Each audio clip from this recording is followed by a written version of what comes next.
All right, thank you. Good morning, everyone. Good to see everyone out this morning. I just want to say welcome to all of you to the Juvenile Regulations and Revisions Executive Steering Committee today. I am Kirk Haynes. I'm the Chief Probation Officer in Fresno County. I'm also one of the board members of the Board and State of Community Corrections. And I just, again, want to say thank you for all of you and your interest in the work that we're going to be doing here today, really important work. And I want to say thank you to all of our executive steering committee members that are here. And I think is Kristen here? I'm going to check in with her. I haven't seen Kristen yet. Okay. All right, but we did want to go ahead and get started. Because we do have a lot of information, a lot of things that we need to get through this morning. The other thing that I wanted to mention is that we've got a few new faces at the table today, and I just want to say welcome, first of all, to Chief Calissa Rochester from Merced County Probation. Welcome, Chief. Did you want to say anything? Nope. All right, we'll keep it moving. And then Luis Venegas from ARC. Good to see you, sir. How are you? Good. All right, thank you. Thank you for having me. All right, thank you. And yeah, I will remind everybody, please, when you speak, you're going to have to speak into the microphone so everyone here and also online have a chance to hear everyone. And then also I want to welcome Catherine Aaron, the Assistant Superintendent from San Luis Obispo Board of Education. County Office of Education, I'm sorry. Thank you, good to see you. And did you want to have any comments? No, All right. thank you for having me. Excellent. And so I'm going to turn it over to Allison Ganter, who is going to go over some housekeeping things for us so that we can get through this day as expeditiously as we can. Hi, good morning, everyone. Thank you so much for coming here to Sacramento. My name is Allison Ganter. I'm Deputy Director with the Board of State and Community Corrections. I should have said this first, but members, if you can please use your mic, turn it on, and then lean right into it so everybody in the room and online can hear. That's fantastic. We're happy to see so many participants online. We're going to ask to please keep muted until we call people up for public comment. That will be really helpful to us. Thank you so much. Members, we're going to have lunch around 12. Lunch is $11. This is a bit of the housekeeping. You can give cash or check or Venmo, I guess. We're very modern to Matt Cinco, raise your hand, Matt, or to me, Allison, and we'll bring lunch to you. It's fully reimbursable. The restroom for everybody is straight through the back. When you get to the wall, you turn left. The code is 1903 pound, and there's a little sign there. If anybody has any questions about that, and we'll jump into the agenda and get going on our day. Thank you so much. All right, thank you. So now we'll get right into the agenda. One thing that I did want to, before we get to the agenda, just remind everyone that when we left off in our last meeting back in November, can you believe it's been since November 22nd, I think is when we last met. November, I'm sorry, 2nd and 3rd. No, yeah, November 2nd and 3rd when we last met. But we left off just as we were going to start the use of force section under section 1357. So that's where once we get into the actual work of looking at the Title 15 regs, that's where we're going to be beginning. But before we get there, on the agenda, we have the Secure Youth Treatment Facility Subcommittee co-chair discussion. And I wanted to, I'm not sure if we wanted Director Lucero to talk a little bit about this to at least kind of start us off with the discussion. I do want to just say that the meeting that you had a few weeks ago, thought it was a really productive meeting.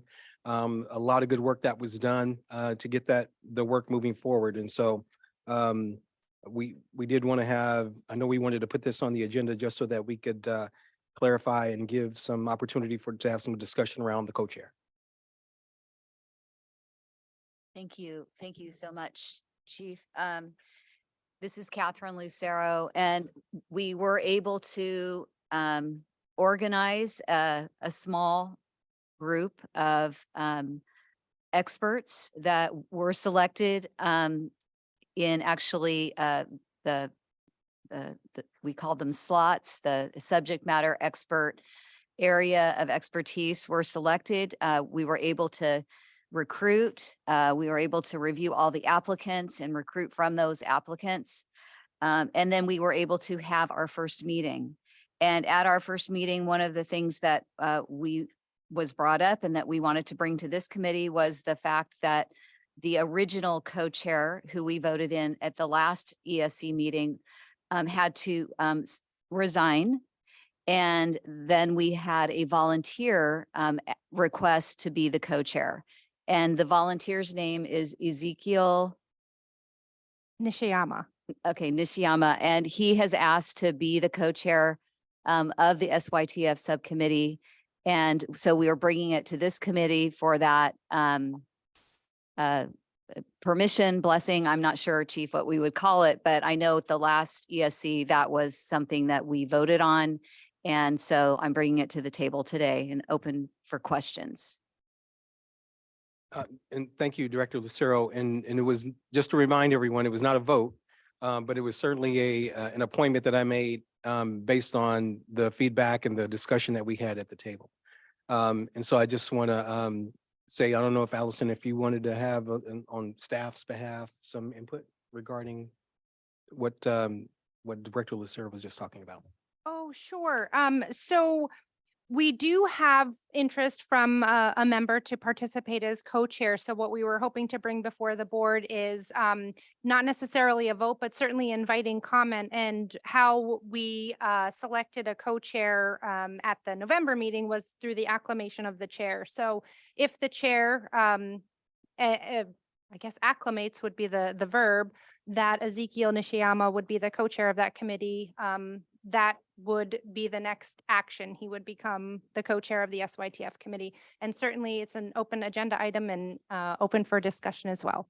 So looking for any discussion from the Executive Steering Committee regarding Mr. Nishiyama's request and desire to be the co-chair of the subcommittee.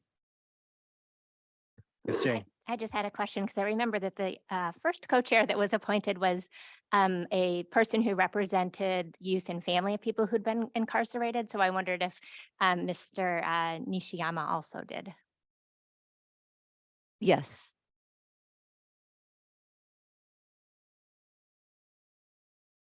Yeah, I'd also like to support the appointment of Ezekiel Nishiyama. I do understand that he is a credible messenger, actively going into youth facilities. He himself is formerly incarcerated and really speaks on that experience. So I have full support of that. Thank you. Any other thoughts? Yes, Meredith. To address the question, I do think that we, as a body, should consider taking a vote on this issue because the Secure Youth Treatment Facility Work Group is an advisory body to this body and a legislative body itself. I think we need to do that in part because of the concerns that were raised in the letter that we received from CAYCJ that you saw in your materials. I think that the transparency of our decision-making is crucial to the integrity of this body, and we have a responsibility to ensure that what is represented in public is carried out when activities then move forward outside the public eye. Specifically, I'm concerned that the work group was established without the community co-chair that we discussed in November. During that meeting as a body, we discussed the formation of a work group to be chaired by members Director Lucero and Israel Villa. I reviewed the meeting video and I believe that there was consensus to give the director and Mr. Villa the authority to convene that group to address SYTF regulations. As everyone in this body knows, Mr. Villa resigned contingent on a replacement in his seat. I do want to note that he resigned at the request of the BSCC, and I have asked for what standards were applied in making that request of Mr. Villa, and none were provided to me. And now we've been joined by a new member, Mr. Luis Venegas. Outside of a meeting of this body, a decision was made at the discretion of the chair for Director Lucero to move forward with convening the SYTF work group, including selecting the members of that group. Now, it's my understanding from council that because we did not act as a body to create the work group, but rather it was created by the chair on behalf of this body, the decision to move forward after Mr. Israel Villa's departure did not have to come back before the committee. I've asked for the authority for that discretion. I have not received any such authority from the BSCC. I also have not found the authority of the chair in the state open meeting laws, in the authorizing laws for the BSCC, and apparently our committee and the BSCC have no bylaws. So here's the problem. I do not think it was made clear to this committee in November what exactly we were deciding at that time and what the implication of that decision would be. I think we trusted that the process would move forward as described in November. The fact that it did not, I think, can erode the trust in the work of this committee. It would have been more appropriate once circumstances had changed to bring that issue back to the ESC. I have three primary concerns I want to raise to this group. First, with respect to the SYTF work group, there's important missing expertise. I would support an act by this executive steering committee establishing Mr. Ezekiel Nishiyama as co-chair, and I would also support this body directing Mr. Nishiyama to work together with Director Lucero to address gaps in the work group, including, as noted in the CAYCJ letter, expertise with respect to disabilities. We have an entity called Disability Rights California. They're the protection and advocacy entity in this state. And I believe that disability rights representation belongs on this committee. I also think that we need expertise with respect to facility inspections. That means a member of a local juvenile justice commission or a JJDPC commission member. That's the first issue. The second issue I'm concerned about is the pattern of this ESC and its work moving forward when we are lacking the community co-chair that was intended to be participating in important decisions. So in addition to lacking a co-chair for SYTF, we also lack a co-chair for the ESC. As folks may remember, initially this body was convened by co-chairs Chief Haynes and Miguel Garcia. At the time that Miguel Garcia stepped down, I did ask if there was any intention to add a co-chair to this body. I was told that no, that would not happen. And I believe that this now represents a concerning pattern of lacking co-chairs, specifically the co-chairs that are representing community members, families, youth, and people with lived experience. I would like to see this committee consider adding a co-chair as was intended. Usually it's a BSCC member, but it's my understanding there's precedent for having someone who's not an ESC member, a BSCC member, co-chair the ESC. Mr. Venegas, Mr. Luca are both people who bring lived experience to this committee and I think would be appropriate co-chairs. Another option would be Angeles Zaragoza, who is now a member of the BSCC. Finally, I think we need to be cognizant of these issues going forward. I'm concerned that the BSCC and by extension, our ESC has no bylaws. And again, we're being presented with an option that I believe is not being clearly laid out to us. We're being asked to form a consensus about appointing a co-chair, but being told it's not actually going forward as a vote. If this committee, this advisory work group, the SYTF work group is a legislative body, it's being formed at our authorization and discretion. And I believe that it belongs in the authority of this body to actually be deciding as a group through a vote that Ezekiel should be the co-chair. And that should be the standard that we take going forward. Thank you. Thank you so much, Meredith. Any other discussion regarding this, the co-chair? Yes, Mr. Luca. Hello. Can you all hear me? Yes. Okay. So I was here in November for the discussion of the co-chair. And at that time, we did come to a consensus to elect Mr. Israel Villa. I also requested that I got an email.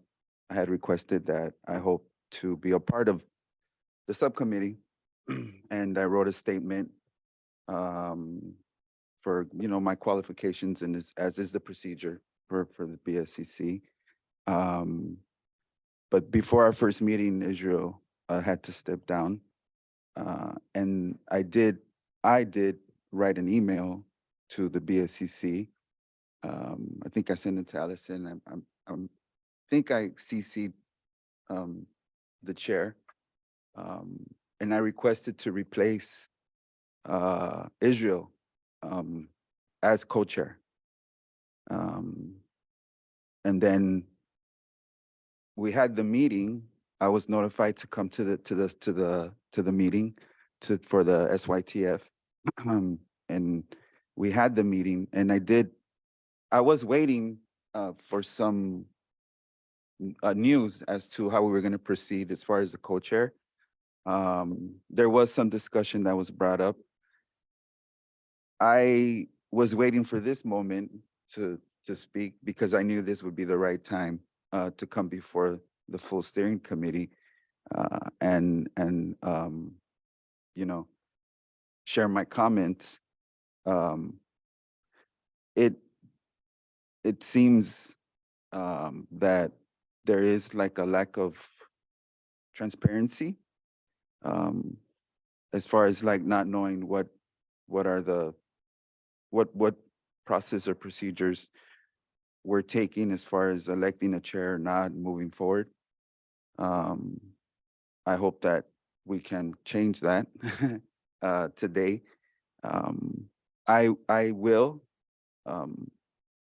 I'll put myself forward as being a co-chair here for the executive steering committee, if that's something that you all take into consideration.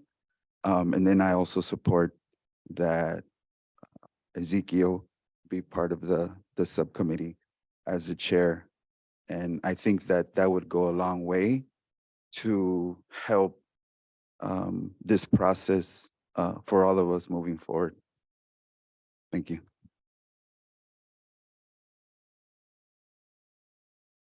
Thank you, Robert. Katie or Kath, did you want to have some words? Thank you. Good morning, everyone. Katie Howard, the Executive Director of the BSCC. I want to make a couple of general comments and then ask Aaron McGuire, our General Counsel, to add his thoughts as well.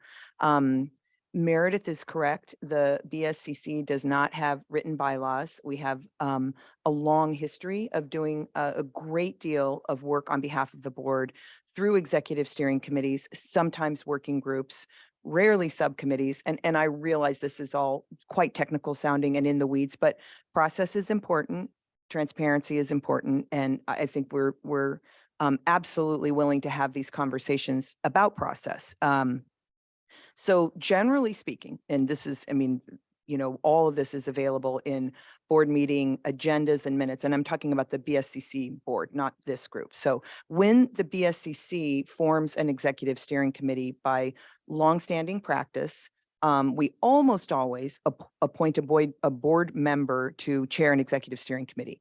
And as part of the recommendation to the board, so the actual action that the board takes is, in the case of this executive steering committee, co-chairs, Chief Kirk Haynes and Miguel Garcia were named as co-chairs, and then authority was delegated by the board to those two co-chairs to determine the full roster of members. And then many of you are familiar with and have referenced that we put a button on our website where we solicit statements of interest from people to be on those committees. And so generally speaking, that's how executive steering committees are launched, and then that's how the roster is developed. In most of the executive steering committees that I have witnessed over my 9 years here, the work is done on a consensus basis, and it is a rare situation in which a vote is needed to be taken. There are some matters in this conversation that really are legal questions that I'm not able to answer, so I'm going to ask my colleague to weigh in on what the range of options are here. There's certainly the opportunity to depart from past practice, but I simply wanted to alert the members of this ESC how we've done this work in the past when it comes to designating who the chairs or co-chairs of an executive steering committee are going to be, and then how the the committee roster is then filled out. It's always with attention to what subject matter expertise is needed on the committee. And then we try to pay really close attention to diversity in all of its meanings, both geography across the state, small counties, large counties, subject matter expertise, what personal lived experience the members may bring professionally as well as personally. So all of those factors are taken into consideration by the chair or co-chairs when it comes to filling out the roster. It's not an exact science, but that's what we've had a lot of success doing over the years. And, you know, we may have just come to a time where things need to be put into more formal terms. I mean, that's what I'm sensing from this committee today. But I do believe those are decisions for the board to make procedurally and process-wise. The only other point of information that I would like to add is that we did have a meeting with the co-chairs of the SYTF subcommittee, Catherine Lucero, Director Lucero, and Israel Villa. I think it was in early January, maybe it was late December, I guess. Yeah, it was December. And at that meeting, with Israel's support, we did develop slots for subject matter expertise, and Israel was a full participant in that part of the conversation. And then, as people are aware, Israel did resign from this committee and the subcommittee at a later date. So those are the thoughts I wanted to add, and then ask Aaron to help us grapple with these legal questions. Sure. Thanks, Katie, and apologies to the chair and the members of this committee for being a little tardy. Had a little challenge this morning. Yeah, and I think Katie summed up sort of the posture of everything as has been. What usually happens is when the board creates an executive steering committee, they delegate to the chair, in this case, the co-chairs, the authority to fill out and select members for the body. And so, and that's what happened in this case. What we haven't had, and what we haven't really had any process for, is what happens when we have designated co-chairs step down, and you know, that's what had happened in this case. And the decision was made to just continue to move forward. So in terms of, you know, what are available options for this body, or what are options for the board, again, typically what we would do is in terms of appointing a co-chair to this body, that would be something for the board, the BSCC board, to take up. So, and we can certainly have that discussion and take that question back to the board and have that item discussed.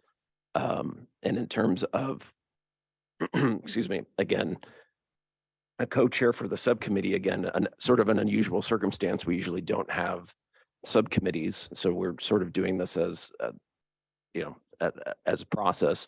But again, the authority for those appointments go through the chair. So the creation of the committee or direction by the chair to staff to create a work group or a subcommittee is just that, and it's usually something that we generally do not require votes for. It is just done by the virtue of and the decision of the chair.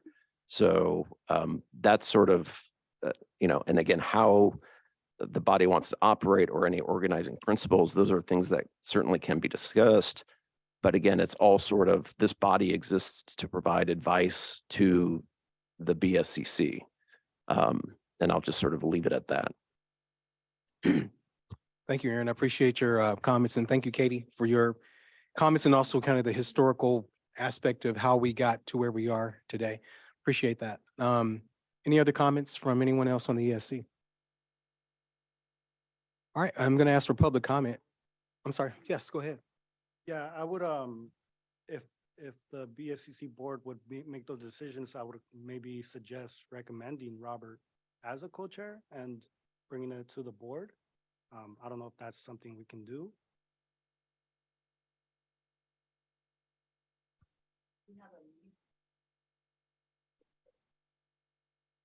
Right.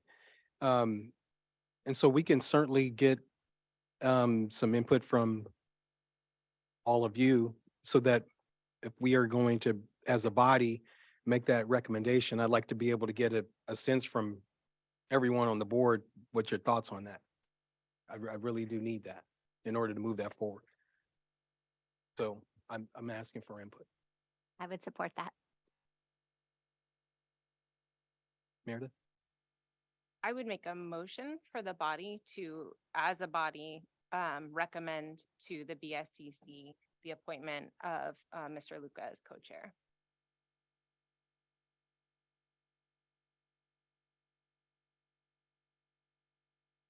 I'm not gonna, we're not gonna do that yet at this point.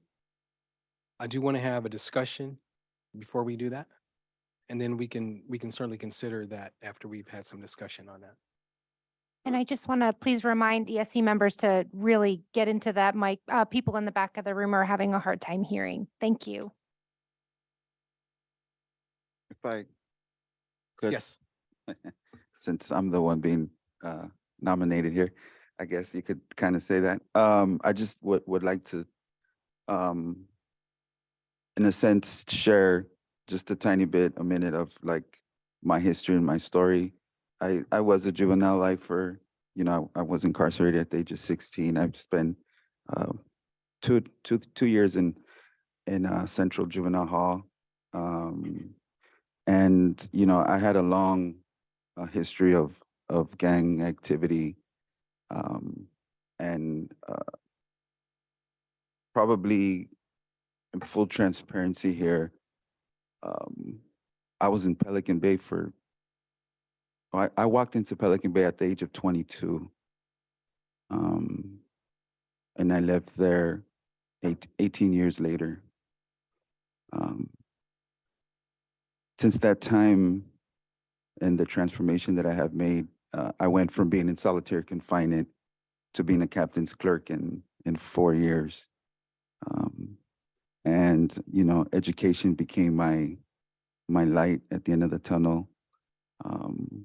Grieving for my victims was also a huge part of my transformational journey. Today, I'm most proud of being a stepfather.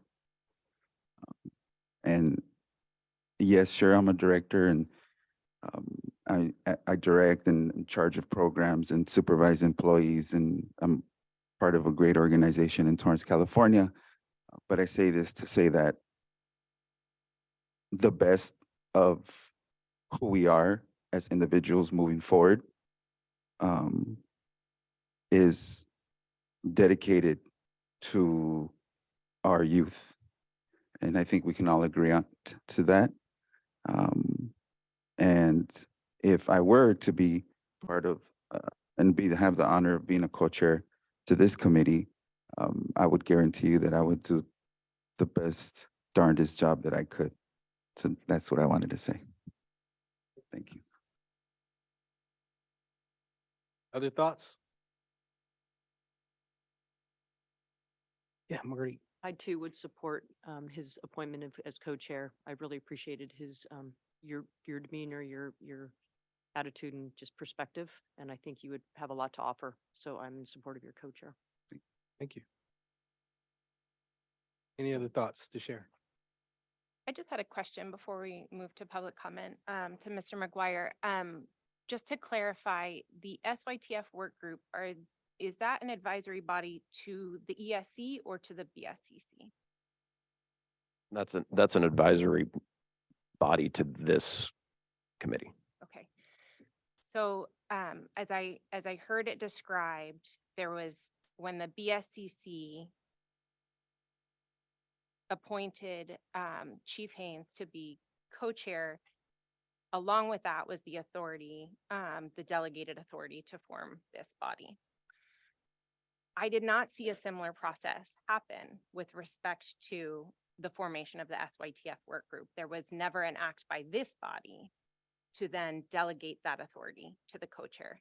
So I think we're having like an analogy problem. They're not really apples to apples in terms of the process, how move forward.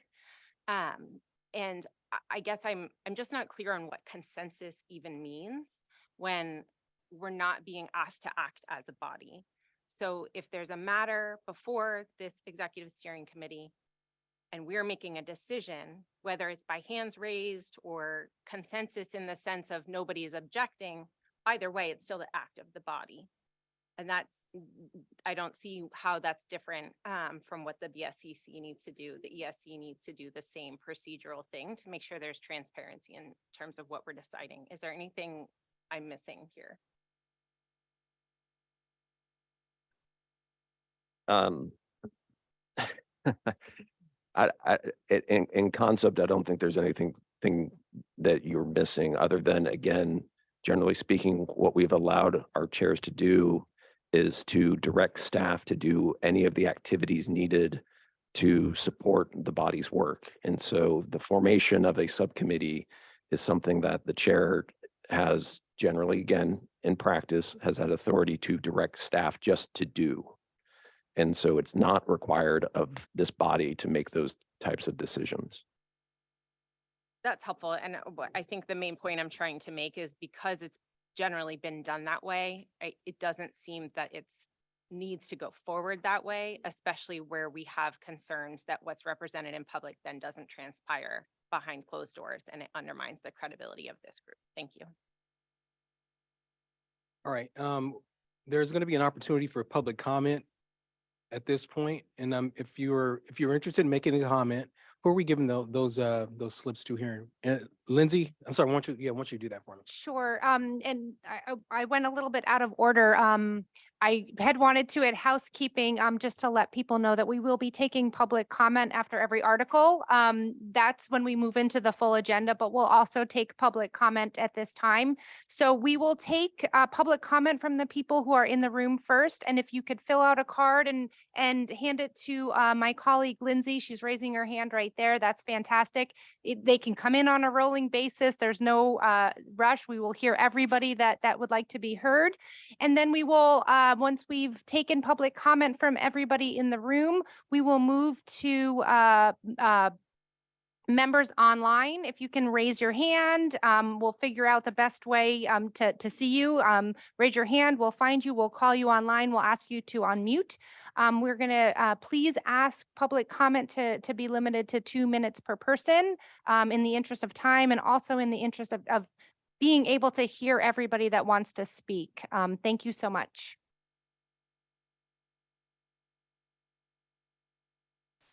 Lindsay, go ahead and let us know if there's someone in the room. Yes, we received a public comment card from Israel Villa from CAYCJ. All right, and then, and I do want to just remind everyone who's making a public comment that you have 2 minutes to make your comment. So, thank you. Good morning. He, him, and his pronouns.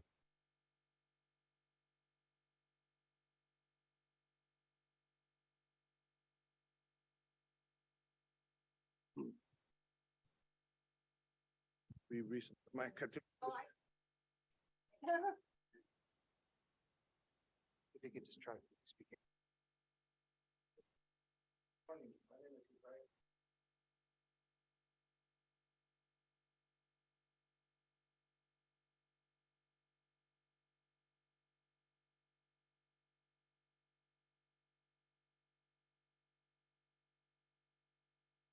We'll stop the time.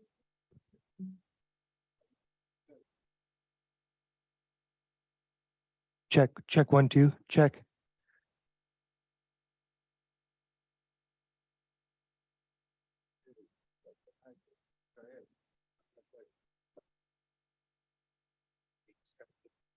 Would that be better? I'm so sorry. But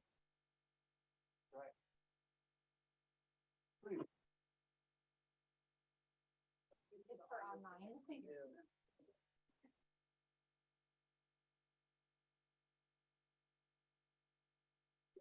our best bet is this one. Is it on? Can you hear me now? Good. In your wallet.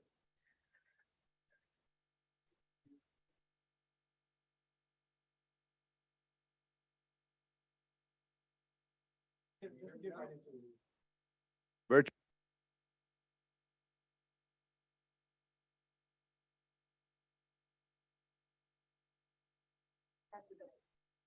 Thank you. Sorry Yeah, about that. we're having some technical issues with the mic, so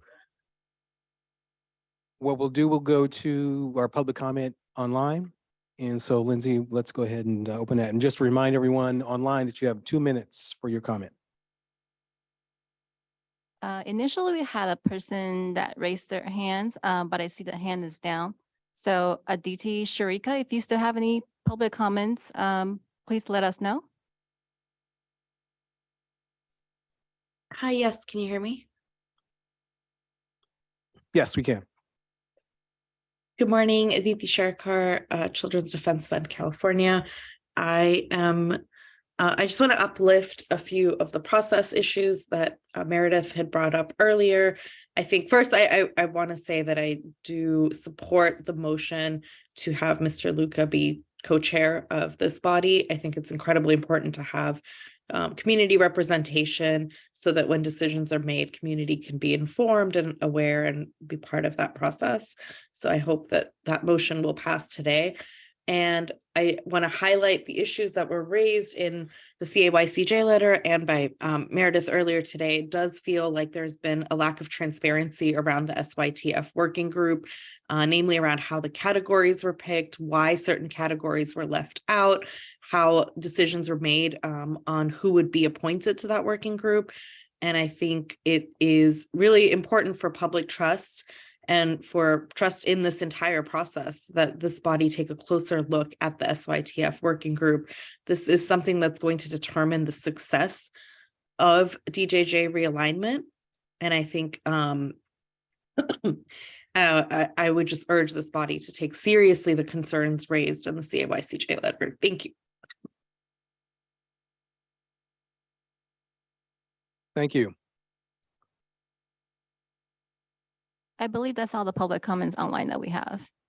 Okay, coming back to the ESC, do we have the microphone situation ready yet?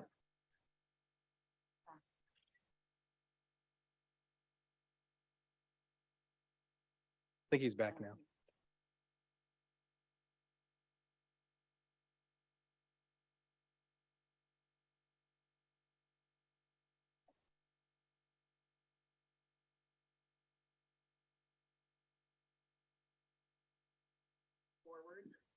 Check 1 2 check. I think that's a lot better. I think-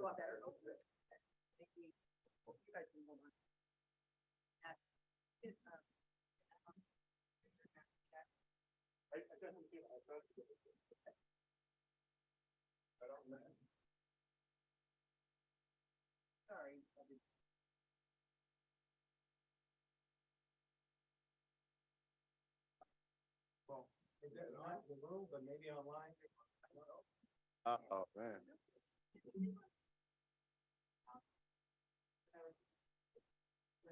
Check.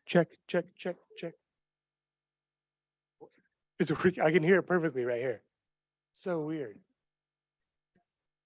I tried this. This is a different one.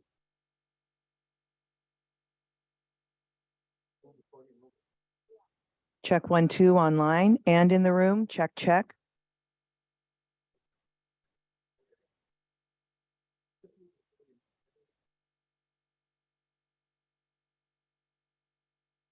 Yeah, I just don't want to mess with people.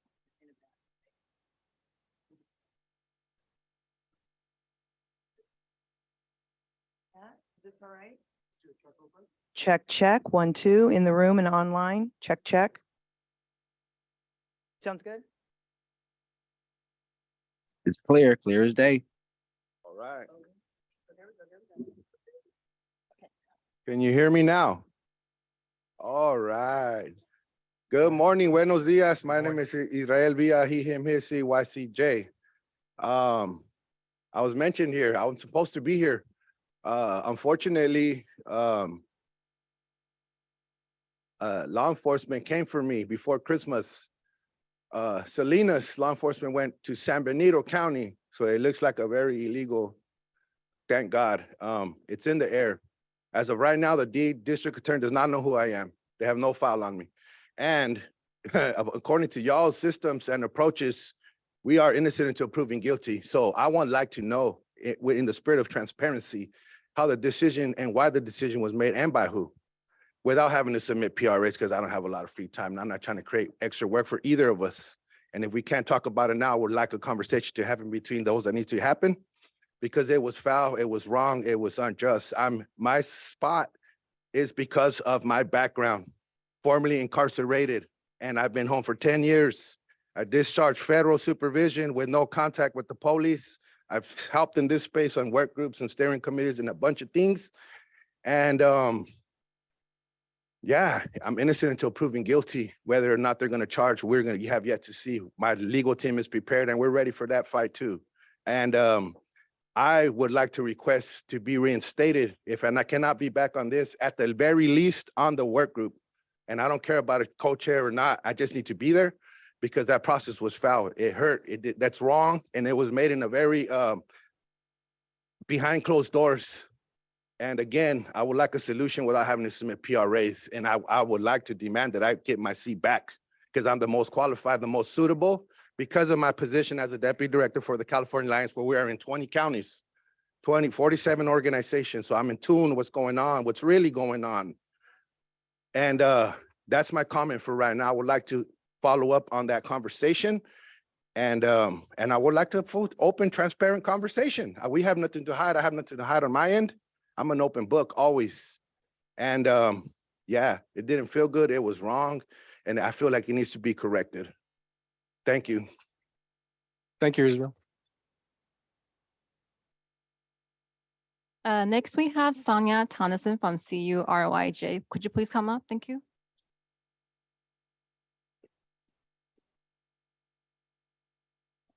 Good morning. Is it the sound working? Morning. Yes. Great. Awesome. Thank you. I know that's stressful in the moment, so I appreciate you kept your cool. Good morning, everyone. Thank you for having us and myself. My name is Sonia Tonneson Castellano. I'm an attorney with Communities United for Restorative Youth Justice. We're based in Oakland, California, do work across the state. We're also part of the California Alliance for Youth and Community Justice. As you know, many of our young people who are directly impacted were here in November. We also prepared, researched, learned the Title 15 to be here in January. We got hit by the storms. We're taking this process extremely seriously. Our young people are taking this process very seriously. People have taken PTO to be here today. So when we're saying that community representation needs to be in this space, many of you are government employees who are or working for an advocacy organization. You don't have to take time off. You don't have to ask grandma to watch your kids. You're not taking cut from your paycheck to be here. It's extremely important that there's that immense respect for all the voices here today. As you can see, many people came who have lived expertise, and also that is part of the decision-making process, not just public comment, but actually helping to make the decisions on what these new standards are going to look like. These are supposed to be minimum standards. They're often not met. We know there's often inspections failing, even the minimum standards. So we need those to be as high as possible to protect the lives of young people across the state. Thank you so much for having us. Thank you. Next, we have Dominic Nong from Young Women's Freedom Center. Good morning, Dominique Nong, she, her pronouns, from the Young Women's Freedom Center. I just want to appreciate and support the motion brought forth by Mrs. Hotel, and I support the inclusion. I know there's a lot of process. As a lawyer, I know there's a lot of discussions that are going to be had, but I do hope that you take this discussion seriously. I know that there are time constraints, but this matters. This process matters. This topic matters. This is about young people and how they are treated, locked up inside, away from their families, away from their loved ones. You're grateful we have so many people here. You hear people, it is important to hear their voices. Sorry, I've watched this body for years. The lack of formality, given the weight of the decisions you make for hundreds of millions of dollars for conditions in all facilities, has sometimes been appalling. So I'm grateful that this formality and this issue is being brought up today. I hope you take it seriously. I hope that at the end of this, we do have Mr. Luca, Mr. Villa, Mr. Ezekiel Mr. Nishiyama as co-chairs of these committees, subcommittees, however many subcommittees, work groups you want to create. I do hope you take this seriously. If any votes need to be made, please do not rush today. This matters. Transparency matters. Public trust matters. These issues matter. Our young people matter. Thank you. Thank you.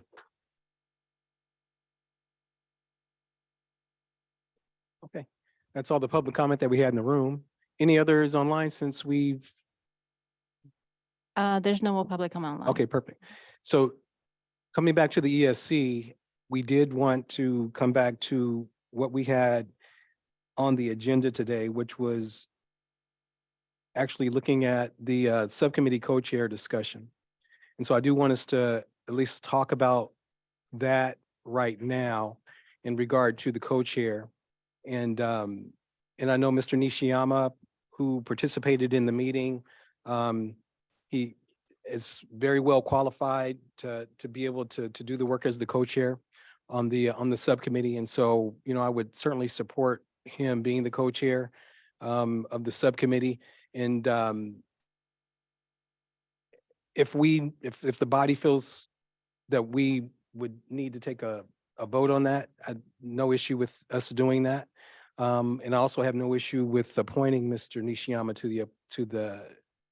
to as co-chair. So and that's the pleasure of the body. Yes, Danny.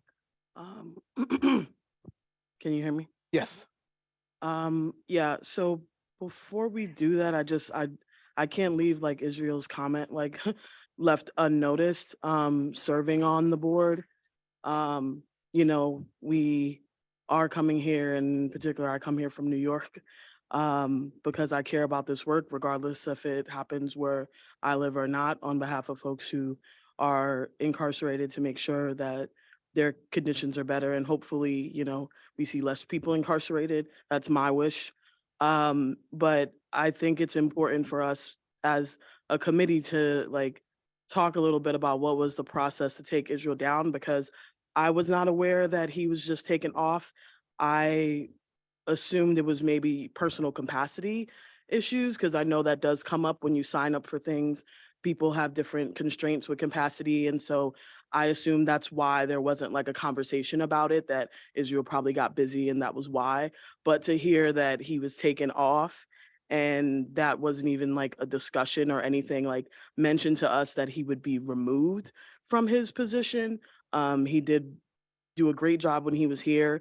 He signed up and volunteered to be on several committees and to co-chair the subcommittees and to co-chair a subcommittee. And so I do think it's important to like discuss even amongst us, knowing like there's a process, because if something were to happen and behind closed doors, like we're removed from our seats and then the public doesn't know, and we as committee members don't know, like even if there's not a formal process, like that doesn't look good to any sort of administrative body.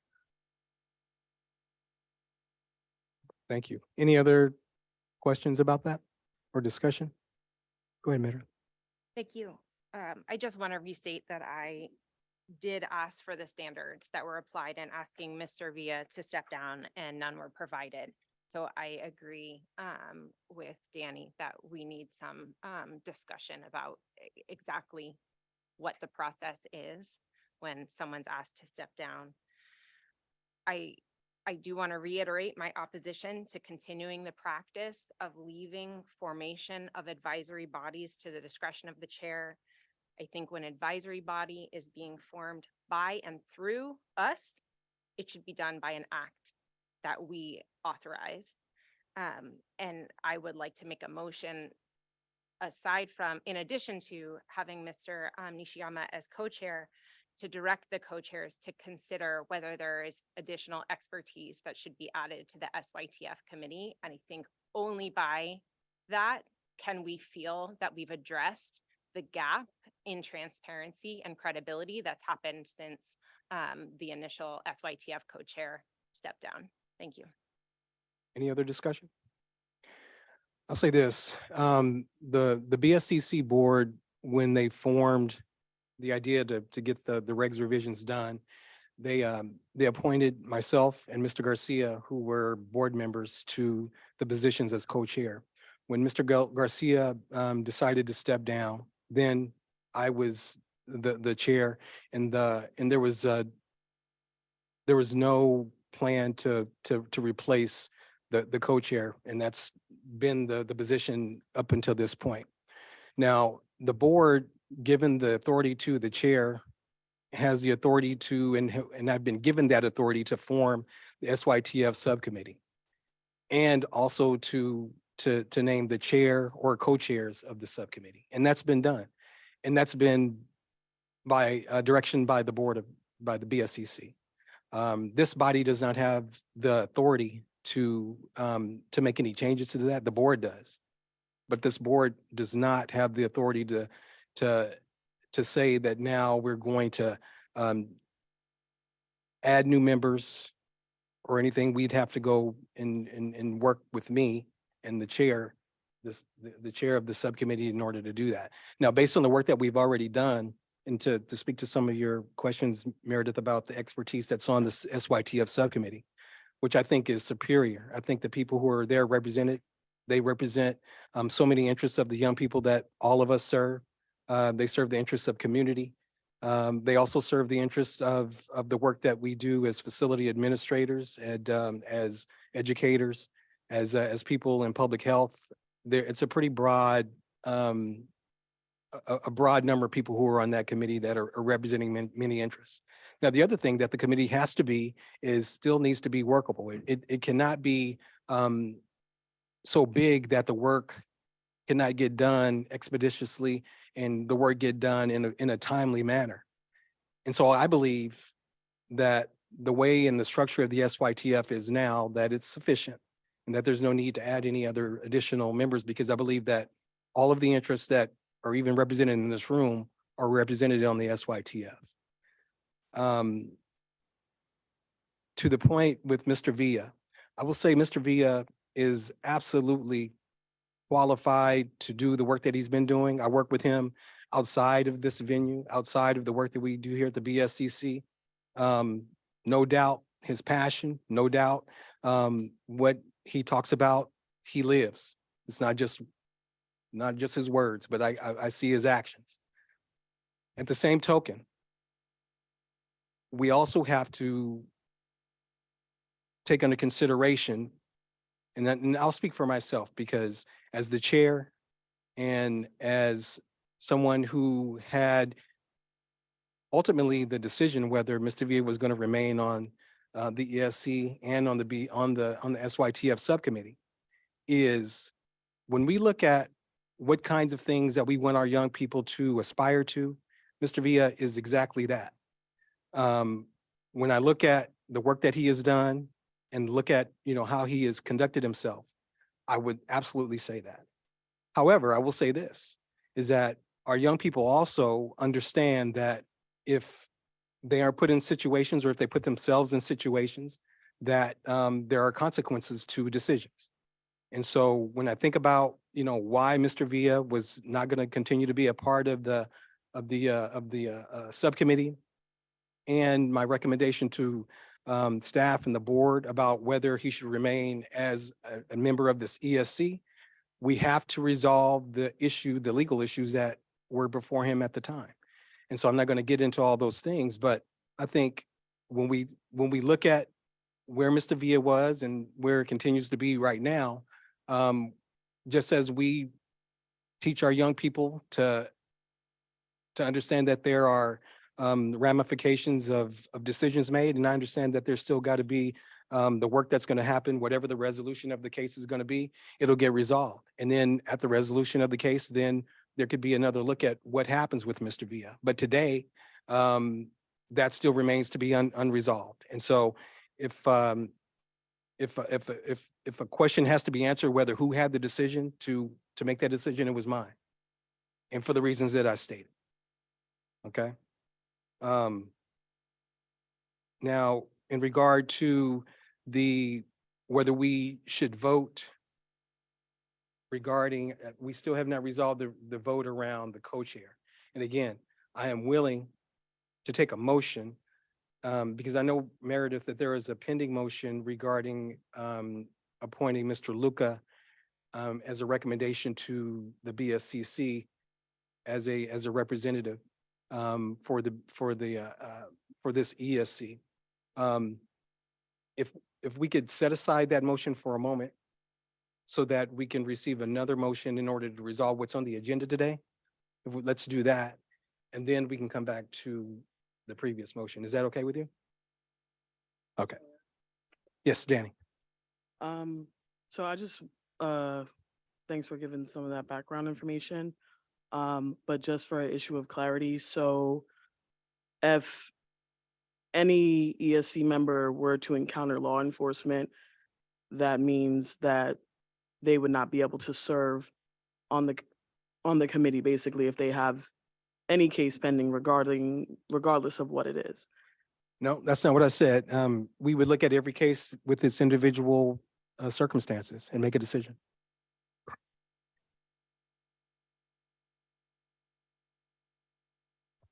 And when you're saying we, yourself and the board overall, Yes. and that's not something that ever is like brought to the attention of the members. This membership? Yes, Of the the ESC ESC? members. It's not a decision by this body. It's not I mean, of course, you can have an opinion as an ESC member where you can express that today, and that's what this venue is for today. But ultimately, the decision is mine and the board. Being for, clarity as far as like process. So, like, for me, that's really what and I think Meredith and other folks that have spoken, like, just clarity on process, because I did not know that this is why Israel wasn't here. I did not know what the process was if something were to happen. And as someone who does policy work, I do have lived experience as a former foster youth, who a lot of foster youth do encounter the juvenile justice system, criminal justice system, folks that, I've done legal observing, folks that protest can at times encounter law enforcement and unjustly be incarcerated. And so I'm asking for a point of clarity, because if it's just because someone encounters law enforcement and has a case, you are guilty until proven innocent under this court system. As an attorney, it's kind of disheartening to know someone has a case, and that means that they, lose any sort of privileges without the case even, going forward and even knowing what happened. And so that's why I'm asking for a point of clarity as far as like, whose decision it was and who evaluates like what the circumstances are, because none of this information was brought to us. And that's why I'm asking. And I would hope going forward, even if it's someone else's decision, yours and the board, but at least to communicate with us that someone was removed from the position. It was not clear on that. It just seemed like as if he stepped down, and that wasn't the case. And as someone who's like coming out to like serve my time here, and I'm respecting your time and I'm respecting everyone else's, I think it's something that's important to know and something that I would personally care about. I don't know if everyone else on this board would personally care about that, but as someone who does have lived experience, be it not juvenile justice, but foster care and like, I could have had juvenile justice. Let's just keep it real, going through the foster care system and the things that I've went through and the folks that are here have went through, like unjustly come encounter with these systems more often than not than other folks. And so I do think it's important to know like what is, the process. So you're saying the circumstances were evaluated, and it doesn't just mean that someone has a case, but that's important to like say and mention, right? Because I did not know that and did not know that was the process. And especially when you're asking, I think this is important, and I'm taking up so much time about it, because when you ask to have folks who have lived experience, and I've participated in multiple committees, presentations, everyone wants someone with lived experience. They want people to come in the room who have the background. But when you have someone who has lived experience, there are going to be situations and things that they encounter in their lives that other folks who are just professionals in their job that do not have that lived experience do not encounter.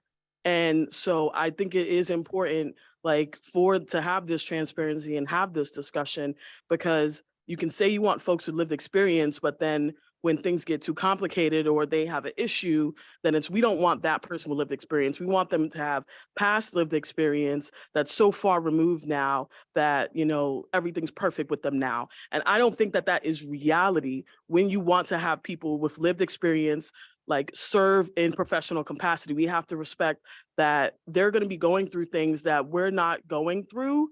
And, even myself with lived experience may not have been going through, because I don't have the same experiences as, everyone else in the room who has lived experience that's here to talk.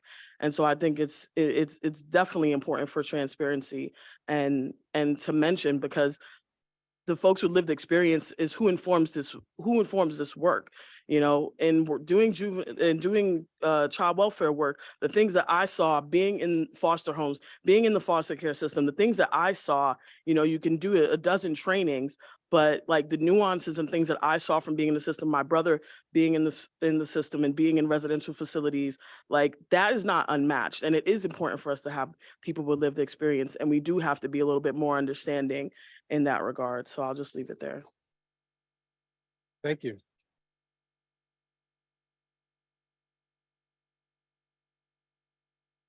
Thank you, Danny, for your thoughts. Really, I really appreciate it. One thing that we were really conscious of in this situation was with Mr. Bia was to be really respectful of his privacy, and I didn't believe that it was appropriate for us to bring that information to this body or any further out than it needed to be in order to make a decision. And so that's why, and I would say this in the future, if it ever did happen again, which is the first time it's ever happened. But if it ever were to happen to one of you, I would treat it exactly the same way. I would not let this body know about what is going on with you legally, which would necessitate for us to have to make a decision like we did. I think we have to be respectful of your privacy. Now, I can't control what you personally do or what other people personally may put out there, but I am not going to be responsible for doing that. So just so everyone knows that in the future, if we have a similar situation, I would not share this information beyond the board and staff. And so I think we just have to put that part of reality there. And so did I provide an answer that would be sufficient? It wasn't about like putting people's I'm just talking about like the process like of them, and like knowing that discussion is even like going on about removing someone. Right. Like I definitely agree about respecting people's privacy. I don't want to know the circumstances. I don't need to. Right. But like that the fact that it was a removal, that wasn't clear from the emails. I thought he resigned, and it seemed like as if he just resigned and that was it. And there was a removal process, and that wasn't told to us. Understood. All right. I'm sorry. Did you have something? Well, just that there was a request to resign. And so I just wanted to not to slice hairs, but I think I would have used the word removed if he were removed. But there was a request for resignation. And my understanding is that there was a resignation. And I think if there had been a removal process, I think it might have looked different. Meredith. Well, it's my understanding it was a request to resign or else he will be asked to step down. So I'm Okay, hold on. just, Hold on. Go ahead, Mary. I think what's so important about what Danny is saying is that there are no clear standards. So I appreciate that in the future, anybody would be treated the same way. But what way? We don't know. There's no set process for what would be considered even. So there's just a lack of actual standard to apply. And then it again emphasizes how problematic it is that if this was at the discretion of the chair, that there was no co-chair appointed when Mr. Garcia had to step down, because that is the balance that's appropriate for exercising that level of discretion. If I could just address what it sounds like, Mr. Chair, you want to speak specifically to the SYTF work group and To the co-chair, yes, to the co-chair for the work group, yes. So I want to ask, when would it be appropriate to make a motion or an alternate motion regarding the co-chairship for SYTF committee? I do think this body has the authority to give direction to the co-chairs of that body. Counsel for the BSCC has said that the SYTF work group is an advisory body to this body, not an advisory body to the BSCC. And so this body has the authority and discretion to direct how that should move forward. And I'm asking for the opportunity to make an alternate motion regarding appointing Mr. Ezekiel Nishiyama as co-chair and directing the two co-chairs to consider whether there's additional expertise that should be added to the SYTF work group. Well, I will agree that we would, as this body, be able to give some input and to make a recommendation that we would add Mr. Nishiyama as the co-chair, but not to add any additional members to this SYTF subcommittee. That decision's already been made. All right, any other thoughts? Just to clarify, you're saying I cannot put forward a motion with respect to what I just described? You can in regard to the co-chair as a recommendation for us adding Mr. Nishiyama as the co-chair. And the basis for not allowing this body to give direction to its own advisory body is what? Mine, because I said the subcommittee was only going to be a certain number. And the decision to make the subcommittee only a certain number happened in a private meeting? No, it was during our meeting when Mr. Villa, and Director Lucero, when we were forming what the structure of the subcommittee was going to look like. And that was a public meeting? It was a meeting that we had to have in order for us to be able to form the subcommittee with staff. It was not a public meeting, though. You're No, correct. it was Meredith. not. I'm not seeing the basis for saying that an advisory body to this body can't be given direction by this body. I'm just saying that for the purpose of what you're asking, in order to expand this SYTF subcommittee by however many more, that the decision's already been made. And that, and this body does not have the authority to change it. But we're adding a co-chair, so we have the authority to do that. Mr. Nishiyama is already a part of the board, a part of the subcommittee. When we're talking about authority, though, with respect to the formation and the function and the subject matter of this body, all of it is at the pleasure and discretion of this body. It's an advisory body to this No. body. It's at the pleasure of the chair, me, and working with the co-chair. And working with Director Lucero. I want to make clear what my motion is. It's to direct the co-chairs to consider whether there is additional expertise needed for the body. I have not asked this group to direct that members be added, but that the co-chairs, once there is now a co-chair to that body, that they reconsider whether there's any additional expertise. And I think that's appropriate considering the private meeting in December with Mr. Villa may or may not, we don't know, it happened in private, have set up a number of seats. And then the selection for those seats went forward without Mr. Villa. One thing I can say is that based on the conversation that we had in December that Mr. Villa did participate in, and I'll let Director Lucero speak to this more because she was part of the discussions as well. We went beyond what we thought we were going to need in terms of expertise. We found that it was important based on those who expressed interest through the BSCC website. We saw that there were some additional opportunities for us to bring on different kinds of work of experience. And so we did that. We certainly did that. So I think based on my view, based on the conversations that we did have, based on my consultation with Director Lucero, that just repeating what I said before, that the experience that exists on the SYTF subcommittee is sufficient. And I'll let Director Lucero speak to it if she wants to. If she doesn't, then we can certainly move forward. We do have notes that were published and given to all of us who were at that meeting, and what we did list were expert panelist consultations with young people recently released from SYTFs and DJJ, disability experts, LGBTQ experts, and educational experts. So I just want you to know that those were all considered And at the time, the committee decided to bring in expertise with the kind of a static group of committee members and then bring in expertise actually exactly for the couple of spots that you've indicated. Speaking directly to fellow member Meredith.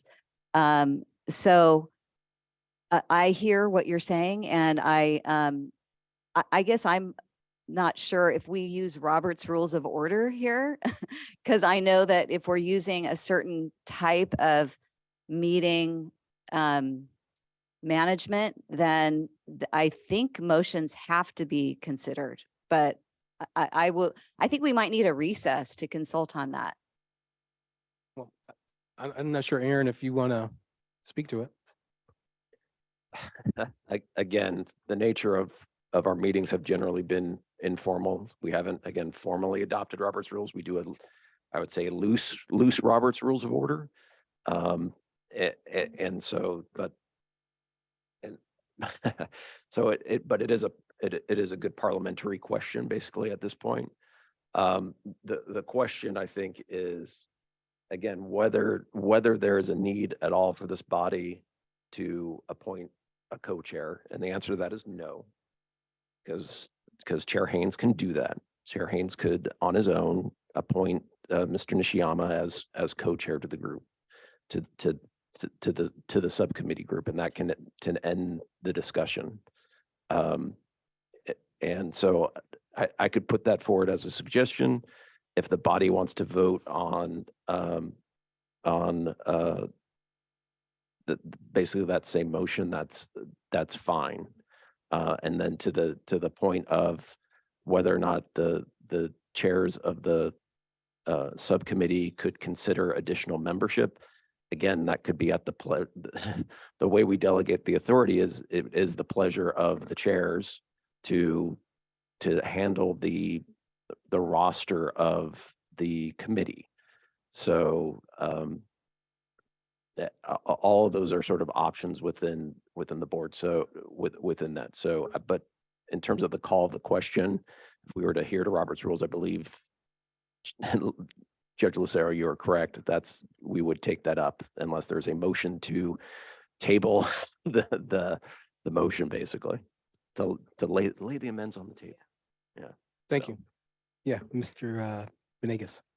Yeah, so I'm just getting familiar with everything like linguistically comes into play, right? So Robert's rule, I'm not really familiar, but I just got the gist of it just from the back and forth. I'm assuming that means the motion would be considered if it's second or something like that. If that's the case, I would definitely want to second that motion to at least, because the way I look at it is the subcommittee that is considering the secure youth treatment facilities regulations, it's a dynamic group and it's also an evolving group. It's an interactive group. So I can see potentially in the future where there might be things raised concerns where there might be a need for a different type of expertise to come into play. So I would support the motion to at least give the chair and co-chair discretion on whether they would want to add that expertise. And then that note, by our group here, request for them to consider it from the beginning once we, if we support the motion and pass it. So I just kind of wanted to mention that because I do see a potential for it to evolve to a point where we might need more expertise than what's already on there. Agreed. And Mr. Venegas, that ability is there right now. The subcommittee certainly can bring and ask for different levels of expertise. In fact, I think at our last meeting, Danny had offered up the opportunity to be able to come in if issues of LBGT issues did come up, that she, even though she's not part of the subcommittee, she would certainly be available to be able to provide that that point of view to the subcommittee. So the subcommittee and Chair Lucero certainly does have that ability now and has had that ability. Could it also be to consider as far as the members themselves? So that's where I would support the motion to at least give them the discretion to, if needed, they can add members accordingly. Yeah, Chief. Thank you, Mr. Chair. Just maybe Mr. McGuire can further illuminate us on this point. I just want to get clear on something. Regardless of whether a motion is made at this table, taken, voted on, that doesn't mandate that the chair take any particular action, I assume. I mean, this is not a legislative body, correct? Correct. Okay, so I hear a recommendation coming from Ms. Destal's with regard to the appointment of a co-chair that's within the discretion of the chair of this body. And I would suggest that certainly in the interest of time, perhaps we just simply take that question up as to whether there's any opposition to it. If there's no opposition to it, and you are so inclined, then I would suggest you take that action and then we move on. And with regard to any other motion, the same would stand. We could take a motion, vote on it, recommend that the co-chairs have the authority to appoint other members, but that doesn't dictate to this chair that he accept any other members on the subcommittee, correct? Correct. Thank you. All right, so the motion that you wanted to bring regarding the co-chair, Meredith? I'm afraid it got complicated by answer from council just now. Can I ask for clarification? Did you just say that this is not a legislative body subject to the Bagley-Keene Act? No, that's not what I said. Okay, could you explain further what you meant by saying it's not a legislative body? I think what the member was referring to is the whether or not certain acts by this body are binding upon, let's say, for example, the board or the chair of the board or the chair of this body in terms of what authority has been given to the chair already. And so in terms of this, in terms of the authority of the chair, which is to select members of the subcommittee, part of that authority is whether or not this body can overrule the chair. Could you clarify, are you saying that the BSCC gave the chair the authority to make the SYTF work group? And can you tell me what public meeting that happened in? Again, this is, we don't have that authority. So again, the informal process for which we have worked is that the chairs are empowered to do and delegate to staff whatever work needs to be done. Part of that work could include forming work groups, subcommittees, whatever. So that is the nature of the authority that the chair has. But I understand that's how it's been done. I don't see where the authority for doing that is, where, as you've already said, the SYTF work group is an advisory body to this body. So this body would have to delegate that authority to the chair, and we have not done so.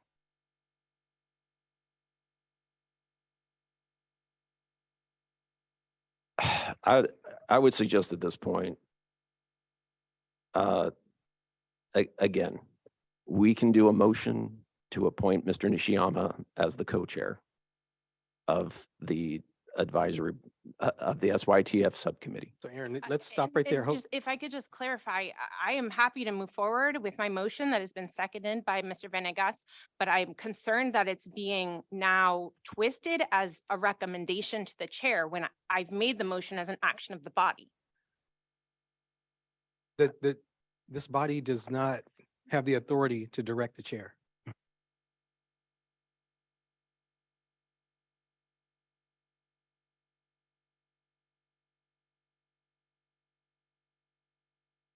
So Meredith, did you want to make the motion, or I saw there's been a motion to have Mr. Nishiyama become the co-chair of the SYTF subcommittee? It's been seconded by Mr. Venegas. Is that accurate? And I want to be clear, it's a motion not to direct the chair with respect to authority delegated by the BSCC. This is a motion on behalf of this body to direct the formation of an advisory body to this body. And that motion is to establish Mr. Nishiyama as a co-chair and to direct the co-chairs to consider whether there is additional expertise needed on that body. Thank you. And is there a second? Yes, I'll second. All right, hearing the motion is, before we do that, do we need that? Do we need to get public comment before we? Sure. Yeah. All right, hearing the question. If you have any public comment in this regard, then we would welcome any public comment coming from the room or online.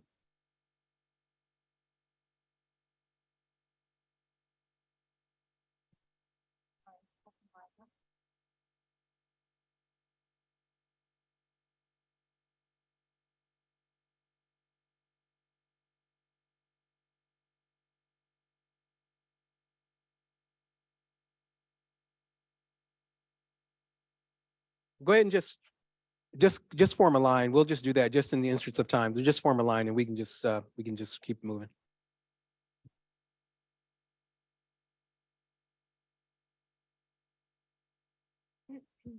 Mr. Ready? Villa. Israel Villa with CYCJ. I want to talk about the meeting. I forgot the date. When we talked about that work group, the 19th, which was supposed to be a meeting with me, Catherine, and Allison.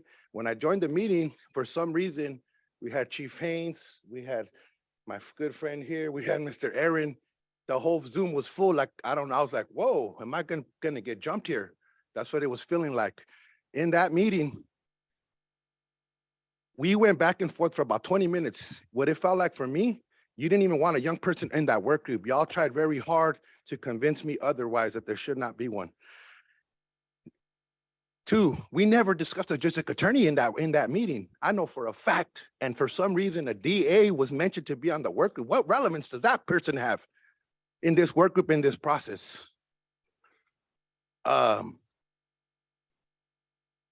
Anticipate PRAs. I'm gonna have to do some work. And yeah, we're definitely gonna do that. So we're gonna anticipate that, because y'all are hiding stuff. And once again, it feels like even the legal counsel, you guys can't even, like, you're trying real hard to keep the same, you know. And also, I'm gonna say it that I've heard two things. I heard something different from Catherine as far as the decision. Now I heard it was your decision.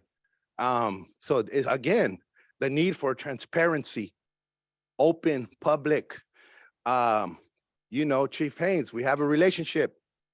You're a good man, in my opinion, as an individual. As you are. Right? But you are law enforcement. You're a part of CPOC. And it feels a lot like y'all don't want me here. Because why? Because I am one of the strongest voices. Because y'all do not intimidate me. No person. We're all people. We're all people. And yeah, I still stand that I should need to be at the least on that work group, that this should be corrected. And you have your opinions, and everybody's entitled to opinions. And still innocent until proven guilty. It's what y'all say, but it doesn't feel that way for us. It never has. And yeah, just thank you again. I really appreciate these conversations. And it gets difficult. You can feel tension in this place. And it's okay. We're gonna struggle through this together. And we ain't going nowhere. So just thank y'all for your commitment, and we're gonna push through this. Thank you. Thank you.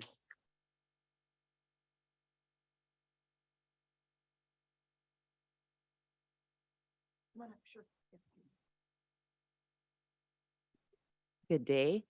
I didn't expect to speak, so I'll catch my breath in a second. My name is Tina Curiel. I'm the daughter of Gonzalo Juan Curiel and Eleanor Cecilia Curiel Vega. I work for the Center on Juvenile Criminal Justice, but I gotta tell you, I'm also speaking right now as a formerly incarcerated individual, and I'm very concerned by what I heard happened here. I'm also a formerly incarcerated person whose father served time in YA. And I went on to higher education. I'm a UC Davis graduate. I sat on the Cal VIP steering committee. I put my own time and money and investment in my experience mattering for community and my voice mattering. And I know those risks. And to hear what happened to Israel, and we've only heard one side, I'm not surprised. I'm extremely disappointed. And as a formerly incarcerated individual who has done the best that I can on paper to not have my record be used against me, to hear that all I have to do is have something with law enforcement and somebody else can make that decision. It's just reminding that we never are done serving for our records. Like they could always be used against us. And I'm also worried for Israel now, because now he has a larger target on him by us supporting him and by him speaking truth to power this way. And I know enough about history of the movement to know that they try to take people like my brother down. So like I said, I apologize for like the shake in my voice, but I didn't expect to speak. I expected to support this process because I do understand it has to be like a state. It's a process, and I understand that. And I would hope that there's a way for you all to feel the power that people in this room and like have this process reflect what the people are saying. You know, so I just want to say that much. And I know other people want to speak as well. So thank you for your time. Thank you. Lindsay, were there others?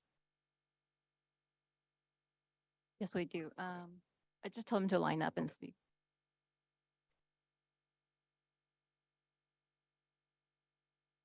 Good morning, y'all. My name is Colin Ford, Policy Associate with Fresh Lifelines for Youth, FLY. Thank you all. I hadn't planned to speak at this part of the day. I'm excited to speak on some of the other articles, but I felt I had to say something at this point because with this process and with the BSCC in general, I often hear that there's a desire to engage community voice, to engage young folks, to engage directly impacted folks. But I feel there is consistently a failure to do so authentically. I hear a lot of words, but then when it comes to action, I see failures. And FLY was able to do a whole set of listening sessions over the summer and get y'all the voices of young folks who have recently come home from juvenile halls and let y'all know what's really going on in there and get their recommendations. And we had a ton of recommendations from our young folks. And then when the BSCC staff made their recommendations to this body, most of those things were missing from our young folks. And so that's just another example of this failure to authentically engage community. And now we're going through this process where folks are being asked to resign. At FLY, we stand with Israel. He should be on this body. And I think there needs to be a better job done moving forward to be clear with the public about what is happening and make sure that this whole body has the authority to make decisions together and that it's not just one person's decision. Thank you for your time. Thank you. Any others?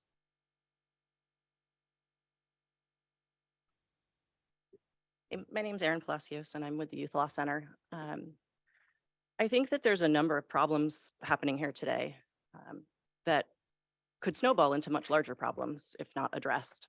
The main one is that this committee and the board, perhaps because it does not have bylaws itself, have absolutely no idea what the process is. And if the board and the committee don't know what the process is, the public can't either. And it sounds like we sometimes are getting hung up on process instead of substance, and I'm sure we will hear that later. But process is important when it keeps the substance away from the public. So this is a substantive process, knowing what the standard is, when it will be applied, who will apply it, and how we will learn the facts that went into that deliberation are critical parts of the process.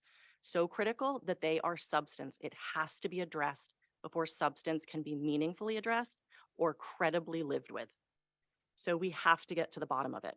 There is no way to say that the authority comes from the fact that it's always the way that we've done it. That is not law. That is just practice. Sometimes it's illegal practice, and that cannot be used to justify future practice. I'm not saying this one was, but it is not itself an argument. The chair of any committee, absent a grant of express authority from another body or a law, has no authority beyond management of the meeting. They have no discretion to do anything that another committee member does not have the discretion to do. A committee member can appoint an advisory committee of its own. The chair can as well. I reviewed this in the Attorney General's briefing on the Bagley-Keene Act, on other items. You can go ahead and look at yourself, but the authority for the chair to do anything rests with the authority of the body. The chair can be overruled, the chair can be affirmed, but the chair is not omnipotent. We also sometimes do these things not because we're trying to hide the rules, but because of expediency. And I'm going to say that I think in this case, it is not expedient to simply not address it. It has to be addressed in order to move on. Thank you.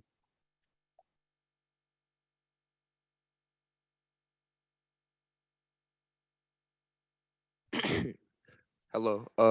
My name is Richard Parquet III. I'm 21 years old. I'm with the Alameda County Youth Advisory Council.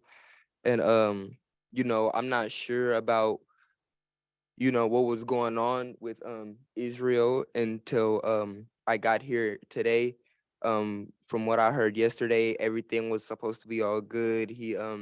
We saw a video of him in one of the chairs, and I just feel like uh I I offer my support to Israel, and I feel like, well, what I heard and how I met him, and what I heard yesterday, and the things that we did, I feel like he should be a member of this board, because he had lived experiences. I feel like he's a positive role model for me and myself. I feel like anything that he's going through right now shouldn't be held against him. I have personal experience in that also. Um, right now at 21 years old, I do have pending charges for manslaughter. So, and it impacts me a lot when my opportunities are barred and less than because of what I've been through. And I try to, be a better person. I try to be a better man, and I try to show that I'm growing as I would think that he's trying to do. And I think that he should have the opportunity to do that. And I feel like, this board is a good opportunity to show, what a good person he is. I feel like he shouldn't be, he's not his mistakes, or, either if those mistakes are past, present, or future, life is ongoing. Nobody has the handbook to life. So thank you. Thank you.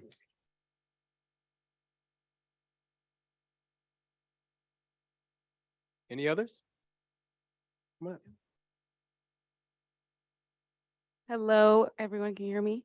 Hello, my name is Rose. I am a youth voice coach for Fresh Lifelines for Youth. I really appreciate everything that was shared in this space, and kind of to piggyback off what Richard said. I was also not aware that Israel was asked to step down in this position. But what also was surprising to me is that there was never a thought or a process behind this decision. Especially considering that, lived experience is really valued and really important on this board. So the fact that, somebody ran into law enforcement and there was no layout or standard or process for that, and that discussion and that transparency out there is really disappointing to me as somebody who is, a member of the public, and, in my community. That is, I think, a very big piece of privilege that was not thought of, because a lot of people in this board really sit in professional fields and never have to question that. So to me, I think the importance of that should definitely be highlighted and, moved with a lot of caution and, understanding and empathy as well. Thank you. Thank you. Any other comments in the room? All right. Lindsay, any comments online? Yes, we have a Chris Middleton who would like to comment. Chris? Good morning, everyone. Can you hear me? Yes, yes. My name is Chris Middleton. I'm a legal fellow here at the Youth Law Center. Thank you for this opportunity to speak. My question focused more on process and power to create a subcommittee. I believe that the body received a letter regarding Title 15 in education that was put together by Youth Law Center and several other organizations concerning opportunities specifically linked to education in Title 15. And part of that recommendation, we recommended the creation of a subcommittee. And in doing our research and work, we worked to uplift the voices, including young people who are currently detained. And we wanted to ensure that those voices are being presented to the correct body. In the future, should we direct any recommendations regarding the creation of a subcommittee just to the chair? Or should we address it to the executive steering committee? I'm not sure who has the appropriate authority to make that decision. And uplifting the voices of young people, we take it very seriously. And we want to make sure that they're being shared with the correct body. Thank you. Thank you.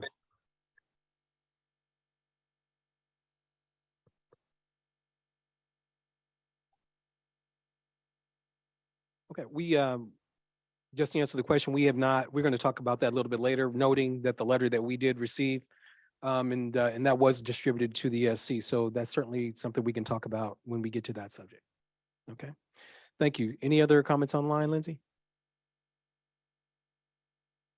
Yes, we have Maureen Pacheco who would like to comment. Thank you very much. This is Maureen Pacheco, and I'm with the Pacific Juvenile Defender Center. I'm also a defense attorney for youth in Los Angeles County. I just want to voice the support for Meredith's motion and echo what Ms. Palacios said. I cannot for the life of me understand why there's so much resistance to having additional voices of expertise that could be heard, that need to be heard. If the traditional voices did their job correctly, we wouldn't have the situation we have in Los Angeles, where even the chief probation officers of California are calling for our system to be put under federal receivership. So I'm asking you to take a look outside the box. Let's not do business as usual, and let's get as many voices in the room as we can. Thank you. Thank you. Lindsay, any others? No, I believe that was all. Okay, great. Thank you. So now moving back to the ESC, we have a motion and a second regarding appointing Mr. Nishiyama as the co-chair for the SYTF subcommittee. In addition to giving the SYTF subcommittee the co-chair's authority to be able to determine whether there's additional needed experience on the subcommittee. Hearing the motion, I'm going to ask for a roll call vote from everyone since we are online. So I'm going to, should I go down the line or will you do it? You can do it. Okay. So Allison will do that for us. Catherine Aaron, Yes. Roberto Luca, Yes. Kalisa Rochester, Yes. Danny King, Yes. Isa Emmon Kraus, Yes. Amanda Yochum, Yes. Hyla Ganton, Yes. Kirk Haynes, Yes. Catherine Lucero, Yes. Brian Richard, Going to abstain. Jane Halliday, yes, Marguerite Harris, Yes. Meredith Desitels, yes, Luis Venegas, Yes. and Kristen Vela. Yes. And with that, the motion passes. Thank you.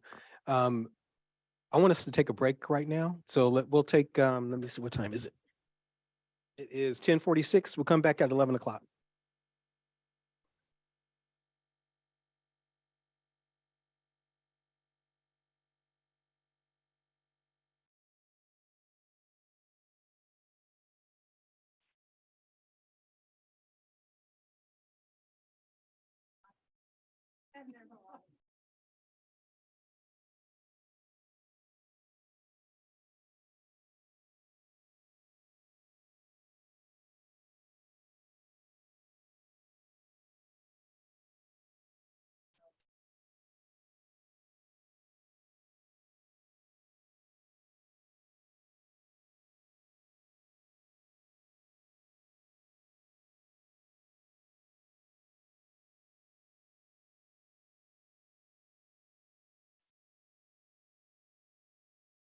All right.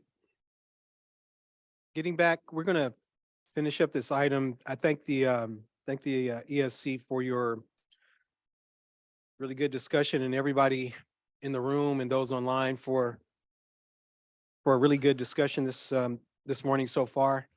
We are going to finish up. I know Meredith had made a previous motion around a recommendation to the board, to the BSCC, to add a co-chair for the ESC, since Miguel Garcia had to step down. One thing that we do have to keep in mind in regard to taking an action from this body, it's not that is not on the agenda today, so we wouldn't be able to take an action on that today, to make a motion or a formal action on that. But I certainly will at the next board meeting in April bring your desire for that to happen to the board, just so that they can understand, how important it is for this ESC that a co-chair be appointed. And so just so that everybody's clear, we wouldn't be able to take action on that today due to it not being on the agenda. Moving on to item A2, the SYTF proposed emergency revisions. I'm going to ask Aaron McGuire to go ahead and talk a little bit about that before we have our discussion. Thank you, Mr. Chair. Yeah, we put this item on the agenda. This was also an item that was discussed at the SYTF subcommittee in terms of a potential emergency regulations package.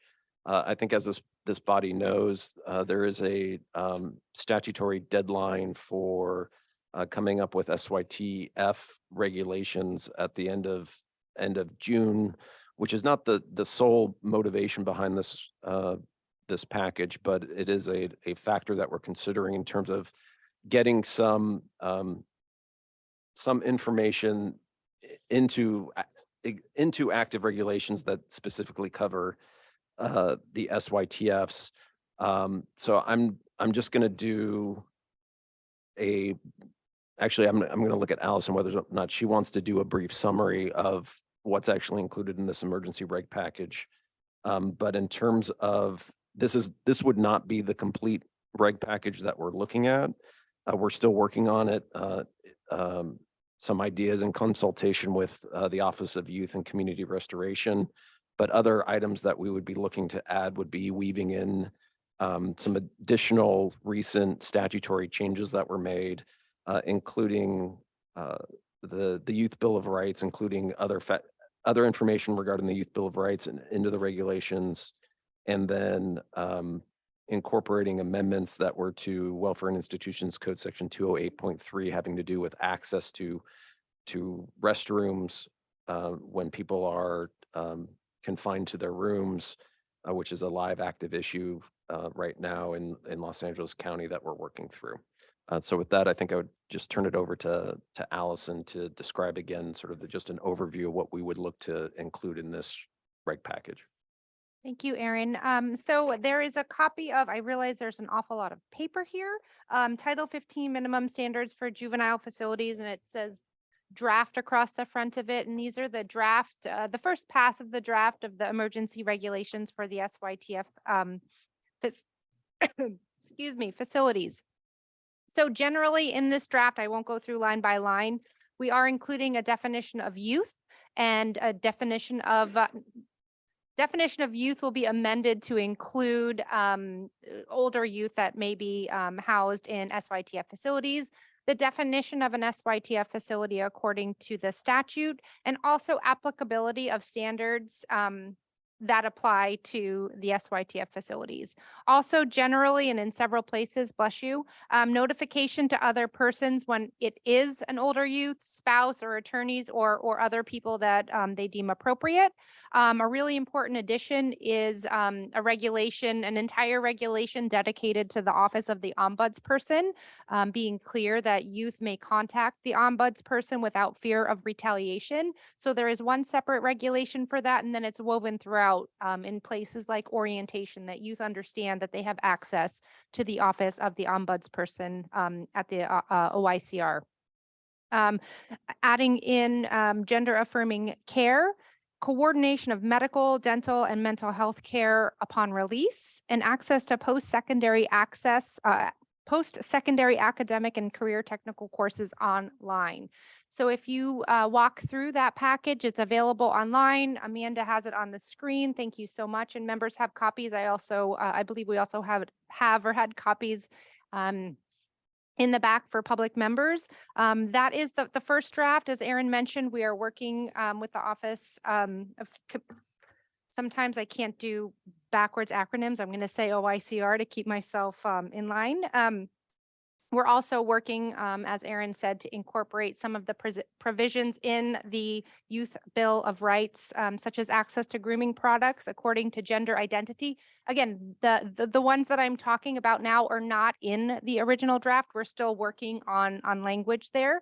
Timely access to toilets, access to written search policy at any time, access to information about young people's rights as parents, and having access to information about the educational options available, and also maintaining frequent and continuing contact with parents, guardians, siblings, children, and extended family members through visits, telephone calls, and mail. So those are the pieces, the language that we'll be working into. We plan to finalize the emergency regulations and bring them before the Board of State and Community Corrections in either April, at our April meeting, or at our June meeting. And what I want to add to, because some of this language is going to look very familiar because this body has already looked at it in terms of what we would look at as could be revisions for the final total revision package for all the juvenile regulations, including the SYTF. The effect of doing these emergency regs is that they become effective faster, because in terms of the timeline and the completion process for this ESC's work, I think at the pace we're going, I don't think we would be looking at submitting a package to OAL until, I couldn't hazard a guess at this point, maybe September at the earliest. And given DJJ realignment, there does, in our opinion, seem to be a need to move some of these regulations faster as it relates to especially the older youths, and that they should go into effect sooner rather than on the track that we're currently on with the rest of the regulations package. What the effect of that does is when they become effective, and they become effective very quickly, it is a temporary act. The regulations would then expire after 180 days unless they're readopted by the board. So the hope would be, and they're subject to potential readoption, but the hope would be is we would have a temporary sort of package in place that would, again, incorporate aspects of protections from the Ombuds office, incorporating provisions of the Youth Bill of Rights and some of the other older youth considerations. And then before that package expired, then we'd be in the process of adopting the permanent regulations that this body would be recommending to the board to adopt. So that would be the tentative plan. Okay, thank you. I appreciate that.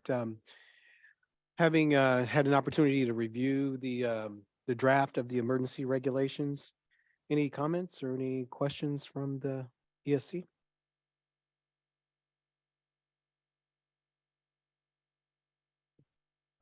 Yes.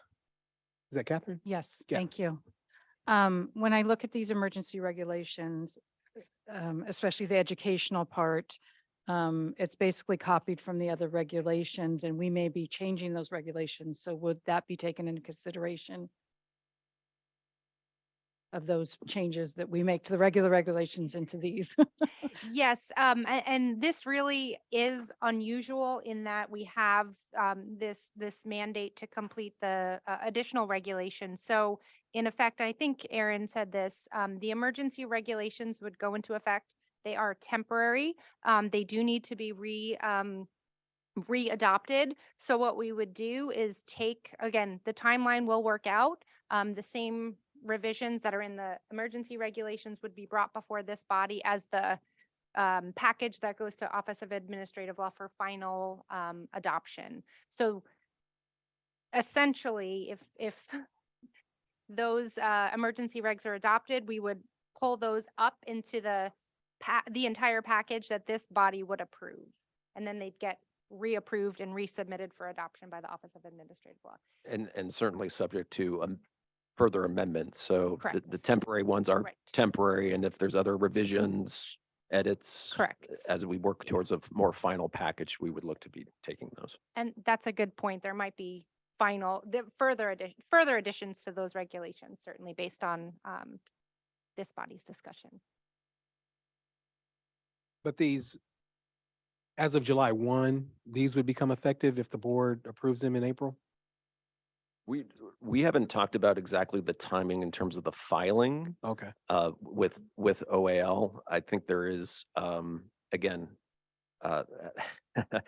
having discussed some revisions, again, not sure this is even going to be prepped for the April board meeting, given some of the ongoing discussions that we're having.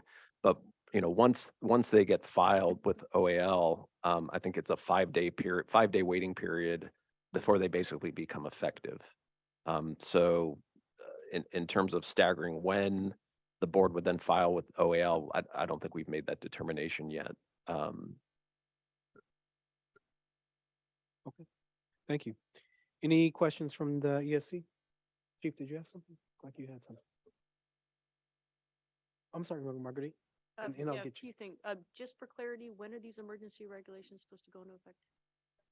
Okay, all right. Yeah, Because I think, before July 1. okay, I'll adjust that. I think I have a few things. One is the definition of secure youth treatment facility.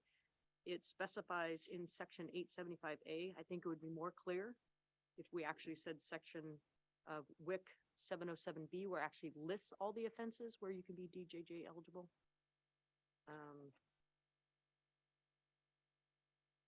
Then moving on to education, we use very strong language in the school, meaning County Office of Education, I'm assuming, because the school shall ensure access to public post-secondary academic and career technical education courses and programs offered online.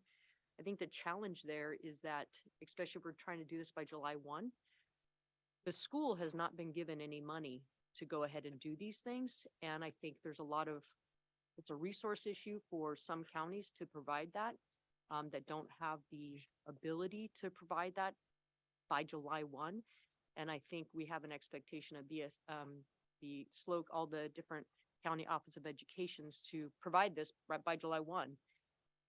And you're also looking at, how do they get the funding for that? Because even the monies that we've received, they're not for personnel. They're for processes of building things and facilities. So I think we should not put that as a requirement for July 1. I think it's kind of setting us up for failure. It's necessary, absolutely, but I think that's unrealistic. Marguerite, may I beg your permission to interject for a moment? Absolutely. Okay, just taking this up a level for just a moment. Procedurally, are we planning on talking about each one of these recommendations coming out of the subcommittee, or? We can certainly, we would like to get your input today. Right now, input today on each and everything that we have a question about or a comment for the package. If you have that, Yeah, absolutely. I want to make sure that that's what we're doing right now. Initially, it seemed as if perhaps we were being asked to adopt these or consider adopting these or recommending pushing these forward as is, but you would like to hear our comments at this point. Okay, great. Thank you. Before I start rattling on. Yeah, no. Yeah. And I think the other two areas is correspondence and telephone access. Current regulations is that youth have access to correspond, receive visits, and have telephone calls with supportive adults. And I think the use of other advocates is very vague, and I think it's unnecessary just because who is that? And I think when we use supportive adults in current regulations, I think that covers it. I know we have, and I will speak to my facility, and we have that where supportive adults have the ability to be on approved phone call, free phone calls, to come and visit, and they are not of any blood relative of the youth. So I think that's a vague perspective, and we already have it in regulations with currently. And then I do think we'll just need to add And we already have children of youth and, you know, if we missed adding spouses, I think we'll need to, you know, add spouses where appropriate for any kind of communication. Thank you so much, Marguerite. In regard to, and maybe someone can help me with this, but in regard to the section under correspondence where it talks about other advocates, That's- correct me if I'm wrong, but I believe that's part of the Youth Bill of Rights, Yes, it is. right? It's the direct And, language in the and Youth is Bill that of Rights. is that the verbiage? Yes, other advocates, Yeah. part of the verbiage And, under 224.71, section H. and I did want to just say, Chief, forgive me for interrupting for a moment, that everything in here is in statute. So we're not, the shall for education is in statute. We're not, you know, editorializing at this point. We're just putting it all in one document. So I just wanted everybody to know that. One thing to consider, and I'm not sure, Director Lucero, if, you know, based on what Marguerite says, it's not unique to San Luis Obispo. I think we've seen that across many counties, just in regard to the resource issue for schools. That is real. And so and I'm not sure if, I know the statute says that, but if there is some way for us to be able to, maybe it's a question, Aaron, if some language can say something, given the ability or given, you know, because some counties just by July 1, we know probably don't have that kind of connection to a city college or a vocational training program and those kinds of things that would need to be set up. And so I just want to see what the thoughts are on that. Well, Go ahead. sorry, I think it goes a little bit further than that, Mr. Chair. The shall language, and I recognize the statutory nature of it. We're going to put a shall on another entity that we have no legal authority over. It's the superintendent of schools, an elected official who can choose to do whatever they choose to do relative to the ed code. So we can put this in regulation, but we can't demand that the Office of Education do anything. So we could put that regulation on top of us, on top of probation chiefs or administrators of the facility, but not school administrators. All right. Yeah, Danny. Just wanted to, yeah, I had another separate comment. But if we're talking about the education piece, I just want to say, from the Youth Bill of Rights standpoint, I'm trying to look up the section. And I know this from being, NCLR was one of the co-sponsors, the education language, like there was already statutes that were already in play, that talked about a lot of these education rights. And so a lot of what the Youth Bill of Rights did was try to culminate like laws that had changed from the prior Youth Bill of Rights from 2008 and kind of like make sure that we were complying with different changes of law that happened and also taking into effect, you know, young folks' feedback and things like that. So in particular, I know that the education sections, there was already statute that had said that this access should be there. And so that's the reason why it was culminated here. So I'm trying to look up for the sections just to like share with you all so you have that, but just noting that it didn't just start with the Youth Bill of Rights. Like these were things that should have already been looked into and provided. And I don't know as far as like chain of funding when those statutes were made, what funding should or should not have happened, but I just don't want it to seem like it was just first created with the Youth Bill of Rights in that regard. One of the things that I just want to point out, in particular, how 1370, the regulation for education, which we haven't gotten to in our timeline yet, is very dependent on the probation department communicating with the educational partners and developing policies and procedures that are compliant with not only with Title 15, but also with the state education code. So, you know, the addition of the shalls and the mays sometimes come directly from statute. And it is the responsibility of both of those, the chief probation officer and the county education representative, to make sure that they're complying with both the law. And not everything in state education code is covered in Title 15. So it's incumbent upon the chief and the county education representative to make sure they're complying with statute as well, even if it's not in Title 15. Don't know if that helps, but just this is a really complicated regulation because it pulls into a lot of other really important state codes. Good night. And let me get to Robert, because I'm sorry, you had a comment earlier and I never got back to you.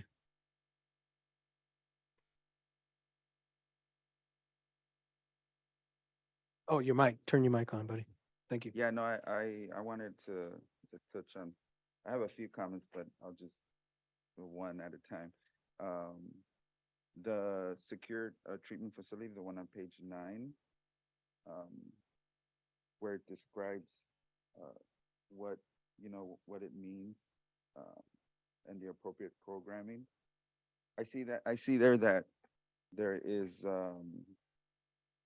I think it's on the third line to the last where it says, or with another county, or that a secure youth track facility may be a unit or portion of an existing juvenile hall, including a juvenile hall or probation camp.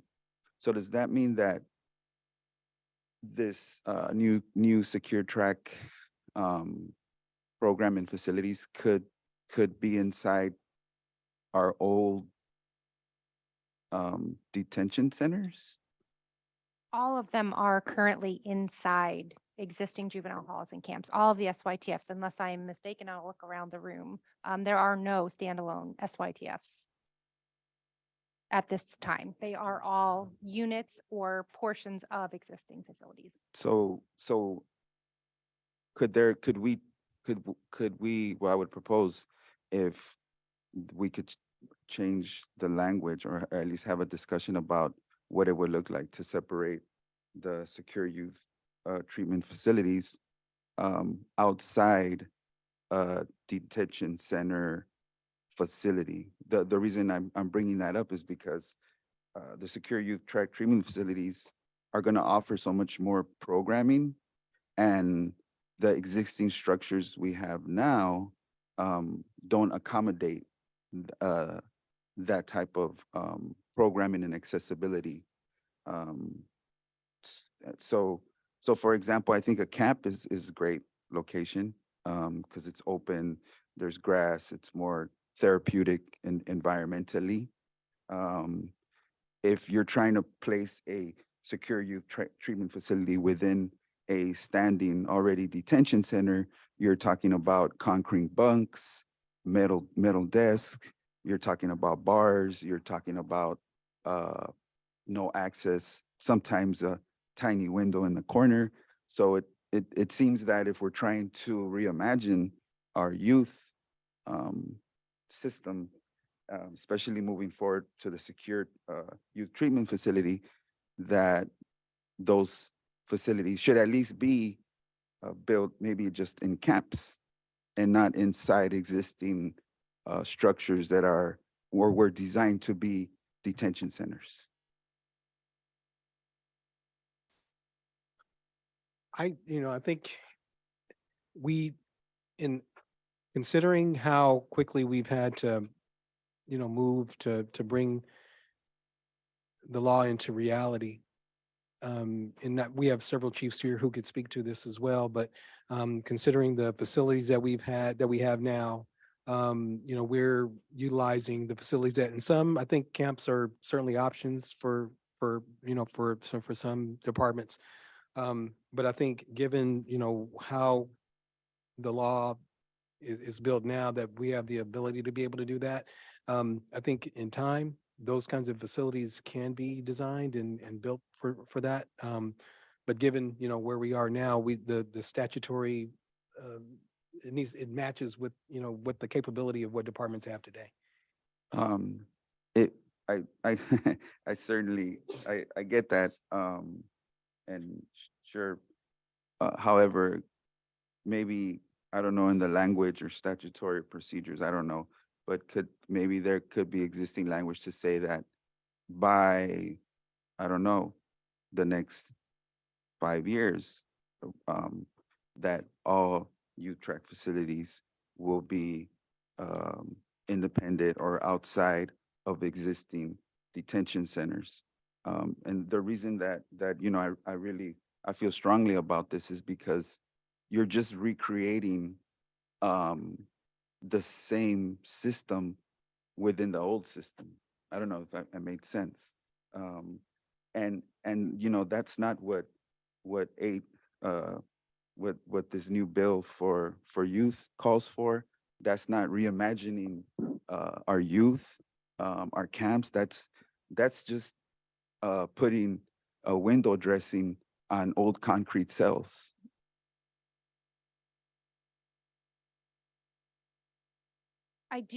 One thing that I want to point out, number one, the emergency regs are reflective of the existing statute and the definition and the establishment of SYTF. So that language comes from statute. It's permissive that the agency could design an SYTF as a standalone, so it is possible.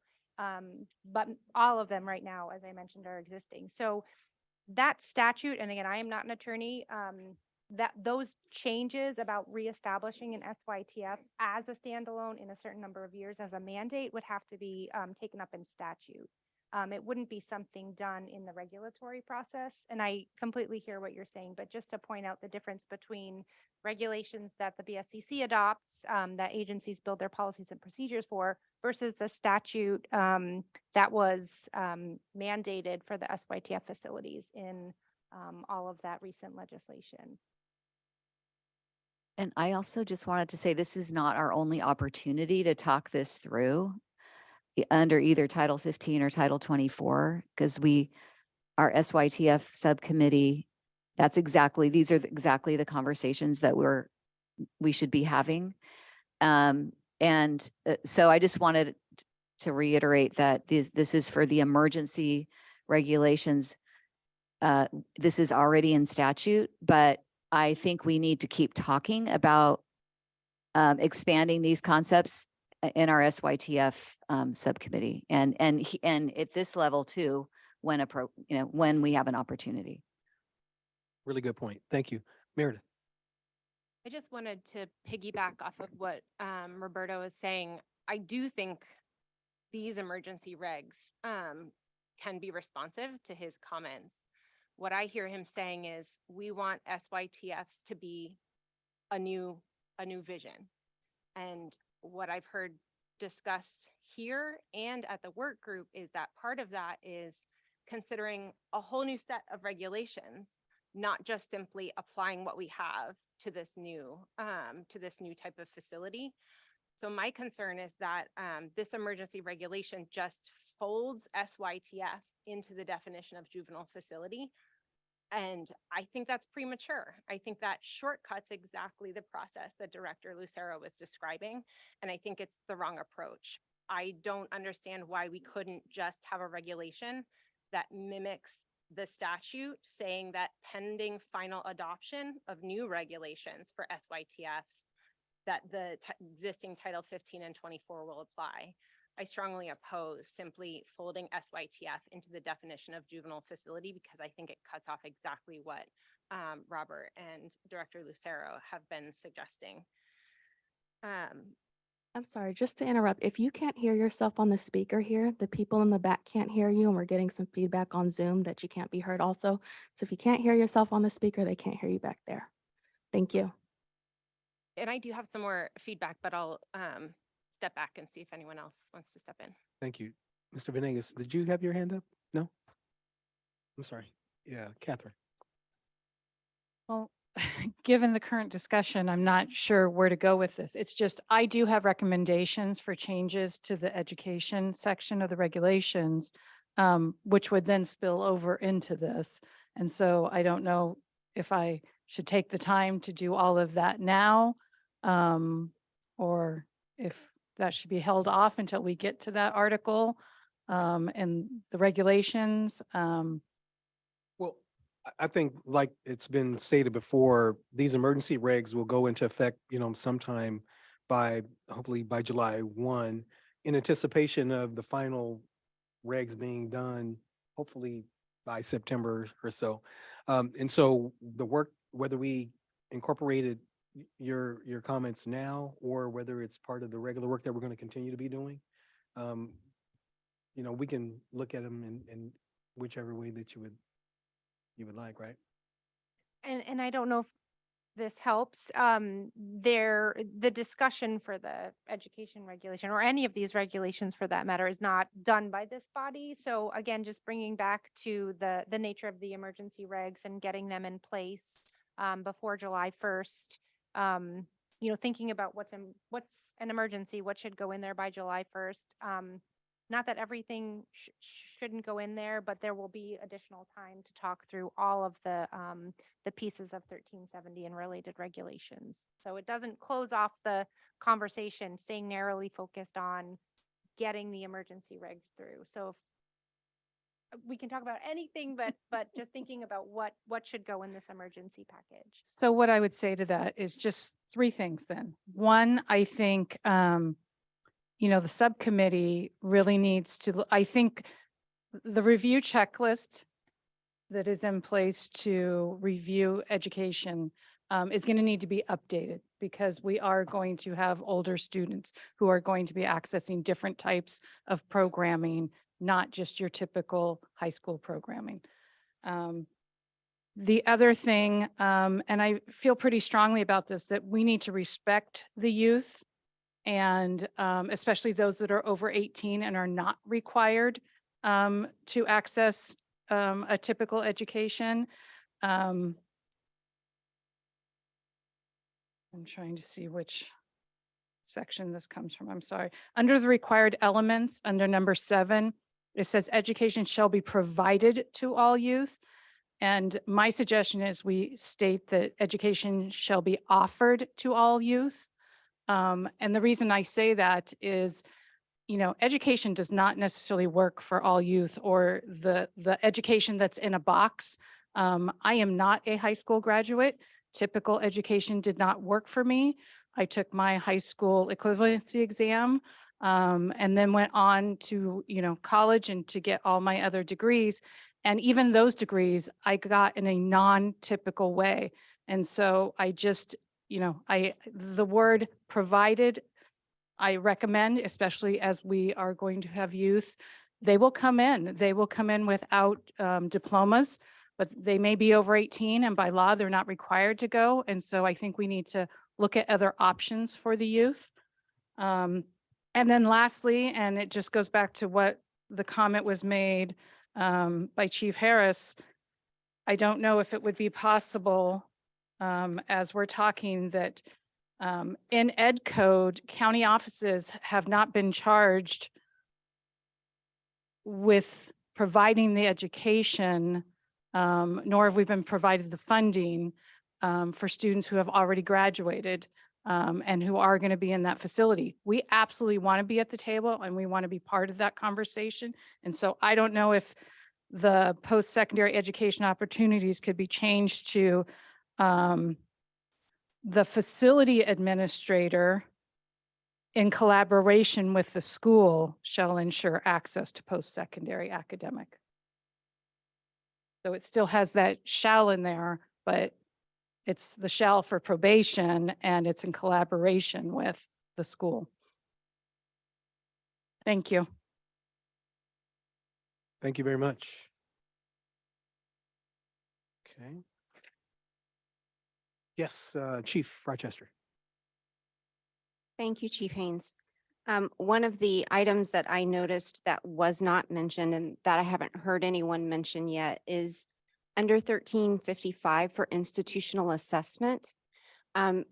Currently, the statute has been changed through SB 92 to require an individual rehabilitation plan. So I would just suggest that we consider adding that to section 1355. That once a youth is ordered into an SYTF, that a multidisciplinary team is formed to guide the decision-making and how that individual rehabilitation plan will look. And so I would just recommend that we consider adding language for that. And that, thank you, Chief Rochester. That's not in the package that we have before you in case people are looking for it. It's in the larger set of regulations, but we can certainly take that under consideration. But you're saying to include it as part of the emergency regulations now? I do feel it's relevant to be added to the emergency set of regulations. Yes, we currently have youth who are being ordered to secure youth track facilities. And I feel that it's important for us to have that in regulation and to take that into consideration as an emergency. Yes. Thank you. Yes, Robert. That was also going to be one of my other comments. Okay. The same. I feel that there should be that language included in those emergency procedures. Under the IRP that she Yeah. was talking about? Mhm. Okay, perfect. Okay. Any other? Yeah, Danny? In terms of the transgender and intersex youth, 1352.5, because we did go over this at the last meeting, some notes of possible changes. A lot of the notes weren't anything like extreme, so I think it's worth mentioning now. Inclusion of non-binary and gender non-conforming in the header, and then all sections that just refer to transgender and intersex.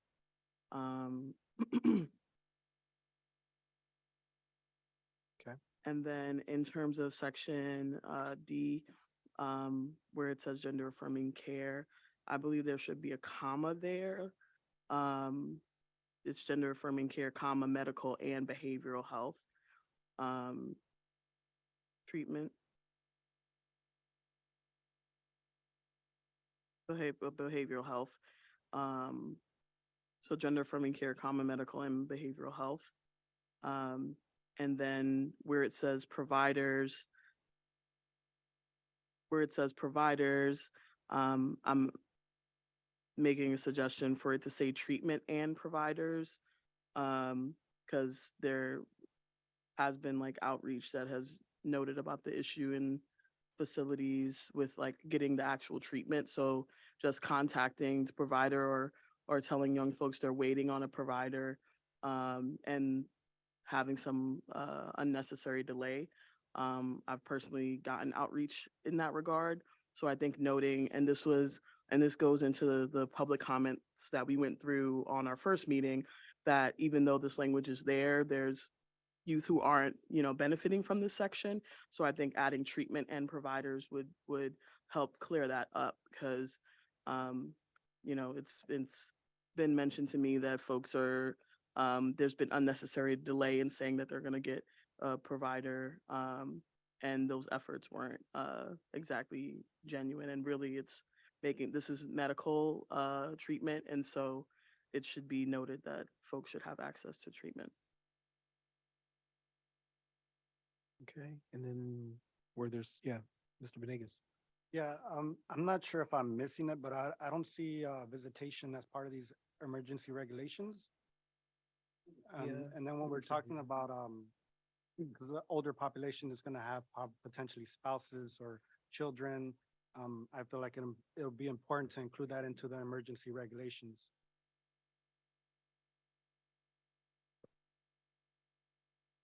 I thought I saw it.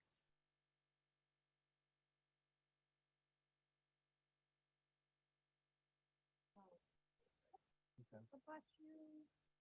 I remember it mentioned, Luis, let me just quickly, I did see on the definitions it has special visits or visitors. maybe that's what I saw. But it doesn't refer to it in the actual regulations. And but I just want to confirm, and this is really layered here. So I appreciate the note. What I want to check is,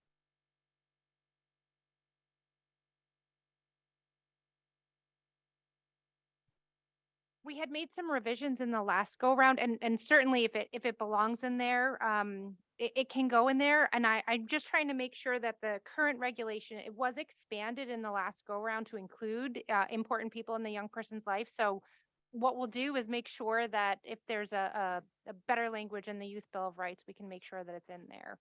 But that's likely why it's not in there, but we can certainly look at it again. And I'm looking at the the current regulation for visiting, whoops, which I can't find. So please give me just one moment. Thank you, Marguerite. I have so much paper. It says the facility administrator, it's 1374 visiting. The facility administrator shall develop and implement written policies and procedures for visiting that include provisions for special visits. Youth shall be allowed to receive visits by parents, guardians, or persons standing in local parentis and children of youth. Other families such as grandparents, siblings, supportive adults may be allowed to visit with the approval of the facility administrator or designee and in conjunction with the youth's case plan or in the best interest of the youth, but spouses aren't currently listed. Right, but we had some discussions. Oh. Right, so just a reminder for please to utilize the mic. But I think in our last meeting, didn't we clarify? Yeah, I'm just, That- I don't want to speak too soon. Let me say this, let's take the comment and then we'll go back through and look for it. I'm sorry, I'm having a hard time digging through all my paper, so I want to make sure to address your comment appropriately. Yeah, but that, we did talk about that at our last meeting, to include exactly what you're talking about. And I think that's some of what's happening. We've gotten through a lot of these regulations. Yeah. The ESC has discussed some of them. So what we're trying to filter is what should belong in the emergency regulations. And I hear you recommend that. And I think I might be getting some of my meetings overlapped. Do you have one? And then I'll get you, Chief.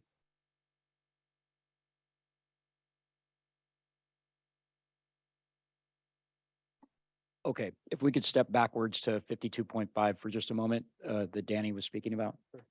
So I went back to, excuse me, to look for a definition of gender affirming care and did not see that included in the recommendations. And so without that, at a minimum, and certainly without a substantive discussion around what is intended by that language, I'm a little uncomfortable keeping that in there because it seems like a fairly substantive change without an understanding for the regulation. So I would recommend that we move that back to the SYTF subcommittee for those discussions going forward before we add it in here. That makes sense. So is there no definition in the Youth Bill of Rights on this or no? I don't believe so. And again, Okay.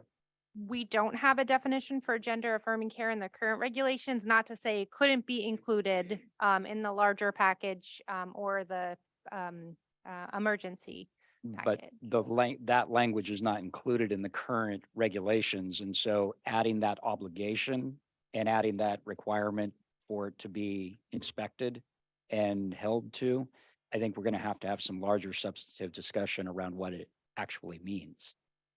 Yeah, I think it's a good point. I'll get you, Danny, but I think it's a good point for the SYTF subcommittee to take a look at that, to put some structure around what that definition is, because that's how the facilities operate based on what that definition is when we offer services and when we're working out contracts with medical providers and mental health providers. All those kinds of things need to be included as really clear definitions of what we expect for the services to be.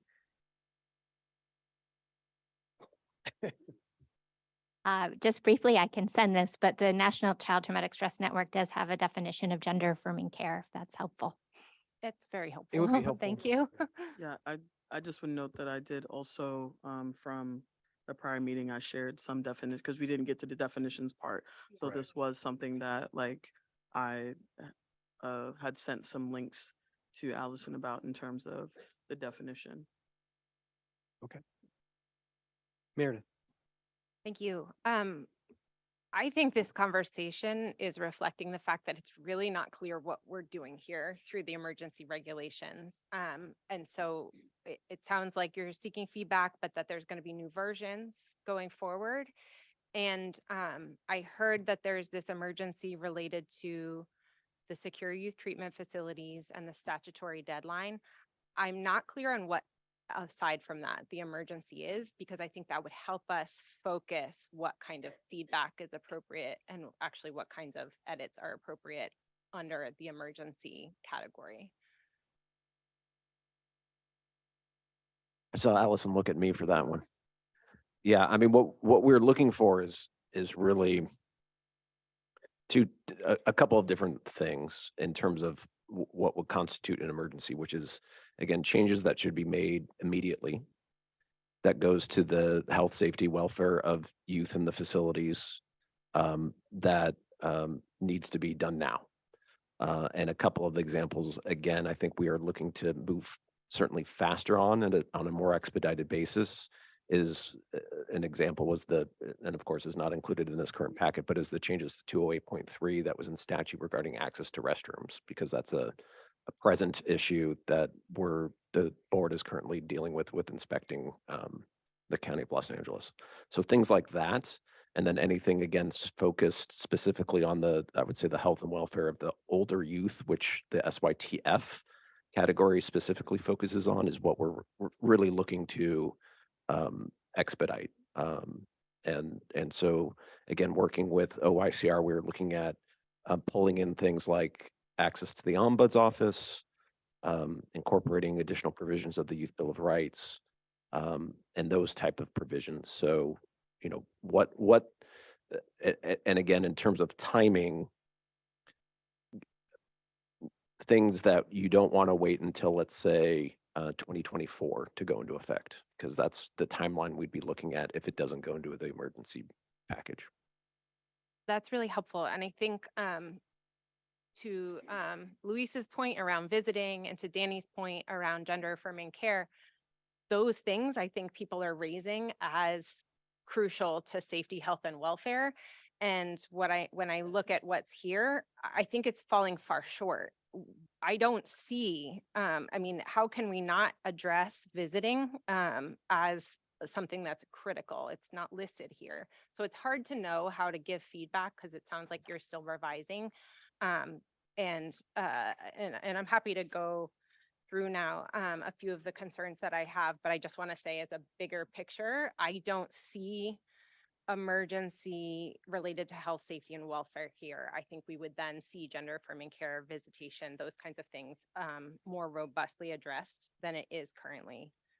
And so just going through on page 6, where it defines juvenile facility as including secure youth treatment facilities. And on page 12, where it makes the revision makes the Title 15 generally applicable to secure youth treatment facilities. I think both of these should not be part of the package, and instead a separate regulation should restate the statutory standard that pending final adoption of modified standards, Title 15 and 24 apply to secure youth treatment facilities. Again, I don't want to prematurely cut off that SYTF process. Next, on page 13, related to death and serious illness, we talked last fall about the need for grief and trauma counseling in these sections. I'm not seeing that reflected here.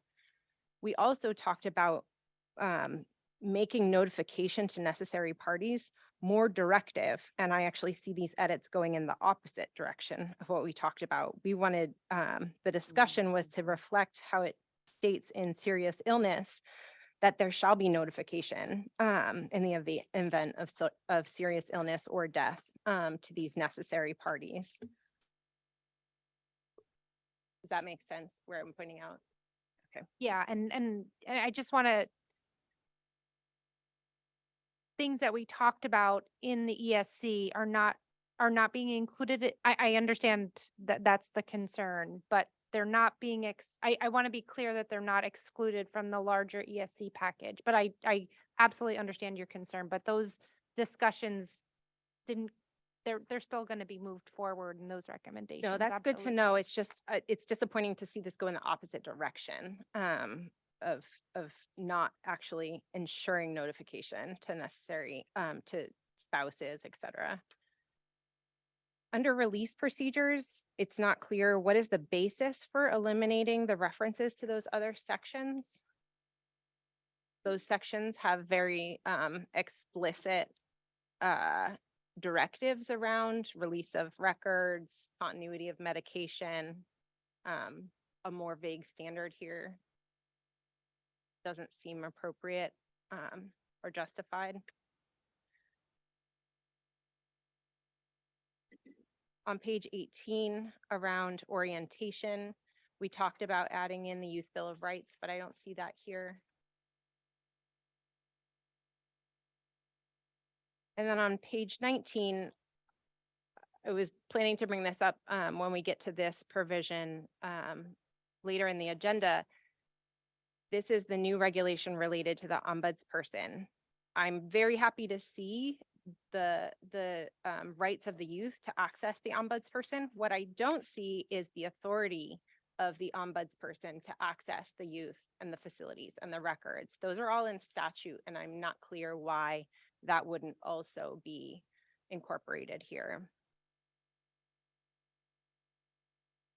Under education on page 23, as Danny was referencing, this right to ensuring access to post-secondary education is in the Welfare and Institutions Code. The juvenile hall section is WIC 858. The camp section is 889.2. I think this is important to add, and I would encourage, if we're really looking at health, safety, and welfare, and that's the emergency we're talking about, one of the things that we've heard on the ground is that post-secondary education access is being denied as punishment, discipline, or retaliation. And we've heard that from folks in facilities. And I think that would be a crucial piece to add here as well.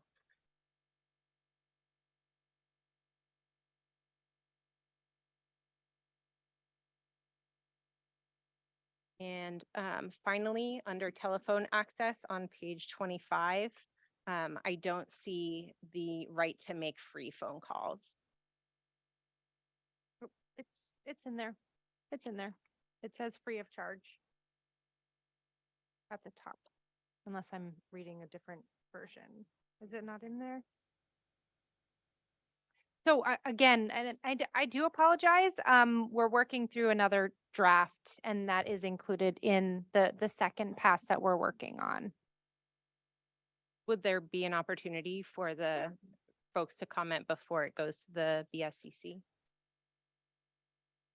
We need to work through that process. There's certainly a process for public comment through the Office of Administrative Law, the Administrative Procedures Act. So we generally take comment before, but we'd have to work out that process, if that makes sense. But yes, there will be a time to make comment on the emergency regs. Thank you. Any other thoughts from the ESC on the emergency reg? Yes, go ahead, Robert. And I just wanted to touch on the ombudsman portion. And it's something that I heard was that if part of the regulations or these emergency regulations is to be responsive to the well-being of our youth in these facilities, I think it would be beneficial if we added some type of language in there, like, I don't know, maybe under C or in between B and C, that the ombudsman person will respond to the youth after communicating, talking with them, or just upon their request. And that, I don't want to get too lost in the weeds as far as like procedure, like if it should be 60 to 90 days, maybe they could receive a written response to their concern or request, however that works. And the reason I say that is that, I think the ombudsman person is a great tool for the overall health and well-being of seeing what's going on a regular basis and being able to check in with the youth. But this language looks to me almost exactly like the language that I know from CDC or CDCR now. And I kind of see it like this is the canary in the coal mine. And you know what happened, we all know what happened with CDC, with CDCR, and the ombudsman person was never really taken serious. And I think that, like I said, it's a great tool to bring awareness to like some things that are not working in a facility, or just things that are coming up over and over again that they can address before it goes into court. because it seems like that's the last resort. If we don't catch it, it goes through a 602 process or some type of a grievance form, and then it just ends up in court. So I hope that this ombudsman person doesn't end up with the same type of view from folks inside these facilities that an ombudsman person is viewed from CDCR, because like this is the same language. Chief Human Cross. If I might, though, I totally respect what you're saying. I used to work for a state agency that had very much the same kind of reputation with the ombuds person.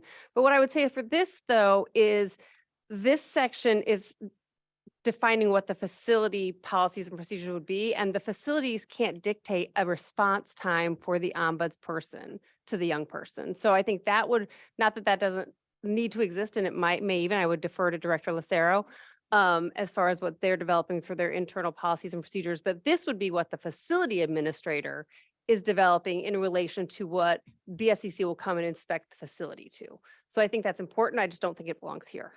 That's exactly my point, that the overall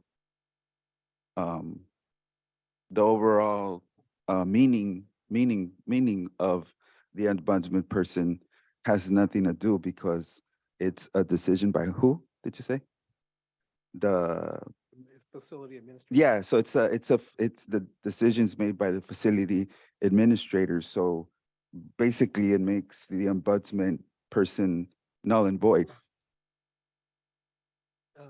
No, I don't think, I think what, and correct me, Chief, if I'm not capturing this, but the regs that we're putting together here are the guideline for the facility administrators, knowing that the ombudsperson is in statute, that it's something that is, that every youth has access to be able to use. What chiefs and what the facility administrators need to know and have to be able to build their policies around what the regs say.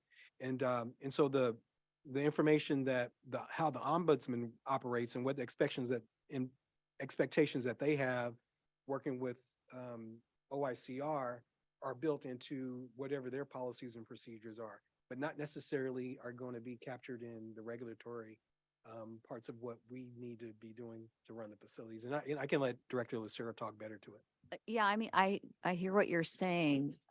You're wanting to have it spelled out, the timeline that the ombudsperson will respond to the youth, whether personally in writings in some form. And that would go back to our ombuds division's internal policies. And so your comments are really critical for me to hear today, that this is something that you want published. I'm thinking it could certainly be, I can't, I'm not the boss of everybody, but it could be an appendix. Like once we get our policies published, it could be made available to each of the facilities. It could be made available to each of the chiefs. And my hope is that it could be available to each of the youth and their families on our website, for example. So that is being developed.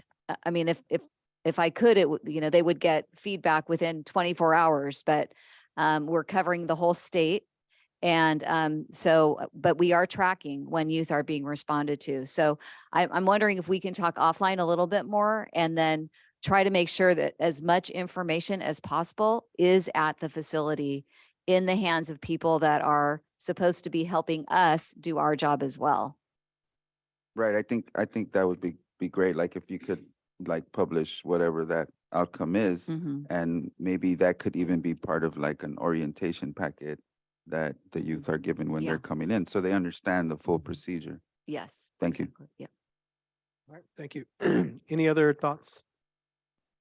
Not to belabor the point, but as a facility administrator, I'm to allow youth to make and communicate with ombudsperson freely and confidentially. And I need to allow that person to do that. And if I'm going to be responsible for timelines and response, then it's not confidential. So. Right. Luis? I just had a, no, it's probably the similar, an offline conversation, but I was gonna maybe suggest, it says posters provided by the Division of Ombudsperson, so that's the responsibility of the Ombudsperson's office to provide those posters. I just think back to facilities I have been in when I was incarcerated, and nobody really knew what the ombudsperson did or where they were or what it was about. I remember seeing just an ombudsperson and a number if you want to contact, and just by the phone, and that's it, without any real information. So maybe this is a suggestion for a different point, but my suggestion would be making those posters to be as clear as possible of what rights the youth have, how to, even examples of what the office provides and how to go about that process. That is actually part of the job of the ombudsperson, is to reach out to youth, community and families in developing the literature, and the actual posting of the Bill of Rights needs to be done in a way that as many people as possible can understand what's being said, and in different languages. So we hear you, your feedback is really important to us. And our ombudsperson is already visiting facilities, talking to youth, bringing in, pizza sometimes, and trying to get as much feedback as possible. Meredith. Thank you. Just going back to if this is really, the emergency is the health and welfare and safety of the youth in the facilities. Two other sections I want to flag. One relates to room confinement. And I think the Attorney General's letter outlines some serious concerns about youth staying in their rooms for long periods of time. And what I've been hearing is that this is especially a concern for older youth who don't have the compulsory high school education requirement. I don't see how we're not addressing what the Attorney General raises in an emergency regulation around room confinement. The other relates to food. We've heard in multiple spaces in public comment that youth are hungry in these facilities. And if we're really making emergency regulations on health, safety, and welfare, we have to address this, especially for older youth who might need even more food. Not a nutritionist, but those seem like areas that fall in this category. And I know we've had some discussions at our last meeting, and I know the plan will be to have a work group to take a look at the nutrition part of this as well, right? At some point. And so I'm not sure if there's, a reason, or, we would need to, I guess I should say this, with the emergency regs that are going to be that are going to be introduced and that are going to start on July 1 will be incorporated into other existing regs that are already in place. Is that correct? Right. So I think we've had some discussions. There are going to be further discussions around the nutrition issue or for adults in the work group that's going to be able to dig deeper into that. But they're not going to be a part of this package.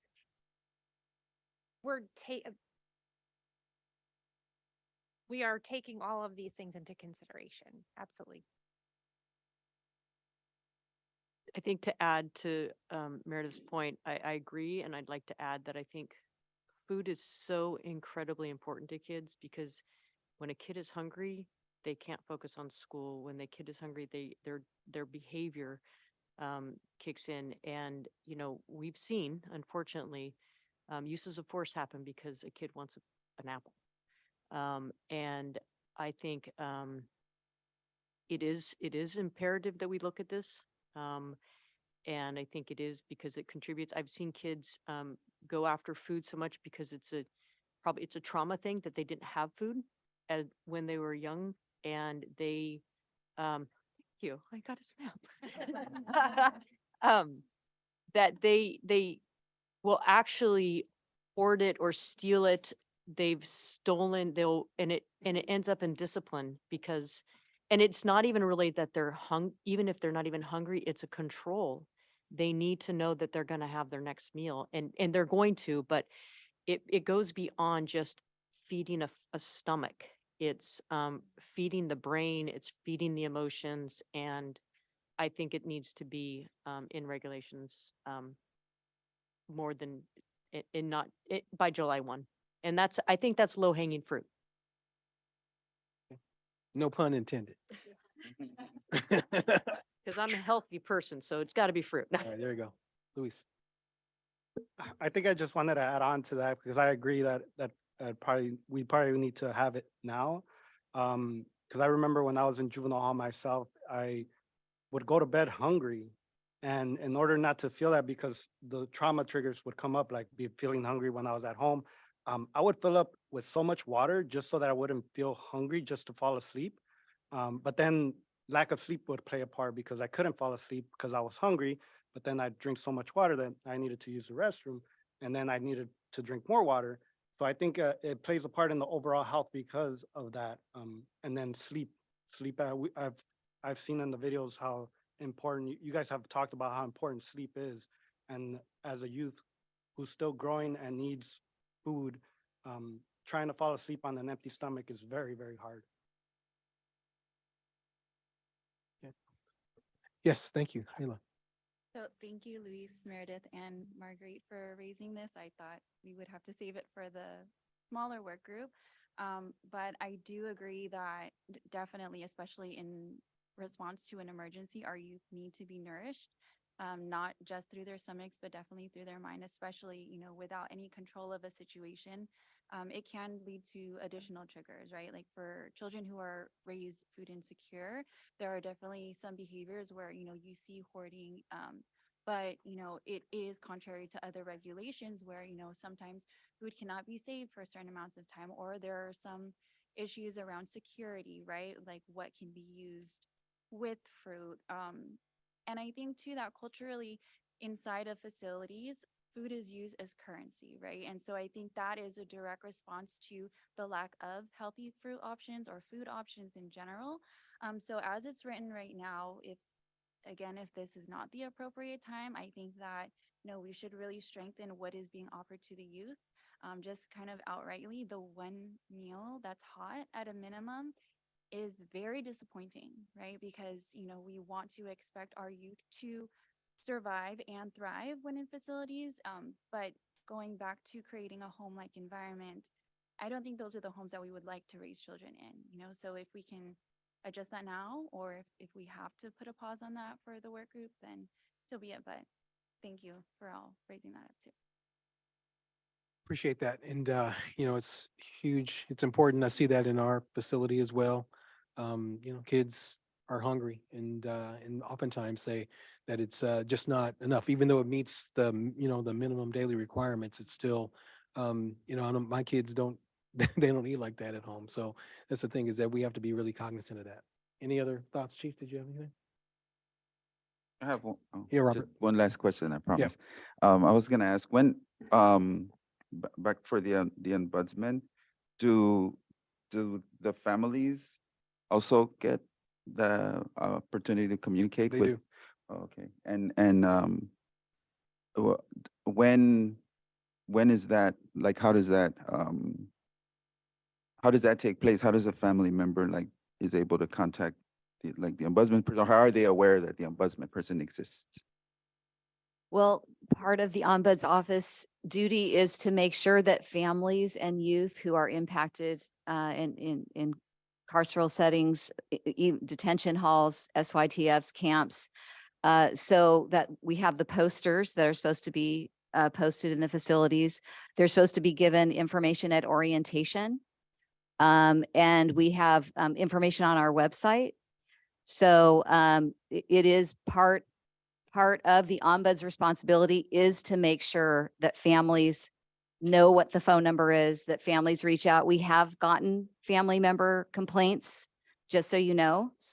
So I think there is it's working to some extent, but we also need to rely on everybody to help us partner and make sure that the communication is out, and we, partnering with Fresh Lifelines for Youth or Young Women's Freedom Center, we're very much wanting to make sure that we're all spreading the word and getting that phone number out.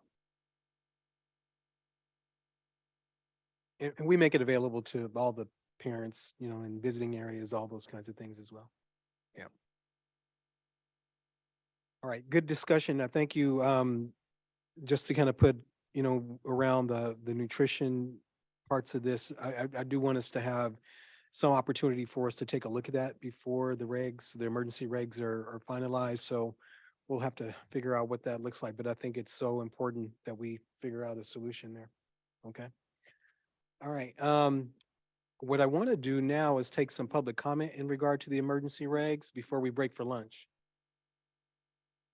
So if there's any public comment, then I'll just follow Allison's lead. Yeah. And I don't think let's not, you don't have to put your name up. If you're in the room, just get in the line and just come up. And just a reminder that you have 2 minutes. I sure wish I was still sitting up there, but anyways, Israel Villa again with CYCJ. Appreciating again the dialogues, that even the tensions. I feel like in the definitions, it might sound kind of weird, but I feel like there needs to be a definition for data and data collection and data reporting. I feel like all the folks on this board, as well as the security check work group, should have access and should be provided data, including the county budgets for each county probation department. We have access to the plans are available to the public when we see how the investments are made or not made. But yeah, like data such as, for example, the budgets, what the breakdown looks like, the current populations, the bed spaces, availability, the current population of young people under their supervision, things like that. You all talk about informed data-driven decision making. I learned it from y'all actually, and where's the data? So I would encourage y'all considering adding that, because there's a lack of it at the work group. A couple weeks ago or a month ago, whenever it was, Catherine shared just a tad bit of like 2 sentences of data. There's this many kids here. I don't remember this many here, and that was like extent of any data thus far. And that's a challenge if we're to make informed decisions and data-driven decisions. And I feel I know we all know what it means, but I feel it needs to be there. I feel it's missing for a reason. And I think that the time for clandestine movement and activity from system holders, I feel it's time for that to end. I feel I've been coming here to this space for over 9 years now, asking for transparency. We can go back and look at, they're all very consistent on our end, what we're asking for. And it's simple, transparency. So I would ask and encourage y'all to include that in the definitions as an emergency. Thank you. Thank you, Israel. Yep, come on up. Hello, everyone. Again, I'm Sonia Tonneson from Communities United for Restorative Youth Justice. Oh, I gave my old last name, Sonia Tonneson Castellano from Communities United for Restorative Youth Justice. I feel that this conversation feels rushed, given the intent of DJJ realignment, the actual language in the law about what the goal of that bill and that realignment is to do. I feel like we're diving into a lot of particulars in the current code, which we already have this much, I know, comment and stuff you've all read, hopefully read. That's significant. To try to do all this and try to do emergency regulations that would take into account that feedback and the fact that actually you all are charged with building something that isn't this at all feels very rushed in this process. So I just want to voice concern about developing emergency regulations that are reflective of flawed minimum standards that you all are here to fix and that have been long overdue being fixed, as we had periods of time, these weren't even revisited during the pandemic. So this is a very late process, many, many years in the making. And to have that conversation be so short and brief while I thought there were some wonderful points being made, doesn't feel like it is doing the job of the new laws that we have in place. Thank you. Thank you. Thank you. Any others in the room? Yeah.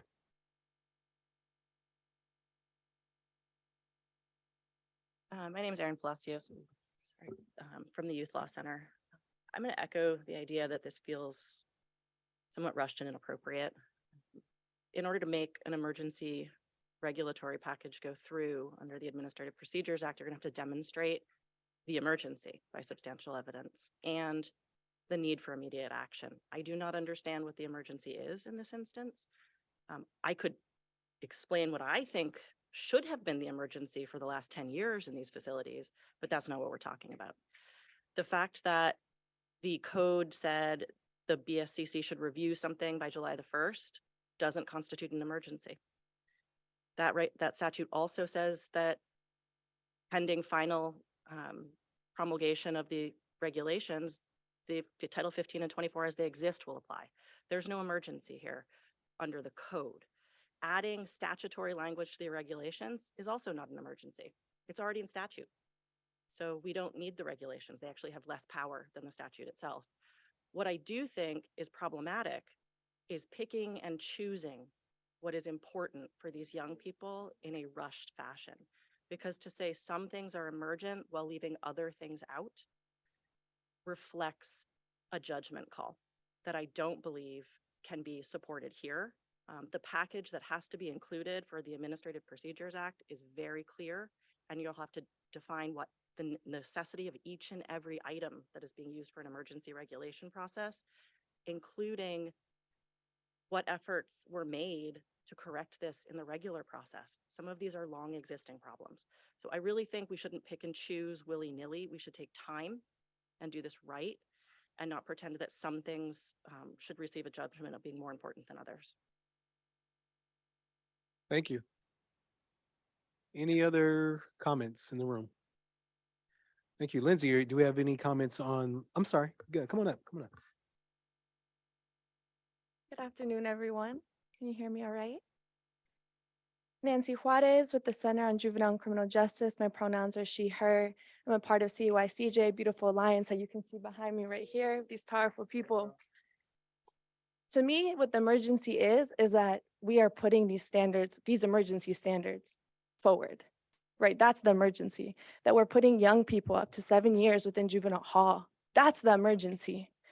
Title 15 and 24 should not be used as a starting point for SYTF regulations. The SYTF subcommittee should look to other models for standards that are aligned with SB 823's vision, right? We're talking about a vision modeled based in public health and positive youth development. We don't see visitation on these emergency standards, right? Education, so much is missing there. Green spaces, nutrition. I appreciate the comments that were put forward today about these emergency regs, but we're even debating whether we should add expertise to this SYTF subcommittee. That makes me feel very unsure of what these emergency regs will actually accomplish. We don't even want to add more expertise to a body that will strengthen, right, these conditions within SYTF facilities. So again, to me, when I see these emergency regs being put forward, the emergency is that we're thinking that this is enough for our young people. Thank you. Thank you.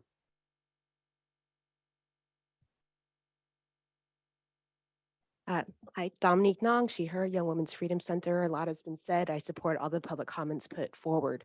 So I would just like to say I am very concerned again about the process, or really lack of process that has happened. And so I'm going to ask that if this executive steering committee does decide to propose emergency regulations to the board, that there is enough time for this committee to review those, for the public to review those, so that there's a lot of communication, because there seems to be a lot of lack of communication among the committee. And again, this is a committee as a body. It's not led by, it is managed by one person, but this is a body. So I would hope that any recommendations put forward have been collectively discussed thoroughly by this committee before it ever comes before the board. Thank you. Thank you. Any other comments from the public in the room? All right, Lindsay, do we have any comments online? We had a hand up, but it's down now, so we don't have anyone right now. Okay. All right. Well, thank you everyone for all of your comments. We will take a break for lunch. It is 12:27. We'll come back at 1:30. No, 1 o'clock, 1 o'clock. I'm sorry, 1 o'clock. Yeah, 1 o'clock. And We, we are going to go ahead and get started for this afternoon. And we are going under, if we look at our agenda for today, under 1B, we see we're at the Title 15 minimum standards for juvenile facilities. And we are going to be starting at section 1357, use of force. I'm going to let Allison kind of give us just kind of the, the ground rules for how we're going to go through that. But I do just want to say this in the interest of time, because we need to get through this process really timely. I want us to have, of course, very fruitful discussions around all of the Title 15 regulations that we're going to touch on today. But the process and understanding where we are with this process, given the process that we're going through, this is the process today. And I understand that there's concerns about what the process looks like today. But given where we are and what we've been tasked to do as an ESC, we really need to focus on making sure that the work that we do today and any regs that we're going to be working on are things that can be inspected to. That's always going to be the standard that we want to always keep in mind, and things that can actually be operationalized. Okay, so we can talk about that if the questions come up about what that means, but I do want us to make sure that we focus on those things as we're moving through the different regulations. And so I'm going to ask Allison to go ahead and kind of get us ready to get started. thank you. Welcome back, everybody. Very quickly, we placed new binders for the public and also for the members. We added some of the material that you see public comments and letters and information that came in throughout the process. We've sent them out to everybody. So I want to point out attachment N are some recommendations from Disability Rights California. Attachment O has been added, and those are recommendations from the Children's Defense Fund. Attachment P, CAY-CJ concerns with the SYTF facilities. Attachment Q is a letter from the Office of the Attorney General with Title 15 regulation, comments on Title 15 regulations.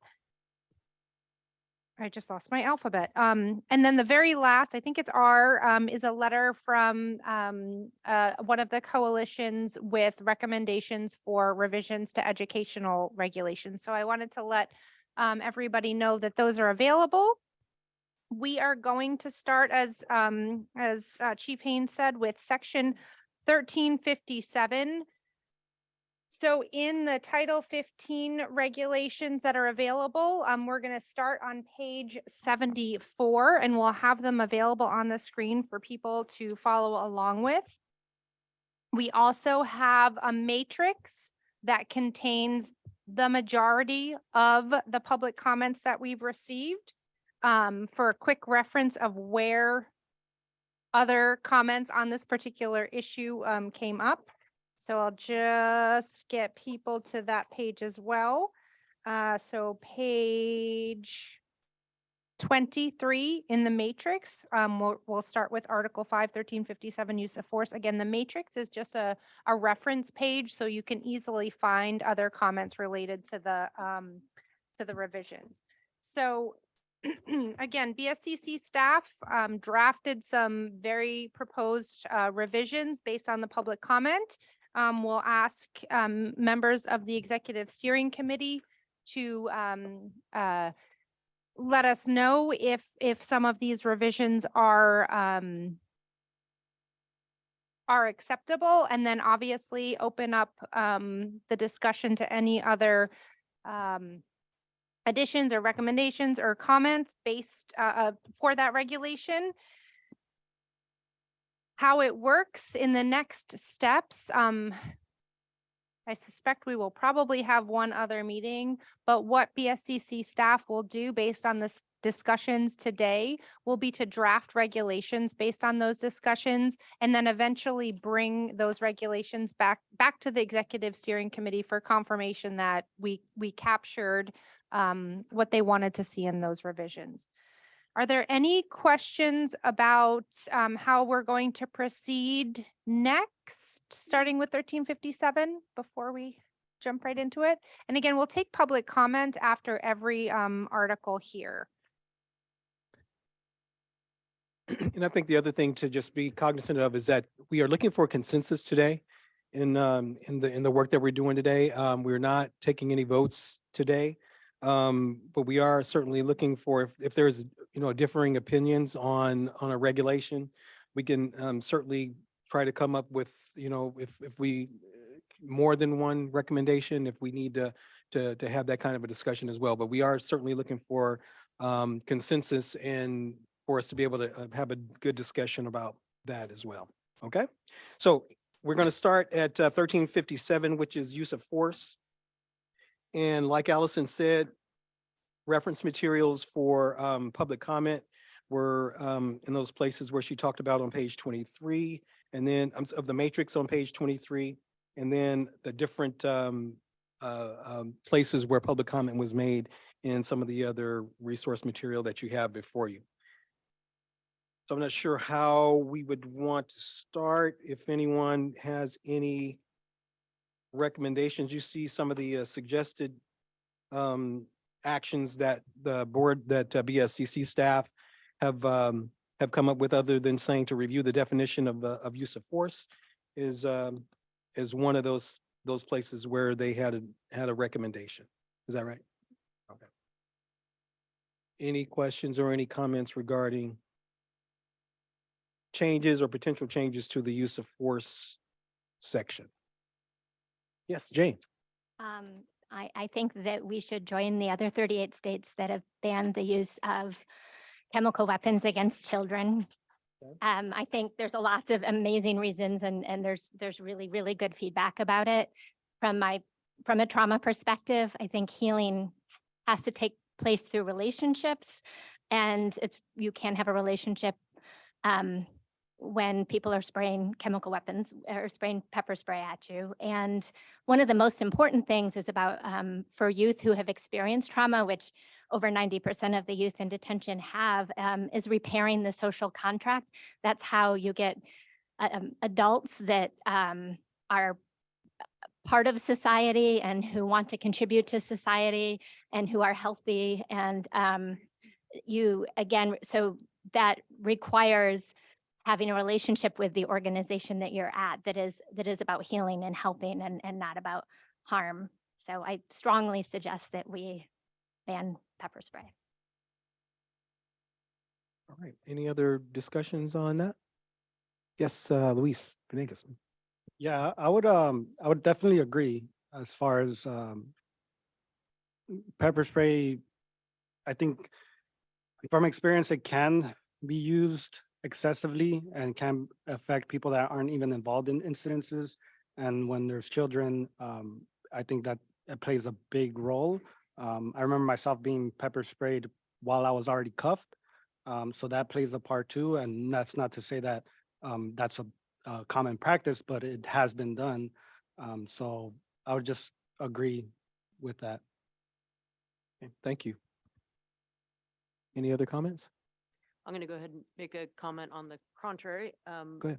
And as a facility that still has pepper spray, we've used it once in the last 2 years.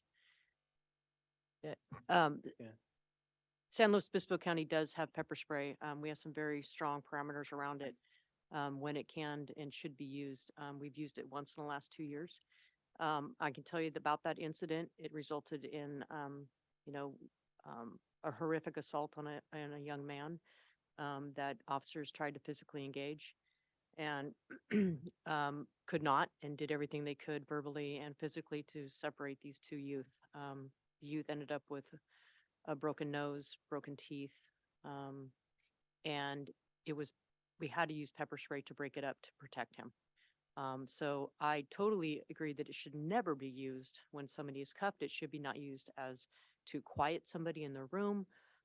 It shouldn't be to be used in that manner, but I know for right, to have to go physically, you talk about trauma, when you go physically hands-on and you get more than one person hands-on with somebody to control a situation, that is traumatic too. And I really believe in the strong guidelines and oversight of when you can use it and how you can use it and the process to evaluate the process and the debriefing and the re-engagement to get that youth back in to the, relationally. But I know for us, it really kept someone much safer as well as staff around too. I don't hire guards that are, former football players.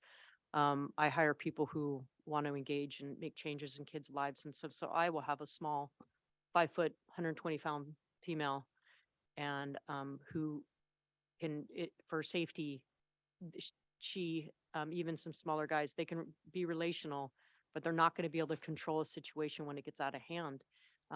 And it's a tool that we unfortunately will have to use to keep other people safe.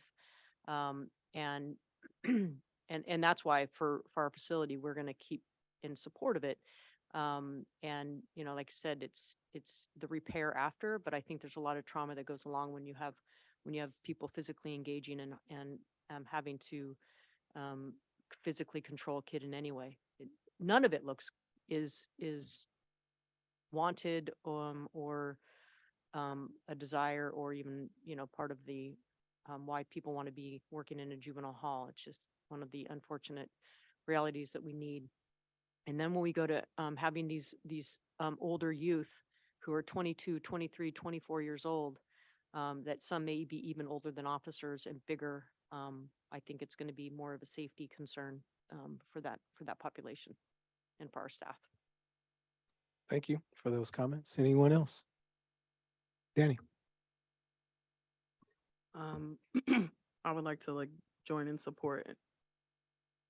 I would like to join in support of us banning the use of chemical agents.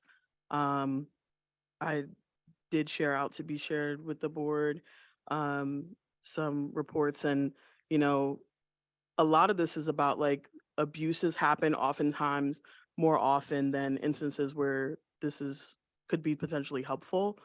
And so that's what we want to prevent. So I understand that in your facility was only used once, but that shows that there's other methods that can be used to de-escalate a situation outside of chemical agents. The LA Board of Supervisors banned the use based on abuses that was happening in LA.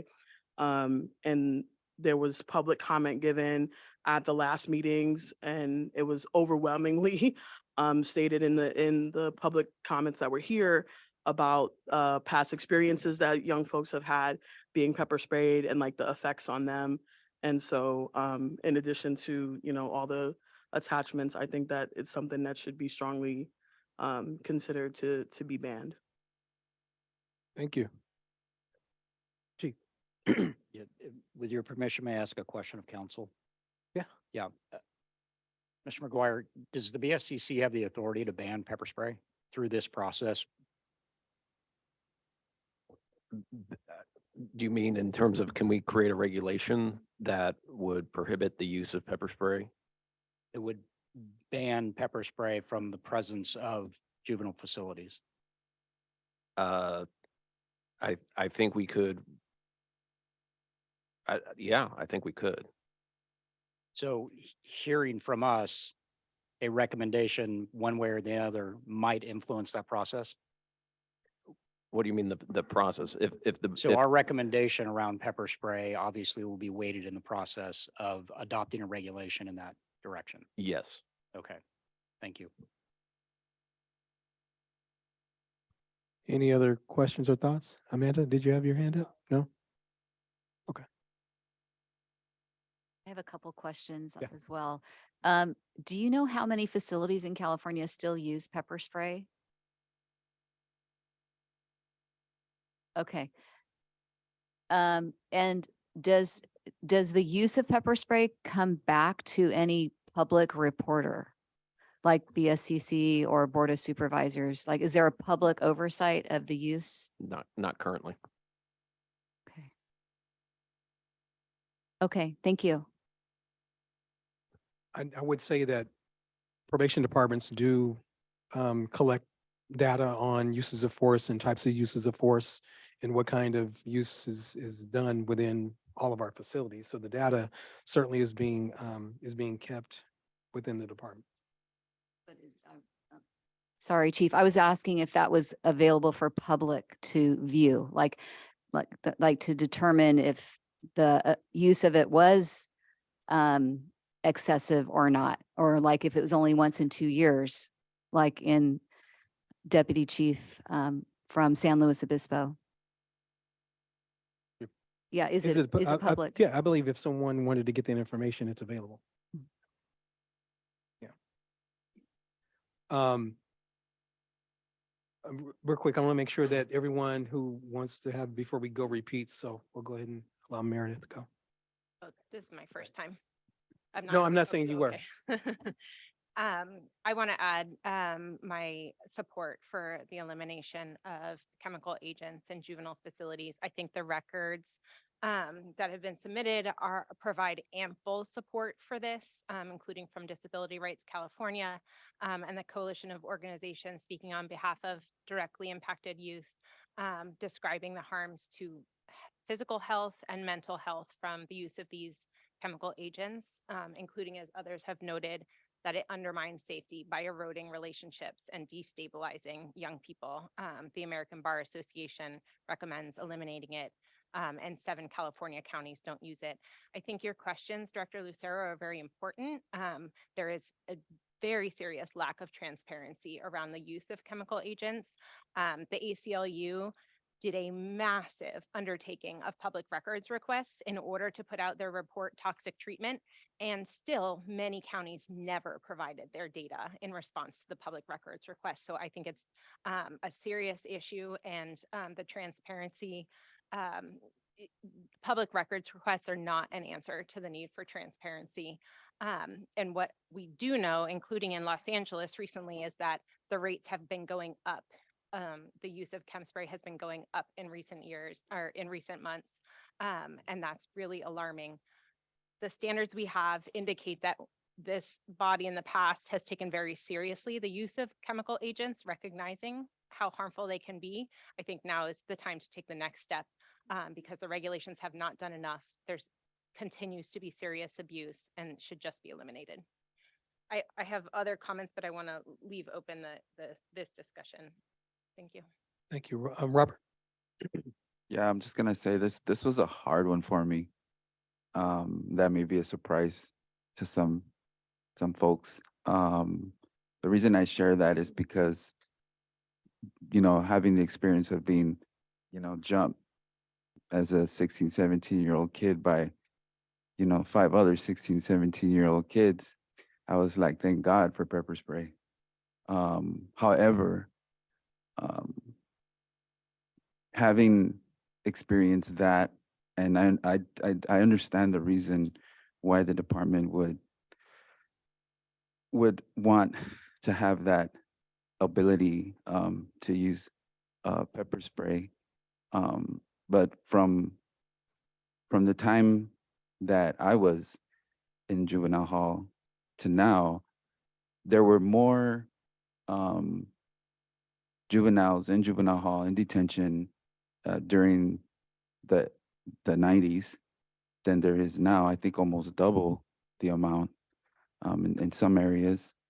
And the rates for pepper spray, according to the research I did, and and I'll be more than happy to share that, but there was less.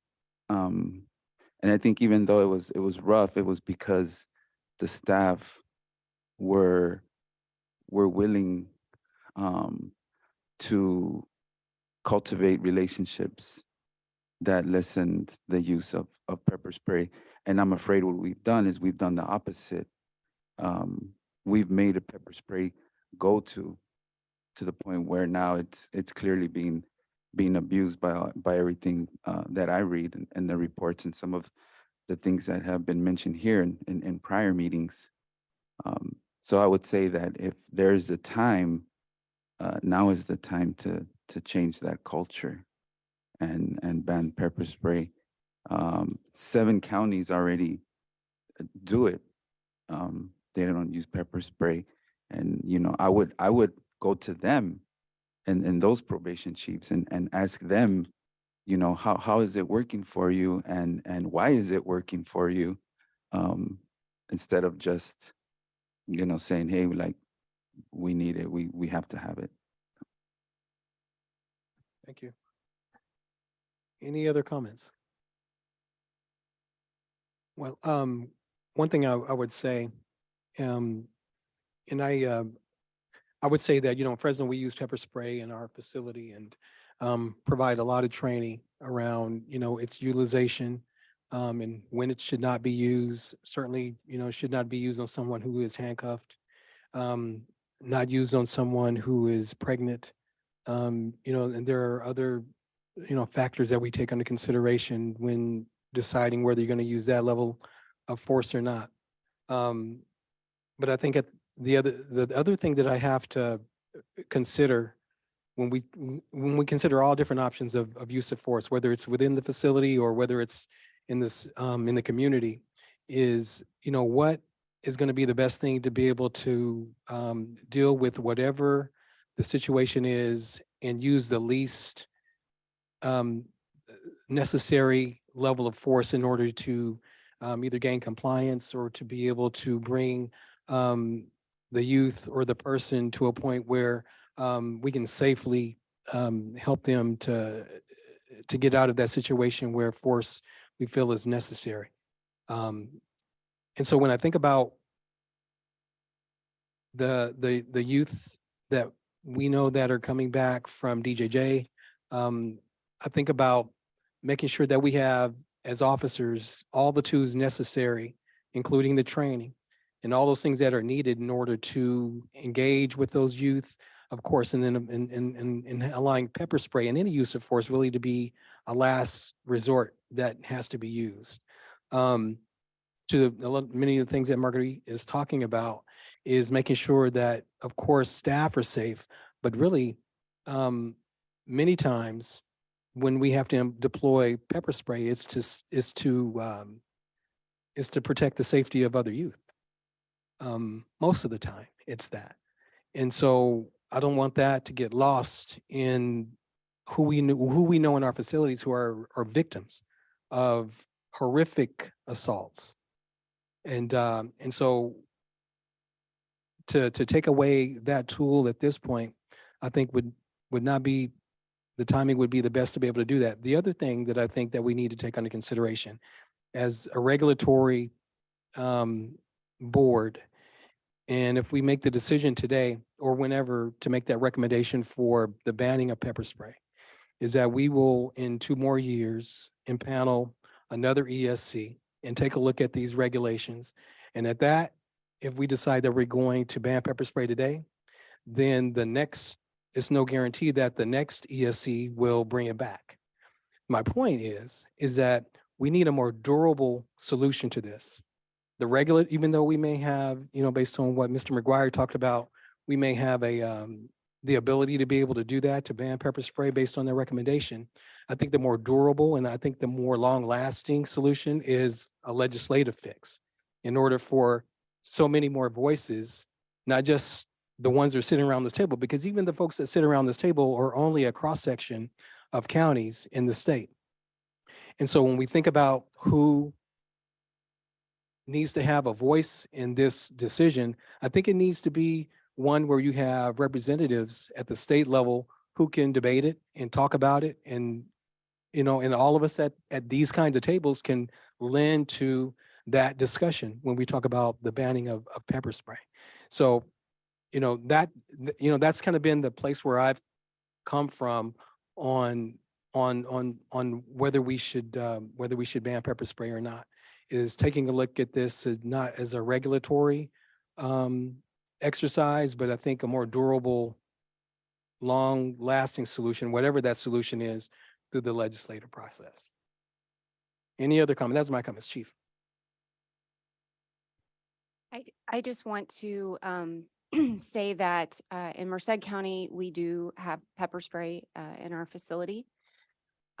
With every single deployment of pepper spray, we have a use of force inquiry board, and they view on camera the use of force, and they determine as a body whether or not they want to investigate the matter further, if there's a training issue, if it was excessive, and they provide direction on how to proceed from there. I have witnessed some horrific attacks inside my juvenile hall of youth on youth. And I have seen youth being kicked in the head, not by my staff, but by youth on youth. And I think as we continue to want individuals in our facility, like Marguerite said, that aren't, football players, they're not big people. They really struggle with gaining control of very dangerous situations.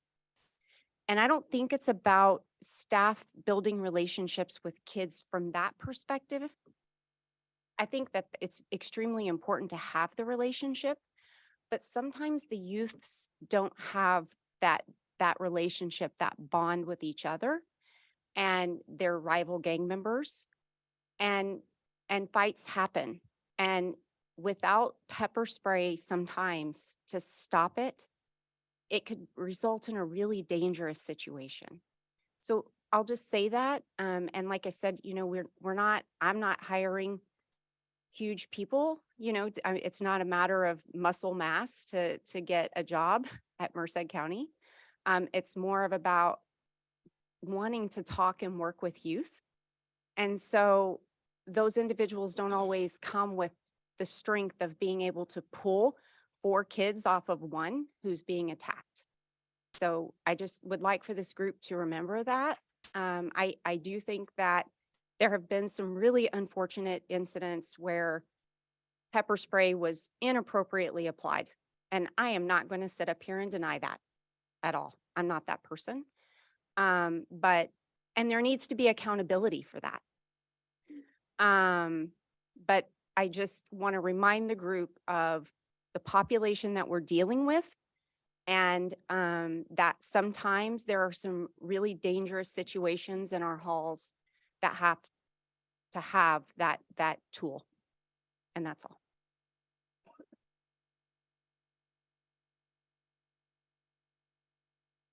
Thank you, Chief.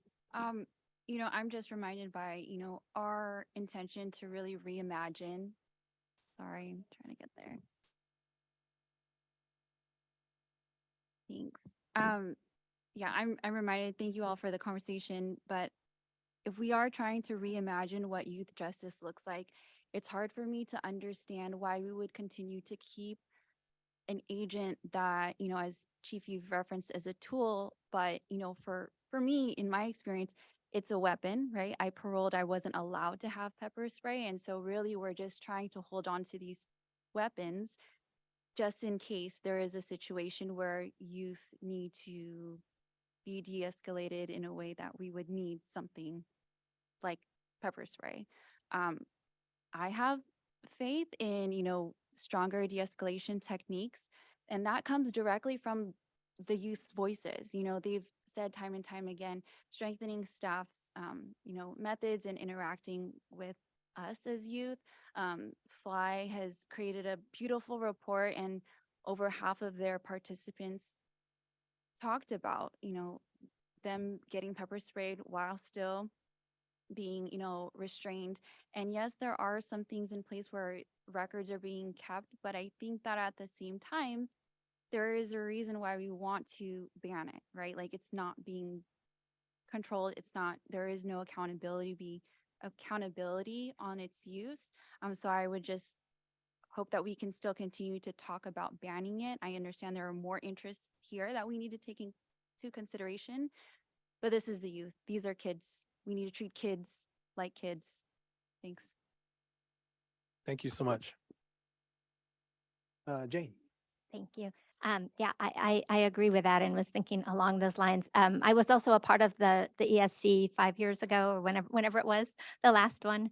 And we were pretty split on this and had a lot of really good long discussions about it. And essentially where we left was the idea that, well, we're going to at least require it's locked up. You know, people, it will be relied on less so that next time we can ban it. And so when we say, you know, that, well, we'll have the conversation again in 2 years. I mean, how many abuses have there been since that could have been prevented? You know, had we been able to successfully eliminate it last time. So it feels hard to want to kick the can down the line some more. I also have so much. I've seen the surveys of staff in juvenile detention and understand the secondary traumatic stress, the burnout, the fear and fears of safety, and absolutely think that we probably need to do more even here to address that. And clearly other states, other counties have been able to do that. But the toolbox, I think that a toolbox that includes, as you said, a weapon that includes pepper spray. There's so much more emphasis on that sometimes than, you know, training trauma-informed de-escalation and some of these other things. Like, we need to enhance that toolbox, absolutely. But it just doesn't feel right to have something that we would take children away from their parents if that was used against them in their home.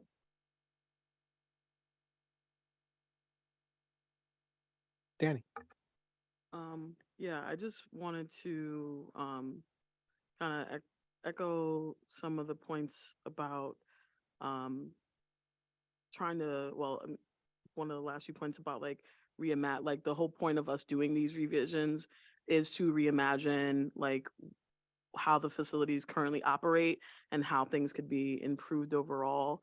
So I think that we definitely should be looking toward like positive changes, like in terms of limiting like the use of pepper spray. Like, there's physical effects that it has in its use. It's not just used to break up a fight and then everything's, you know, perfect. There's also physical effects that it has on the individual that it's used on. There's people who had respiratory issues because of it. If they're restrained in other ways, it could lead to asphyxiation. There's other health concerns also in its use that we need to think about. So if we're talking about wanting to help young folks, like, it doesn't just mean the young person who may be the one who is like, and I want to, you know, we're saying the term victim, but like, young people engage in fights, whether or not they're incarcerated or not. Like, this happens a lot with young people. You don't understand, like, they don't understand, they're in adolescent, like, brain development, talked about this, like, very short-term minded, like, doesn't understand, like, the, you know, potential risks and outcomes. And that's why young folks do engage in a lot of fighting. And it happens, you know, in schools, outside schools, with friends. Like, this is what happens with young people. And really what's needed is to help them understand, like, ways to deal with conflict that are not leading to them harming each other. And so when we talk about like investment in like more resources for young people to understand like how to deal with the frustration, and it's frustration that they're feeling being incarcerated, past trauma, frustration, there's a lot of things there. And pepper spray is not the answer and the be all cure all. And there's, you know, 35 states have banned it for a reason, because more often than not, it's led to more harm than good. And even on use in adults in police and peaceful protests, like, has led to a lot of harm. And so we really need to be thinking about like what other methods can be used that will be helpful to lessen like these altercations happening. And like, the safety is not just the one who's like the, you know, saying victim in the fight now, but like tomorrow it could be, you know, the reverse role. And so every young person that is in the facility, like, their health and well-being is important also. And there has been a lot of risks and a lot of abuses. So I do think that it's important for us to like continue the conversation and like thinking about like use of force, like, that should be limited. So anytime that we're going to this session, any kind of use of force should be last resort, and we should be thinking about other like interventions, community methods, you know, in the communities now, that's why they have credible messengers that work on that, anti-violence organizations that work on that to address those kind of issues to like lead to less violence in neighborhoods. And it has been successful when implemented in different neighborhoods. So there are methods that can like be used and utilized. Thank you so much. Any other thoughts? Chief? I've been waiting to comment because I actually just shot my facilities director a text message to say, when was the last time we deployed OC? Contra Costa County, we do still have OC in our facility, but it is deployed so rarely. Because I'm like searching through my emails, like, because they send me an email every time. And I can't remember the last email I got. The last one I can find is from December. I think there was one time this year. And we obviously we have a review committee that looks at every use of force, not just our OC deployments. But I just want to highlight that we use it so infrequently, and when we do, it is a measure of last resort. What I will say is, in doing my very cursory kind of review to try and find the last time we used it, I did notice that the one time it was used last fall, it was used in an SYTF capacity in our gymnasium, which is big, and it was harder to get control. It was multiple youth on one youth assault. And so I think that just kind of echoes what Deputy Chief Harris said. It's not a matter of staff wanting to do it. When it's deployed really in the effort of preserving another young person who may be getting attacked, at least in my situation. Thank you for that. Chief Richard? Just so there's no curiosity in the room, yes, El Dorado County uses OC spray as well, and it's currently carried by all staff on duty, and of course, with a high degree of training, not just around the use of OC, but in the use of alternatives, so that OC doesn't have to be deployed.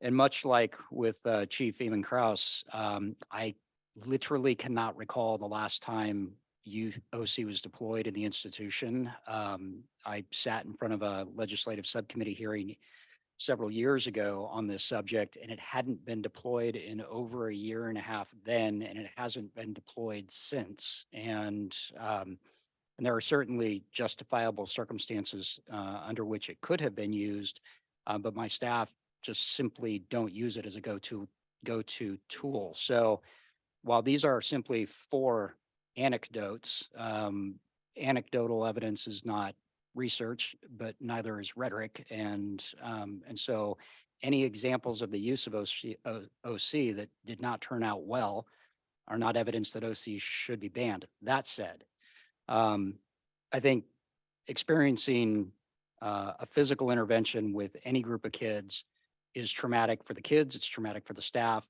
whether it's OC or it's hands-on, both incidents are traumatic. And I think that we need to be cognizant of the circumstances. We agree that OC shouldn't be used in a home, wouldn't be used in a home. OC being used on the street is another issue altogether. OC in a carceral setting where you have people who are responsible for the safety and protection of all of the youth in the facility, not just the youth on whom the OC might need to be deployed in order to prevent the harm to the other youth that we are also responsible for. Our responsibility extends to every youth all day, every day, and they can't run away from the situation. They're locked up. It's our job to protect them from each other at times. And at times, in very rare circumstances, at least in the 4 anecdotal conditions we're talking about here, OC is extremely rarely used in that situation. So that's just the reality of it, at least in our settings. I don't know that it extends to all settings in California, nor am I here to represent all other settings. I'm here to represent mine. And that's just the fact of the matter in my institution, so.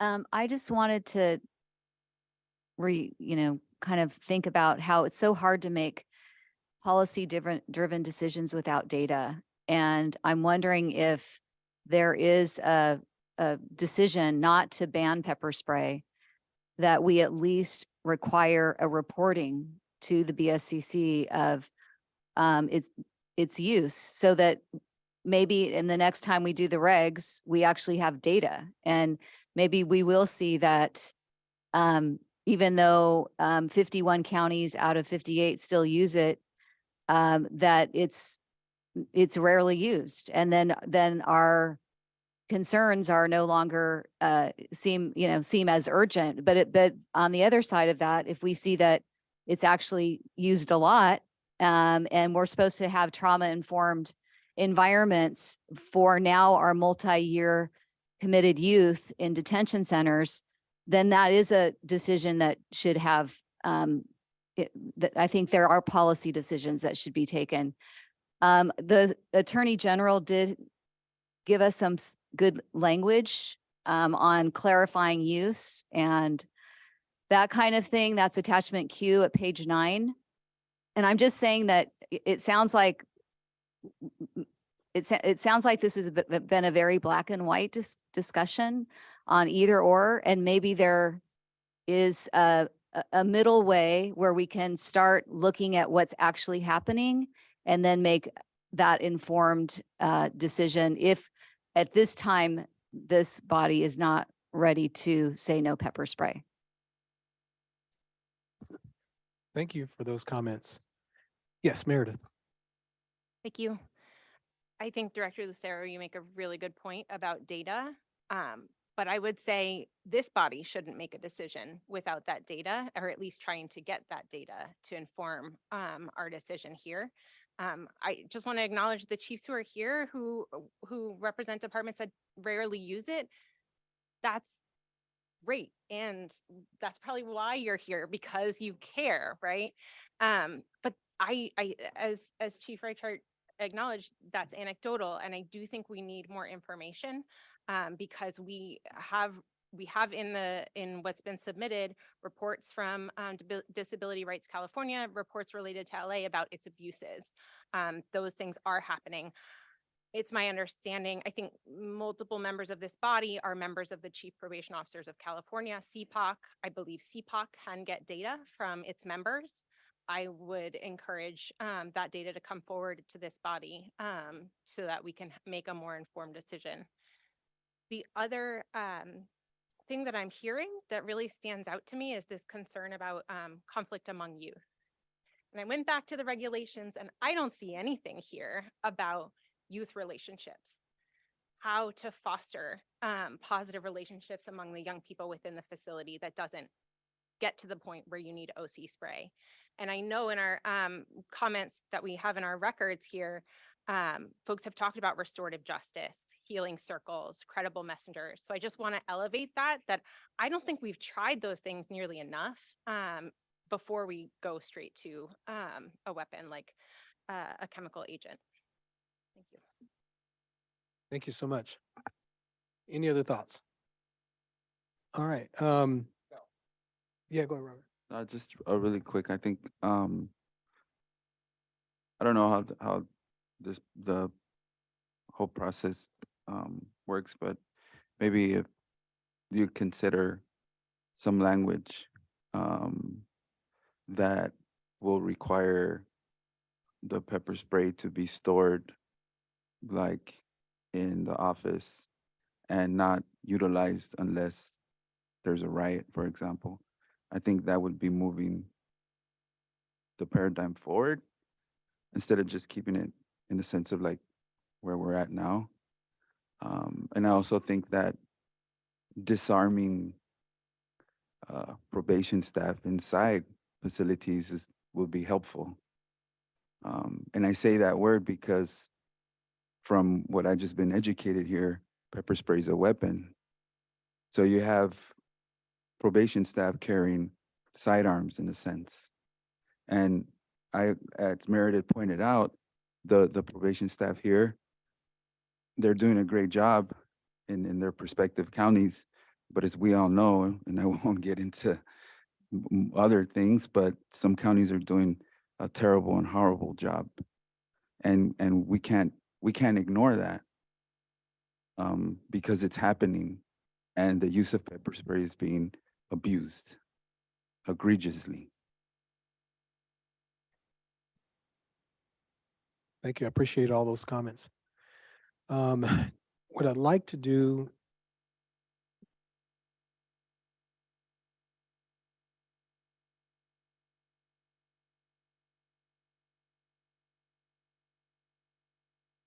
Okay. because I'm gonna delay public comment when we get through, because we'll do it in each article, which is what we did at the end of the last year's, I'm sorry, last session that we were together. It was last year. Hold on. And one, That's how there's articles. So what we did is we broke public comment up into each article, not each individual regulation. So it's groups of regulations that we have public comment on, so we can hear that. So I just wanted to clarify that, not making a departure from how we've done public comment in the past. I agree.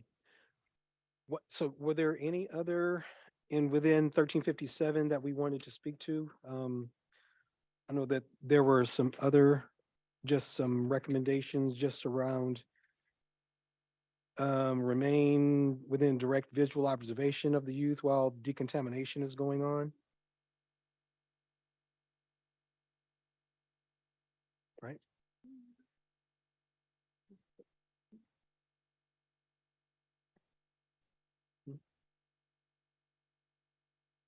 Yeah, yeah.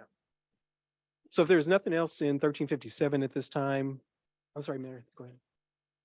I do have some Right. other sections, so I don't know how best to go through, if you want to go through piece by piece of 1357, or should I just? Okay, so, okay, great. Just to start at the top, the facility administrator, in cooperation with a responsible physician, shall develop policies. I recommend that, like physical restraints, we add in the mental health director. I don't see why there's a difference between those two sections. There was a mention of, should we consider further definitions of use of force? I would encourage us to do that. In the Attorney General's letter, they laid out a sentence: force shall only be used in response to a threat to facility security or the safety of persons, and should not be used in response to disrespectful or non-compliant behavior that does not pose such a threat. I like that language from the Attorney General's recommendation. I would add that force should be the minimum necessary to ensure safety and security, and should end when the basis for the force has passed. Right. And that was not specific to pepper spray. That was use of force in general. Right. So I'm just got thoughts all the way through this section. So I'll be happy to pause and let other folks jump in. So that's just for that opening paragraph. And then going down, I just want to note that I believe that this whole section needs to come up to date with AB 26, which was passed or enacted in 2021. Folks may be familiar with Government Code 7286. It prescribes very specific policies that probation departments need to have in place with respect to use of force.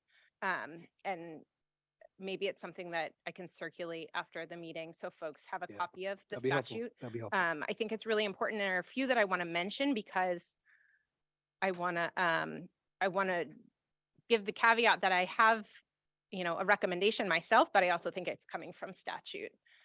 So can you just send it to Allison and Sure. she'll distribute it out. Sure. So there are things in here like a policy that requires officers to utilize de-escalation techniques when feasible. A policy that requires an officer to only use a level of force they believe is proportional to the seriousness of the suspected offense. I'm not going to read all of them, but I think some of these are especially important. A policy that requires officers to immediately report potential excessive force by other officers. A policy requiring a prohibition on retaliation when an officer reports a suspected excessive force incident. And a requirement that an officer intercede when present and observing another officer using force that is beyond what is necessary. Right. A couple more explicit requirement that force must be fair and unbiased. And training and guidelines regarding vulnerable populations. And I'll come back to this because I think it's especially important, but listed here is children, as well as people with people who are pregnant and people with physical, mental, and developmental disabilities. So I'm seeing that this whole section that we're looking at is not up to up to current statutory standards. I agree. And just so you know, probation departments across the state are required and have been required to incorporate that into all of their use of force policies. So even though the reg doesn't reflect it, our policies do, based on exactly what you referenced there today. But I agree that we need to catch the reg up to the expectation of the law. I appreciate that. Thank you. Yeah. Any other thoughts on 1357? I've got more before we move on. But I want to pause and make sure anyone else can jump in. Go ahead.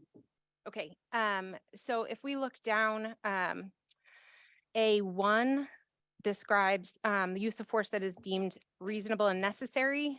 I think we may need to update that to be objectively reasonable, and it's Penal Code Section 835A sub B. And then moving further down under, let's see, I would say actually still under 1, I would like to see that de-escalation policies be required and that there be trauma-informed approaches in terms of a definition of what force is allowable. Now, A5, I think, is a problematic section because it begins by defining a reporting format and then goes on to talk about procedures for mitigating the effects of trauma. If you look closely at A5, it looks pretty jumbled, but reporting is very important under A5. And I would recommend that in addition to incident reports, that A5 require tracking, which I think actually a lot of departments do. And I've seen San Diego already does this. But a tracking log of use of force incidents should include data points like date, time, and location, the reason, the number of youth affected, the type of force, staff and youth involved, efforts to de-escalate, amount of OC spray used if that's applicable, and injuries, if any. And that's San Diego includes all of those data points where they track their use of force in a log like this way. But the second part of A5 is very important and should be separated out into its own section. We do need a debriefing. I think it says procedures for debriefing a particular incident with staff and or youth for the purposes of training, as well as mitigating the effects of trauma that may have been experienced by staff and or the youth involved. This is really important to debrief and deal with trauma effects. I'm not an expert on that, but I think it should be its own section so that there's a separate specific policy on that. Still in A, I think we would want to add, as we have been throughout, notice to people standing in loco parentis and notice to spouse when there's been an incident of force. You're asking to add that? Yes. Okay. So it says parents or legal guardians. All right. And then to wrap up A, A8 it addresses use of force on pregnant youth, and I find it wholly inadequate. It references sections that speak only to use of restraint. Those sections don't even address use of force specifically. I think that there should be specific policy around pregnant youth. And in fact, in Los Angeles, they do have a specific policy around avoiding use of force when a young person is pregnant.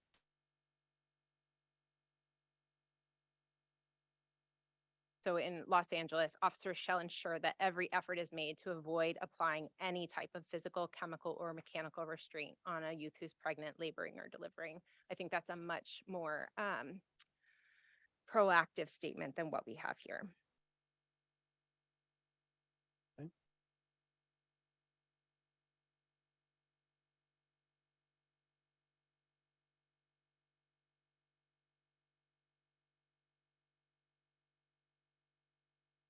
Anything else, Meredith? pause to see if anyone wants to jump in here. Okay. I have Um, something. Yes. do you have something? I don't know, this is more maybe of just a clarifying question. On page 77, where it says 1358, under the second paragraph, it We're- says, We're not there yet. oh, okay. Yeah, we're still on 1357. Let's Okay. get to, we'll get there in a minute. Okay, thank you. So I'll keep going. So under C, subsection C is where we have policies related to initial and regular training. What's missing here is there's no training on the policies laid out in A and B. It's sort of, you have policies in A and B, and then C lists out training and doesn't reference the policies. I would think we want our staff trained on the policies. Training also has to be aligned with Government Code 7286. And then I would say, I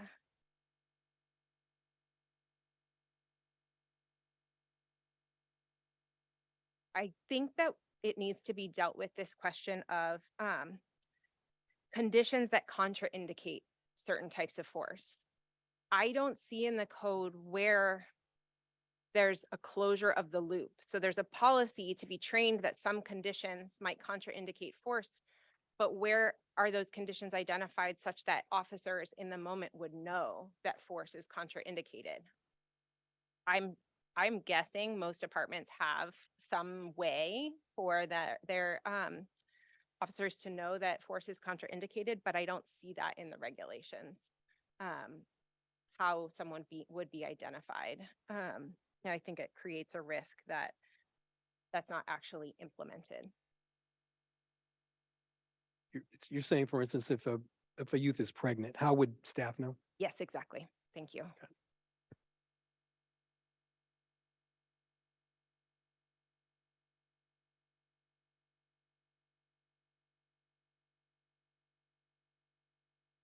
And these last two are small.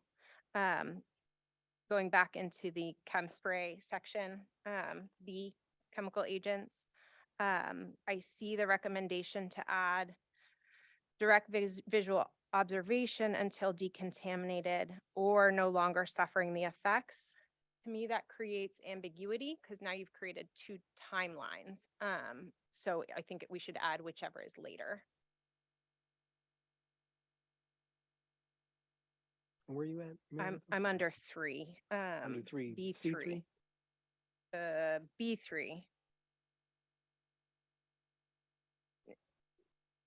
It's a little confusing the way it's written in the And as I hear comments, one of the things that we do as staff is we're sort of envisioning what the regulation, how it could be presented better. And clearly your recommendations sort of highlight, it is a little clunky in that there's a use of force policy. And then there's a second section on agencies that carry use of force. And then there's this next section on training on use of force and chemical agents. So I can see where aligning with statute and then clarifying some of those, there's use of force, as a policy, and then chemical agents as a subsection.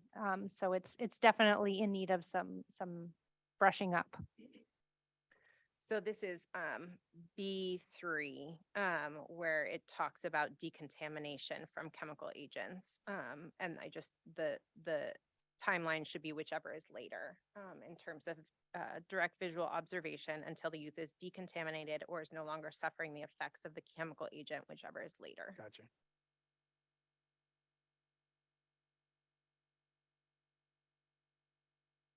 And then lastly, under B4, adding, as we have been, when chemical agents are used, notice to parents or guardians, as it says, or those in loco parentis or spouse. Thank you.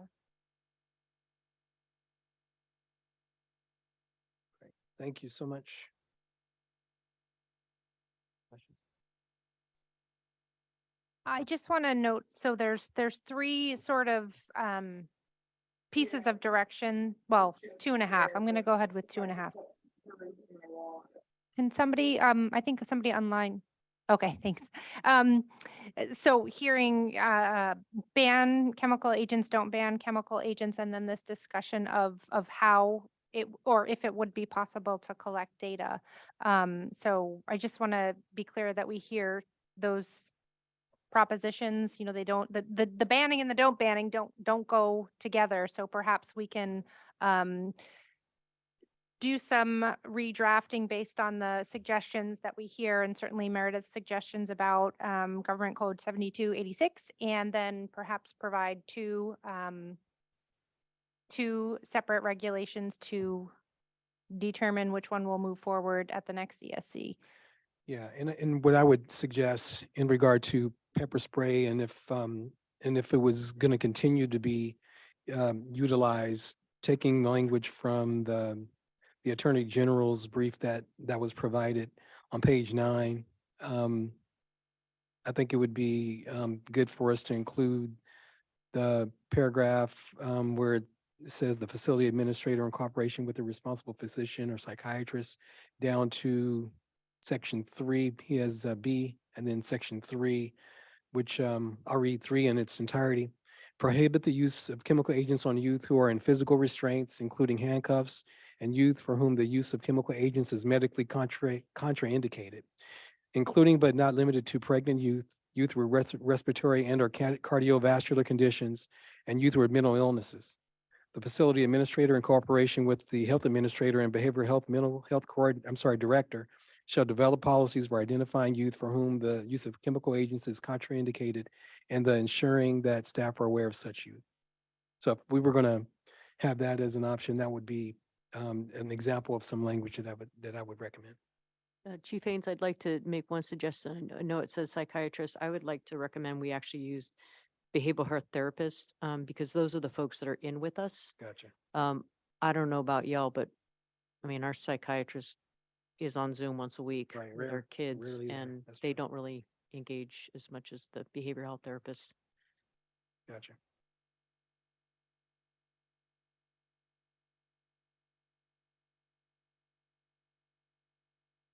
Any other thoughts on this on 1357?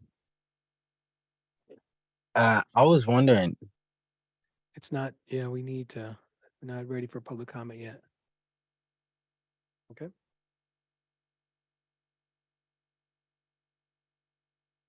So what we'll do is we'll bring a recommendation to, hey, hold on. Let's come to order, everybody. Thank you. Just making sure that when we bring this back, there'll be a couple of recommendations based on one or the other. Okay. In addition to the suggestions from Meredith. Yes, thanks. All right. Moving on to 1358, use of restraints. On page 77 of your materials. And based on the recommendations from staff, from BSCC staff, to approve as these changes were recommended in your book, reformat to include subsections for clarity, include that physical restraints must be removed when a youth no longer presents an immediate danger to themselves or others, and to reduce the maximum time permitted to review and continued retention and obtain medical opinion and mental health consultation. And then the reference materials are on page 24 of your matrix document. And then attachment B, C, F, and F.1 are other reference point for you. And I believe, Robert, you had a question on 1958. Yes, thank you. I'm sorry, 1358. Yeah, 1358. Yeah, I was on page 77 in the second paragraph, where it says the physical restraints may be used only for those youth who present an immediate danger to themselves or others. There's a comment that says who exhibit behavior which results in the destruction of property. I'm just asking for like a clarifying question. What does that mean? Like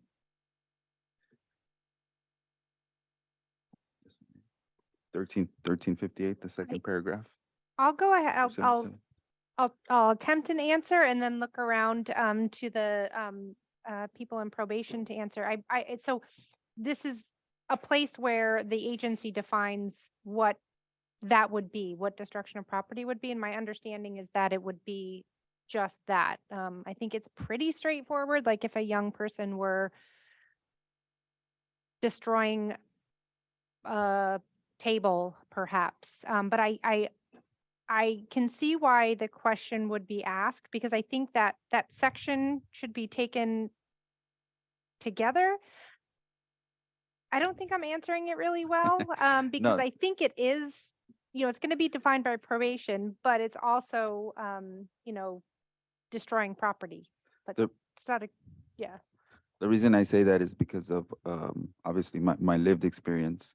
There were far too many times where I've seen um, staff get involved in a physical confrontation over a pair of boxers being ripped, or if there's a youth in his room and he's tearing up his shirt, or is rebellious at the time and destroying state property. There would be times where even a cell extraction would happen, and that's just it. To me, it seemed like, I mean, if a kid wants to destroy his boxers, let him destroy his boxers and then send him onto his room and write them up. Do like what comes after that, right? You write them up. So I think that the language here is like it's really wide, and it kind of it could set it kind of sets us up for that interpretation of it. And again, it's also helpful to talk about, how the regulations work, because I see, I thought of a door, and then, you talk about boxers in a real life example. And again, my hope would be that a department's policies would be clear about what property means, right? That it would, to rise to the level of having to, restrain a young person. I would hope their policy wouldn't say up to and including like clothing, but I would assume that wouldn't be what property means in that case. Could I just comment on that quickly? Because where my brain immediately goes to when I hear a kid is in their room destroying their boxers or maybe a towel or something like that is they may intend to harm themselves. And getting that away from them is really important, because we don't want them to have that in their room and then come back and have the possibility that they're tying it around their neck or doing something to harm themselves. I'm not suggesting that it turn into a use of force where they're, being manhandled, but sometimes I know in my experience that that does happen because you have a youth who's very dedicated to wanting to hurt themselves. So just. And I tend, just based on just a few experiences, it may be that, and I'm not sure if, Robert, the language here captures that, because we probably could, there are other places that talk about what you're talking about that captures that. But when I think about property, I think about a situation where we had a light fixture where a youth was trying to pull down. And if it comes out of the wall and then there's electricity and all those kind of things that are there that he may have access to, those are the kind of situations where you, just to keep him safe in that situation, I could see where potentially that's what it is, but there may be better ways to say it. But I think the first line actually covers that, right? And maybe that's all we need, I don't know. Because it says it presents immediate danger to him or others. Right. So that's where my confusion came. Yeah, Chief. I would agree with Mr. Luca. I do feel that maybe we need to clean that language up a bit, because if we're trying to protect a youth from themselves, then that language is covered in the first sentence, and we don't really need to get into the property piece. Good. Appreciate that. Anything else, Robert? Yeah, Chief. Yes, Chief. go ahead. So I think this regulation has always been relied on as permissive, in that you can use physical restraints in a situation where other avenues have been exhausted relative to preventing youth from doing destructive harm to the facility itself. In other words, although I've never heard of an example like what Mr. Luca was talking about, I'm sure it's occurred somewhere. For an example, in my facility might be a youth attempting to take a TV off the wall type of event, where We're in an open environment. Well, the response to that wouldn't be a physical restraint necessarily. It would be a removal of the youth from that environment to a different environment where there was no TV. That would be our first go-to, and it wouldn't be unless and until we got to a point where all other means had been exhausted and a youth was continuing to try to destroy things for the sake of destroying things, that physical restraints would ever be necessary to be used. But I think it's in those rare circumstances, again, where it provides that permissive environment for that. But I agree with Chief Rochester and Mr. Luke. I think that we could clean the language up so that it becomes very evident what it is we're talking about here and what we're not talking about. Thank you. What else in 1350? I'm sorry, Danny. Yeah, I'll just say that I agree about like striking that line because the way it's written currently, like it could be like a very small property item that's damaged and then now is leaving way for a young person to be restrained. So I don't, in all the instances that are mentioned, like the danger to like others and harm, like that's the reason why you would actually want to restrain. Even though I think that is something that should like definitely be limited and used when necessary. But yeah, to me, it sounds like if anything was like damaged, that the young person could potentially be restrained, even if it didn't cause like physical harm. And obviously it might not be helpful for the facility if like items are being broken, but we're talking about like physical restraints, not the fact of like that has a cost and then has to be like fixed or replaced and budget and stuff. We're talking about whether or not it warrants like physically being restrained over just like property damage that is no risk to other people. So I think it should just be like stricken. Any other thoughts? Go ahead, Luis. I was curious on physical restraints, the term itself. The way I'm reading it, and please correct me if I'm wrong, it implies that shackles can be used within the facility. There are times. I would just, maybe this is just a recommendation, but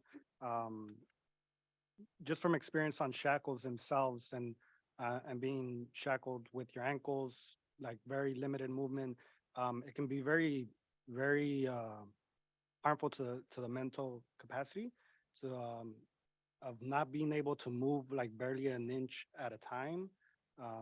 And so I don't know if this is the appropriate time to bring up that conversation of removing shackles from this description of physical restraints within the facility. I don't know if this is the appropriate time for that. I think that'll go in restraints for transportation throughout the facility. That's where it's going to be covered. And in there, it says basically when there's no more risk, you have to remove all restraints. And I know for us, and we'll get to that point, the only time shackles would be is if they're actively kicking and they're using their feet as a weapon. But if they're compliant, you have to take them off. And that's part of code now.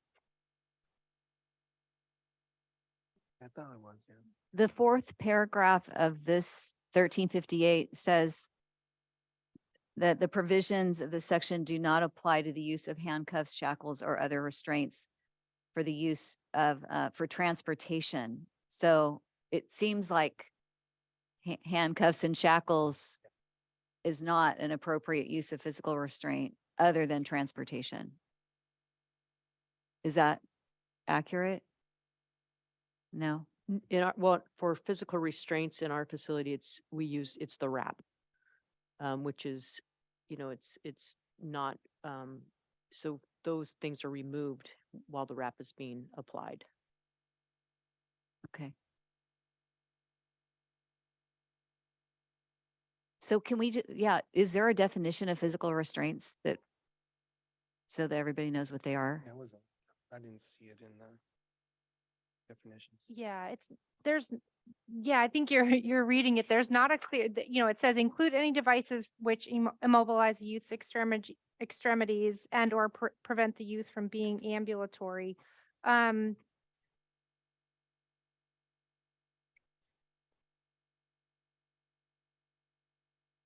might be thinking of a different regulation where, again, the agency policy and procedure outlines in their policy what they would use and, according to that definition that's embedded in there. I don't know that that's helpful, but again, like San Luis Obispo's policy would say, if a youth displays, and they would clarify what those situations are, this device would be used in, according to the guidelines. I don't know if that's helpful. Allison, there is a statute. I'm looking for it. That does require, there's certain parameters around when you can apply restraints to a youth inside the facility and moving them from place to place. And there is documentation required for that. Right. Every single time you do it. So I'm looking for it, but I know that there is some statute around that because we created a form for staff to actually fill out every single time they move a child within the facility who is either handcuffed or even with the shackles as well. So both apply. I just have to find it. Is it 1358.5? No, there's an actual law that's Okay, attached to it. It's not just a Then that Title law should be 15. added to this portion, right? I think that law guided this, but Okay. I'm looking for it. I'm wondering if we should have reference to it. No, we're still in Oh, 1358. section 222? No, No, okay. that's for pregnant youth. Oh, yeah, sorry. Restraints. But I think Luis, your suggestion is to eliminate the use of shackles. Was that your point? Yeah, within the context of in the facility where, because the way I look at it too is that if we're able to put handcuffs on someone that has been disruptive or whatever it might be in that moment, then we got to the point where they might be you might be able to do the handcuffs themselves and not necessarily necessitate the use of shackles as well, because the use of shackles and handcuffs is just, I don't know, in my opinion, it's too much. And there's like Chief Rochester is talking about, there are laws that restrict those uses under certain circumstances when we're moving kids around within the facility. You know what this regulation leaves out? There may be, and again, help me out, there may be a case where there's an incident where handcuffs are used after an incident to gain control. I can't think of a better word right now.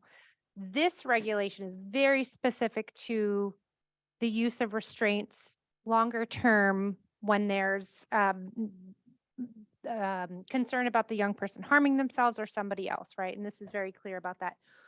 And then there's another regulation that talks about what's acceptable that Chief Rochester is talking about. There's a statute that requires when restraints can be used when the youth is being moved around the facility. But what's left out of this is, I think, and I don't know if this is helpful, if handcuffs are used in an immediate situation for safety and security, they shouldn't be left on and then go into this regulation. There should be it would be a next step if that young person continues to cause themselves harm, that the agency would need to make that decision to move from handcuffs to a acceptable restraint device to protect them. Again, I think there's 3 separate uses of restraint devices that we're talking about here, and these 2 regulations leave out one of them. I don't know if that's helpful, like using it as an immediate safety and in response to safety and security, not to leave them on to walk them around the facility and not to leave them on to protect the youth. And Not that to goes s- for yeah. the handcuffs or Yeah. anything, right? You Yeah. can't, there's very specific regulations that don't allow us to just even put handcuffs on a young person if it's not warranted. I'm sorry, Chief Cross. I do think though, to Allison's point that she just made, and again, I can only speak for what we would do locally, but I would think that would really be captured under 1358.5 though, because if we're putting restraints on a young person as an immediate behavior management techniques, so to speak, like we've been in a fight, we've been able to successfully disrupt that fight. We're only putting the restraints on them while we transport that youth to their room. So, we're not putting them on and then leaving them Hey, there hold on, necessarily. hold on. So that would be a within hold on, facility Chief. transfer. I'm I sorry. need to make sure that as we're having our discussions, that everyone in the audience is respectful of what's being said here. This board is very respectful. Whenever anyone wants to come up and to speak to this board, we give all of you all of the respect. So I expect for the same courtesy for everyone at this table as well. Thank you. Go ahead. But there again, we don't use wraps or anything. So in our case, we would only be putting them on to move them quickly elsewhere.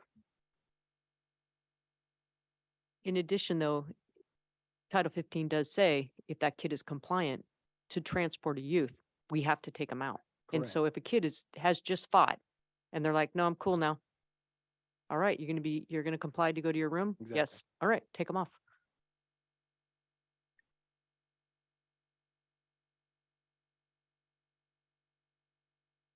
All right. So I just have one question. There must be training on least restrictive restraints. It's just not in this particular section. there's training on all of these policies. Yeah. Yeah, Okay. training does go on, and the utilization of all restraints, they're trained on those at least once a year. And I think not only that, it's on the form that we're required, and I have my staff, I ask them to send me a screenshot of the form because the actual requirement is on that form. But on the form, my staff and I believe we're required by law to say what the reason was for the emergent need to place restraints on the child, handcuffs or shackles, and what did we do to try to avoid having to do that? So I think both of those are actually on the form, but they're also a requirement. And as soon as I get that screenshot sent to me, I will inform the group. I'm feverishly looking though. Okay. And Thank if you. we use restraints to gain compliance, it's a use of force. And so Documented as it's so. a documented use of force. And I know we talk about data. Best practice then is to actually, you can pull that data and actually demonstrate how many times you actually used restraints or applied handcuffs at any given time. You should be able to pull that data immediately. I agree. I think I found it. I think it's under Welfare and Institutions Code 210.6. Yeah, that has to do with transport outside the facility. Oh, outside. Yeah, because that's what we do inside the facility also. Oh, yeah, Meredith, go ahead.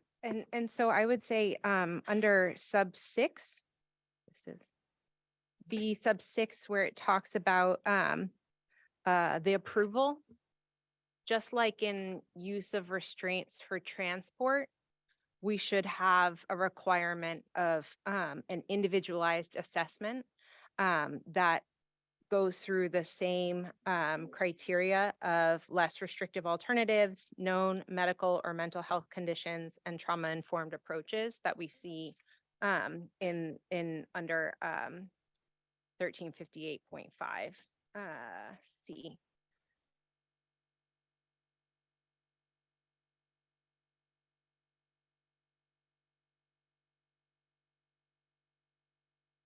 So that's under sub 6 that you were saying, Meredith? Yes. Okay. I have a couple other concerns with this section. I'm not clear on why, I do think this section needed some formatting and some subsections. It was previously a huge block of paragraphs. Yes, so B, the way it's drafted now, I think moves us from a substantive standard of practice into a standard of written policies. And that seems to be taking us a step backwards.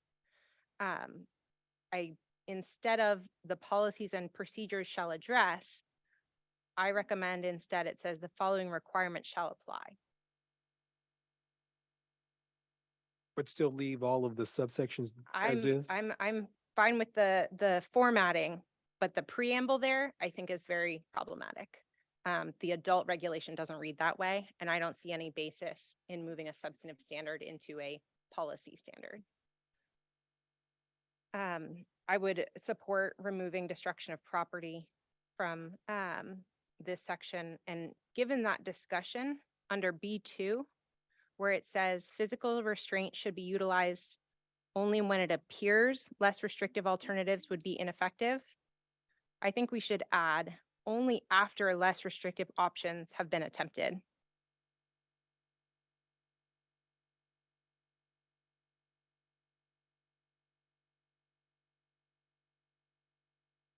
Under B3, oh, sorry, I'll just finish. So B. while you're still there, I want to say that sometimes there's an emergency situation that occurs where a youth, because I think if we're sticking to saying that if you're going to place restraints on a child, it should be if they are presenting an immediate danger to themselves or others.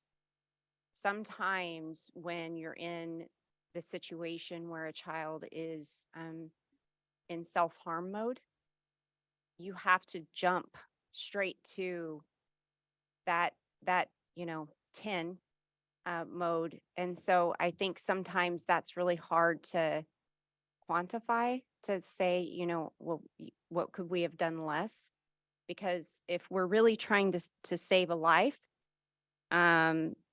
because we would omit the property damage piece, but acknowledge that we're trying to preserve a child, then I think sometimes it's hard to consider less restrictive because you just want to, you want to engage and try to help that child. So I just want to remind the group of that.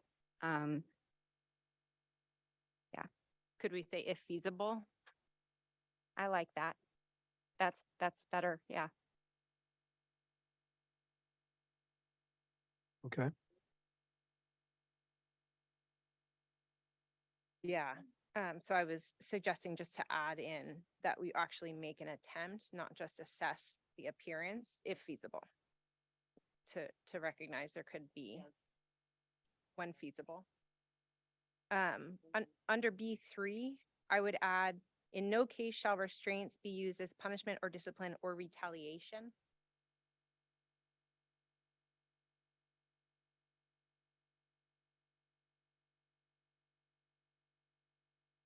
And then under B5, I have to raise again, these standards are wholly insufficient for pregnant youth.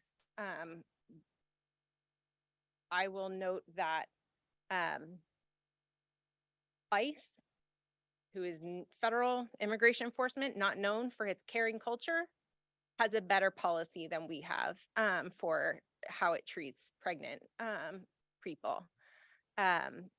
Similarly, the U.S. Bureau of Justice Assistance under the federal DOJ has recommended an absolute necessity standard for the use of restraints on pregnant youth, and recommended that restraints should never be used on a woman or girl during labor or delivery. Can you share those out with I would be happy to. Allison? Yeah, that'd be great. Yeah, Chief. That's really interesting.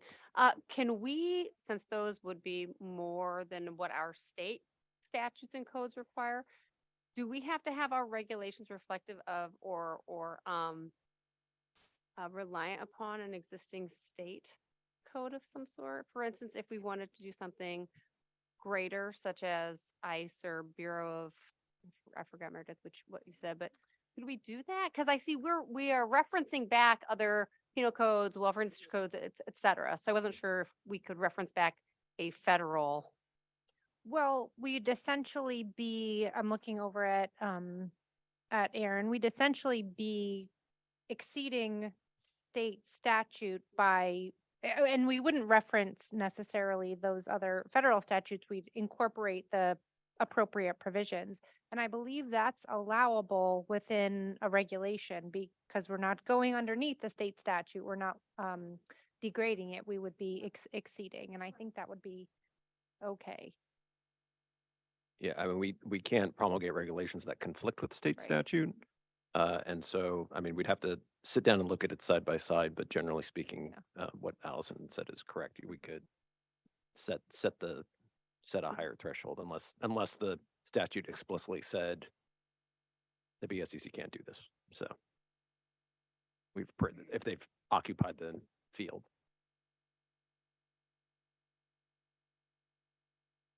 All right, any other comments on 1358? I did want to, go ahead. Oh, I just had a question about number 7, about where there's a requirement to check every hour. That seems like a long time for a young person. Where did the hour come from? So the that is the reason to keep them in restraints every hour. It's not their safety checks need to happen every 15 minutes. Right. So they're it's- in restraints correct. and they're checked every hour to see if they should be kept in restraints? They're checked every 15 minutes for see how they're doing at the time, but if they're in over an hour, then the facility administrator or their designee has to say, okay, should we keep, Mr. Jones in restraints another, past this hour? So a young person can't languish. They would have to be, oh, go ahead, Chief. Sorry, I don't mean to correct you, Austin, and I may be wrong, but my recollection is that we have to have direct visual observation continually while a youth is in restraints, and we have to document their behavior every 15 minutes. We don't leave them unattended while they're in restraints ever. Thank you. I got my wires crossed once more. So to clarify, the young person remains in, if you look at B10, oh, wait a second. Hold on.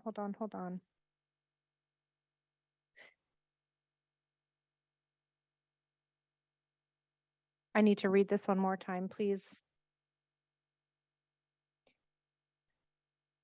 It's separate from safety checks. We're recommending continuous direct visual observation until a medical opinion can be obtained, right? So the young person wouldn't be in without that continuous direct visual observation.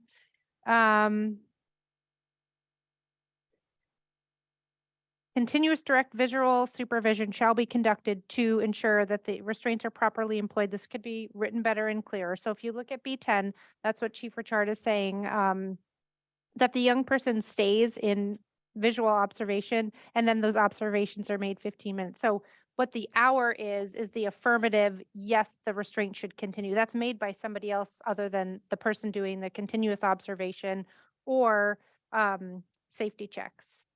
And that's usually done by a supervisor, not, and not by the line staff. Yeah, and sometimes it's done, some agencies will have a medical or a mental health person actually make that determination. So that's the affirmative to keep that young person in restraints for over an hour. My brain isn't working so well. Took me a minute to reread that. But it says that the mental health consult has to be done within 4 hours. Yeah, I think what's bothering me is it could be written better, and we can certainly take a look to clean it up, because what we're talking about is several separate actions. So they have to have, if they go past an hour, then But they're always, even on the 15-minute checks, they're probably being assessed, right? It's not like, I'm sorry, I'm trying to reread the regulation and go back. There's several different requirements here. So if Okay. the young person is, they need to have a medical opinion as soon as possible. And I can see where that could be written better, because the regulation allows for up to 2 hours. So there must be a medical opinion. There must be a mental health consultation as soon as possible. And then there's yet another requirement that if they are in there after an hour, there's a separate determination that's made by the facility staff in consultation to say that they should remain in there for another hour. So that's separate from their medical baseline check and then their mental health check. So like Chief Richard was saying, you got continuous visual observation of the young person at the time. Every 15 minutes, it's documented, what the status is of the young person, even though there's continuous observation of the youth. And then once per hour, you have a supervisor who comes and confirms, okay, does he or she still need to stay restrained or not? And then that's documented, not just the conversation, but there's actual documentation that says that. And then if after 4 hours of this happening, minimum, it could happen before that, more than likely in reality, it's probably happening more often than that. Then we would have the mental health clinician come in to give their opinion about what further treatment may be needed. Chief. Chief Haynes, I think the reason why might be written this way is because some facilities, a lot of facilities don't have 24-hour medical care on Right. staff.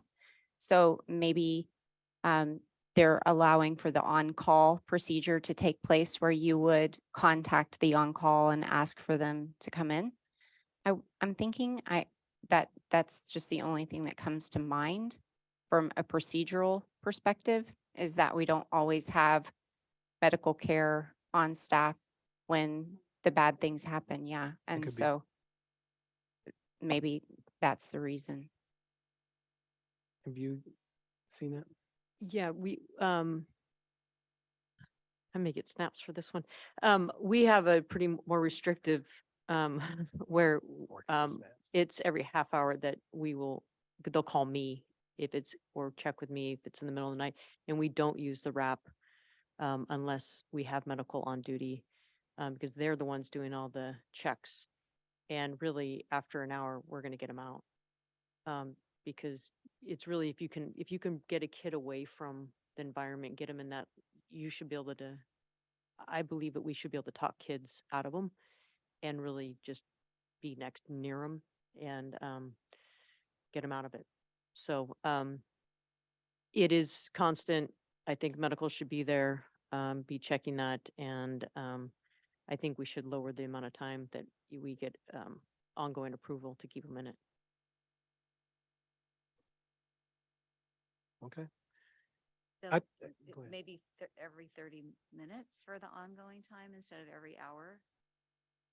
I think I would think that there's already a lot of the juvenile halls that are doing good work are probably checking that are doing that every half hour, if not sooner. Every half hour. To do this instead of the 1 minute on number 7. Like I said, it may be happening already, but certainly I would be open to saying 30 minutes. In my facility, we do it every 15. Mhm. So there. Bam. I mean, if we can't keep a kid on room confinement without approval by a superintendent every 4 hours, why are we keeping a kid in restraints for an hour? Agree. So. Oh, thank you.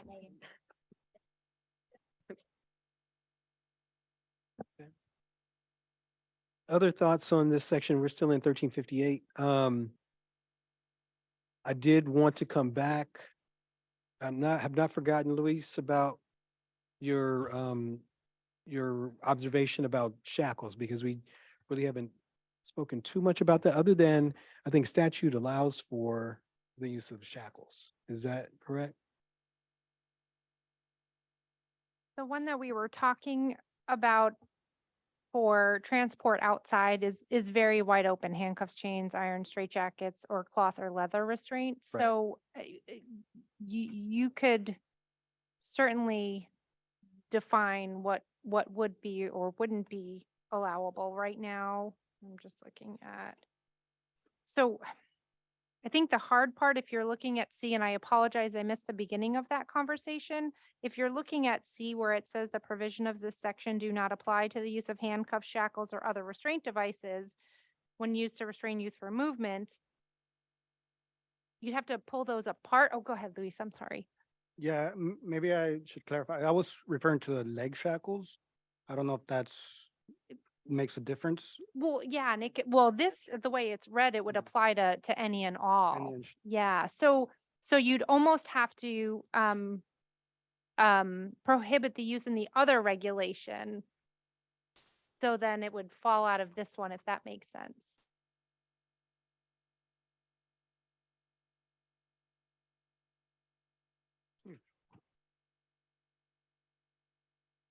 I'm just asking, just to clarify which section he means to be talking about, because we're talking about the one, I think he means to be talking about use of leg shackles, not in movement, but on unit, right? Yeah, Is that? and Yeah, that's correct.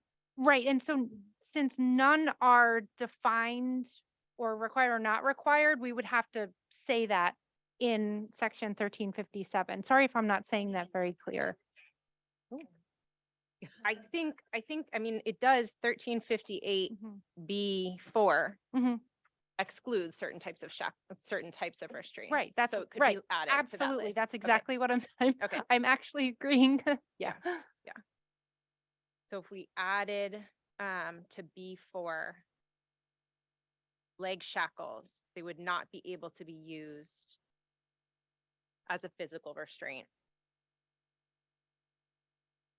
And then separately would be when there's movement or transportation within the facility.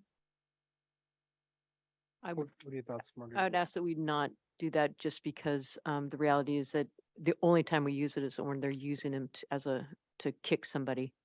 And, you know, you can probably have restriction of when to use them, but when you're trying to get control of a kid who's really just completely out of control, I remember fighting with my big brother as a kid, and my legs were strong, and you know that's the situation here. They use those legs as a weapon and kicking. So I would suggest we keep them in those situations where they're needed to control. Okay. Any other thoughts?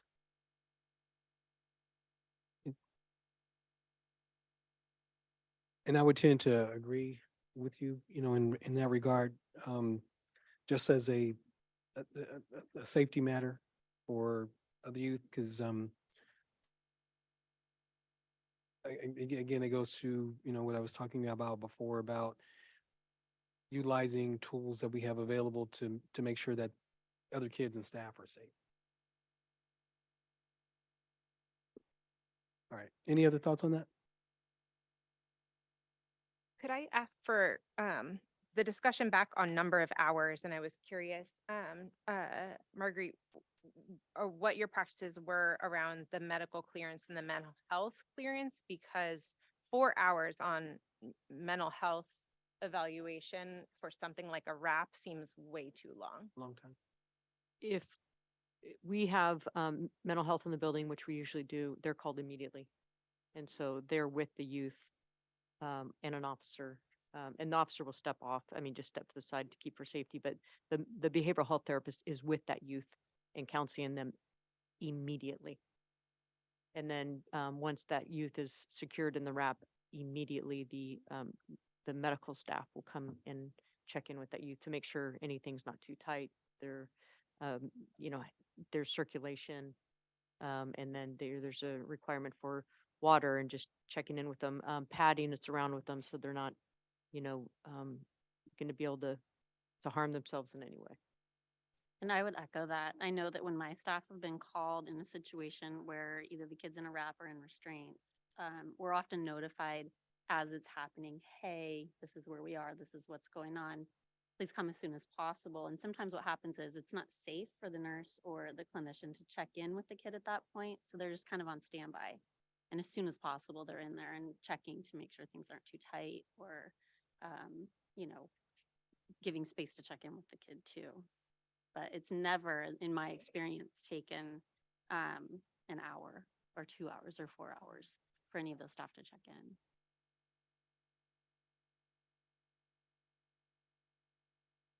Oh, I'm sorry. Yes, Amanda. And I'm wondering how much this policy mirrors or should mirror the safety room policy. Because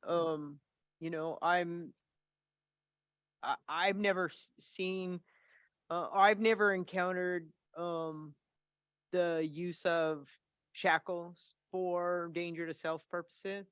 But then again, I don't necessarily see how youth are moved from, well, we get called as well.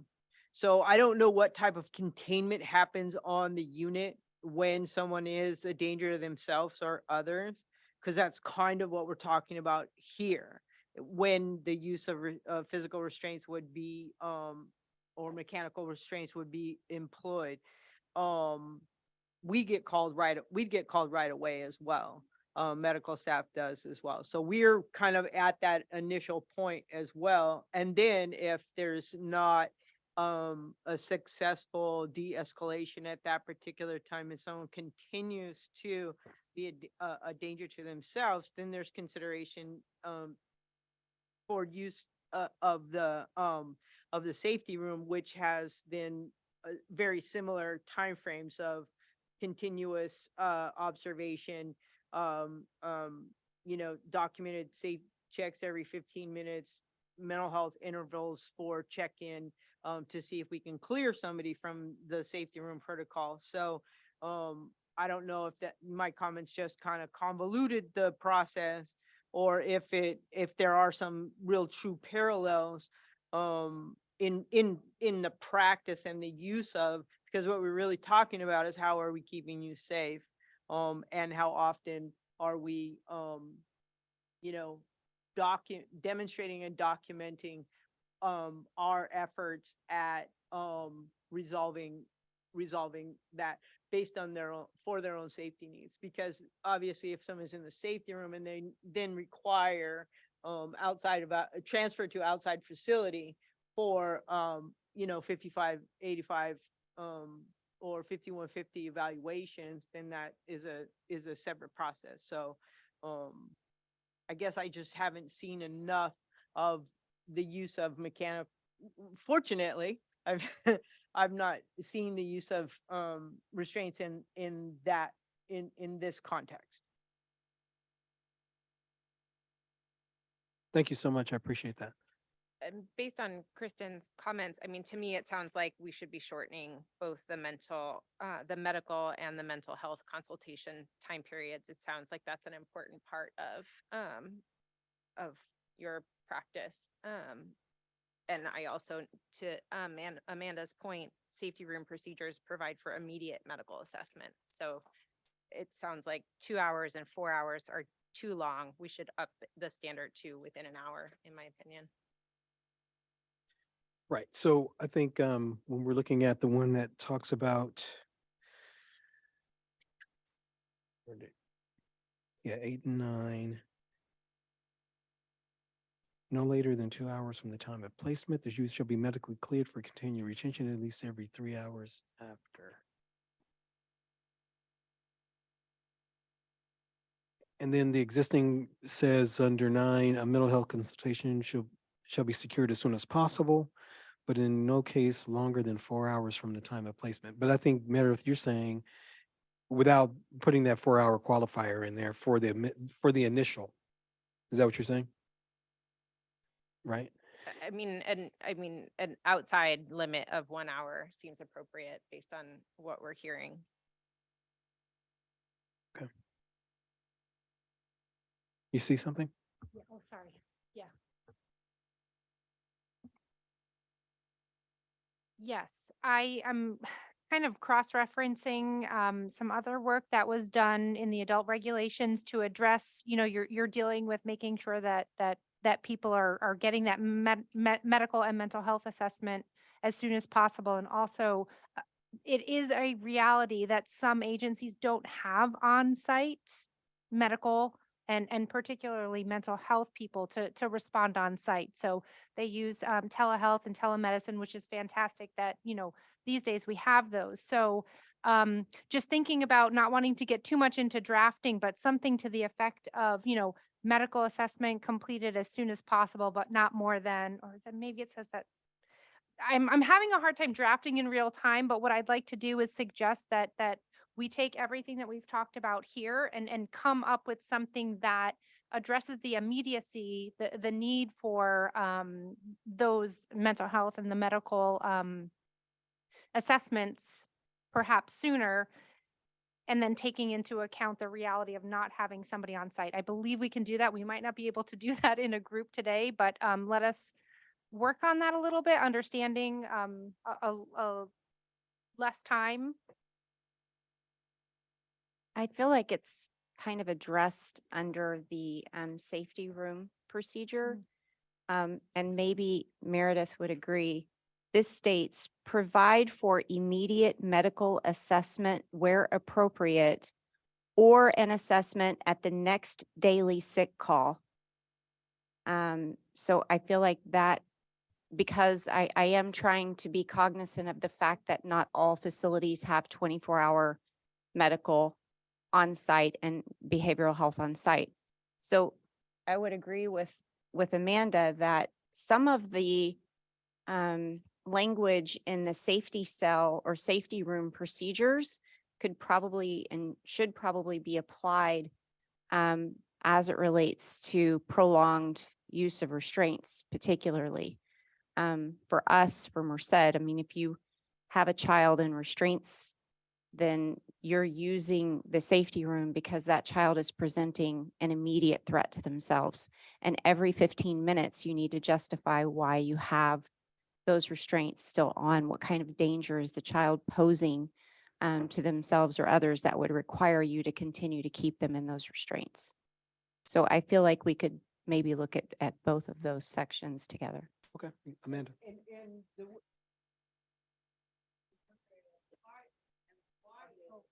Your mic, I'm sorry, your mic.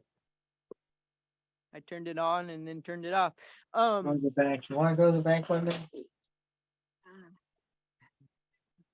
The way we interpret and apply it in those timeframes has to do with the clearance from, not our immediate and initial response, because we respond when there's an emergency call.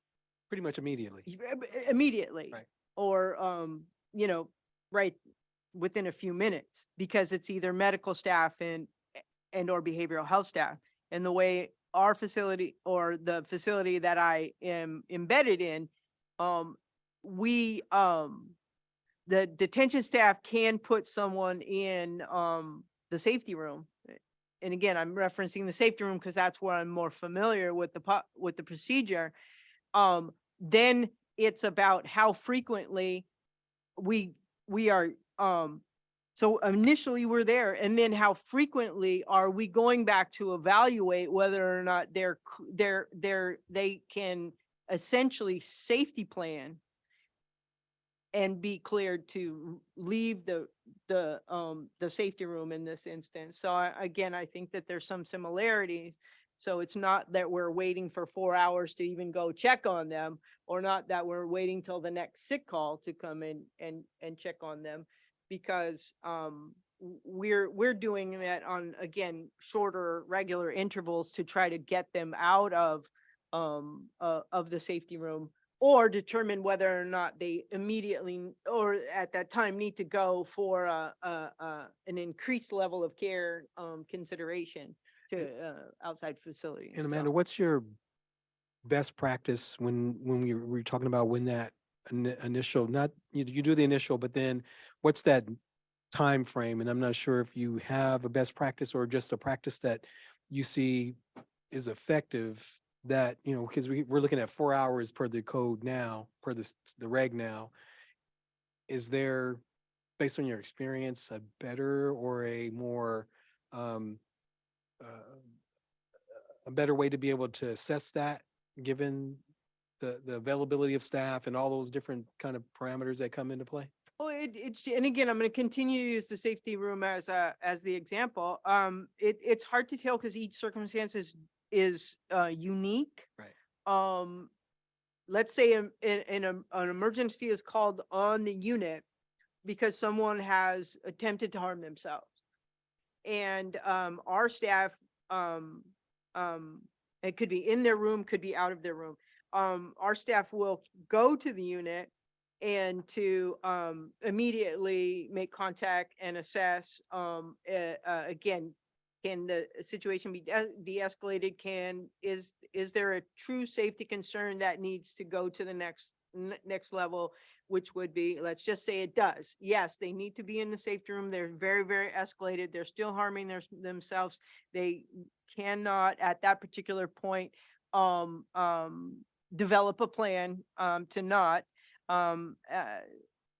So in those instances, someone may be actively trying to harm themselves even when they're within the confines of the safety room. So we might then at that, over a short period of time, we might wait, we might try to work with them over the course of 30 minutes or something like that. I've seen people continue to be escalated for hours. And I've seen and we're checking on them, they may be emotionally escalated, but are not making any additional attempts at self-harming because we've removed all of the items for that. Then they start to the regulation process and they de-escalate. I've seen other youth go into the safety room for a very short period of time. They might be in there 15, 30 minutes and then they're like, okay, I'm fine, I need to come out. And we might still work with them and then allow them to further de-escalate before we physically clear them. So it's hard to say, but I think shortening the time frame by which I from a practitioner standpoint, us being called, every 4 hours to go back to see, again, safety room if they're fine. I think that can be shortened as well, because it's not taking away the initial immediacy of the response. So that's helpful. And I know the safety room compared to, some kind of restraint, whether it be the wrap or, some other kind of restraint, I think is, a little bit different, but I think still the same concept around what you're saying. So any other thoughts, Marguerite?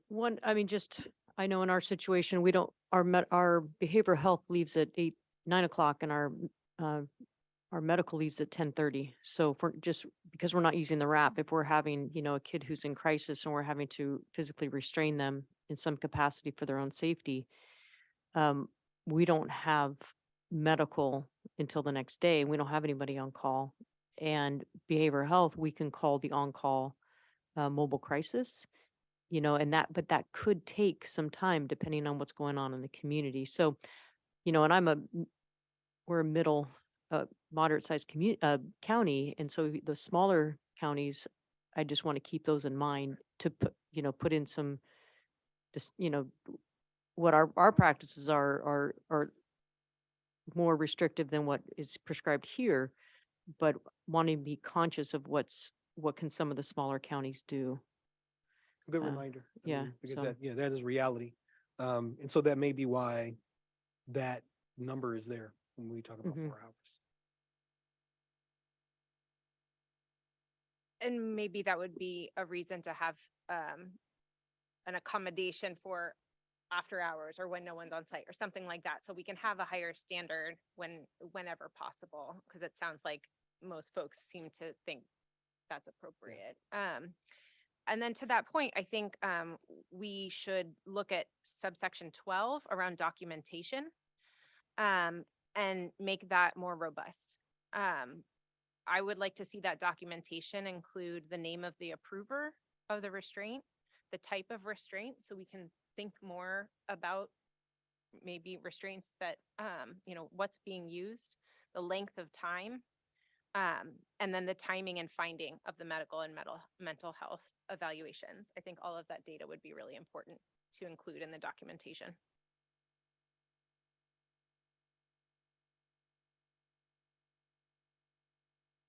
And and those things are going to be articulated in the policy and the policies of each of the agencies, but I can see the point of standardization of that.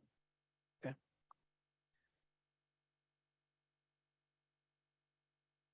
Yeah. Okay. Well, I appreciate all the thoughts on this. But I think Allison and her staff will work on putting together a recommended based on all of the input that we provided here today. And we can come up with something for that. Any other thoughts before we move on to 1358.5? All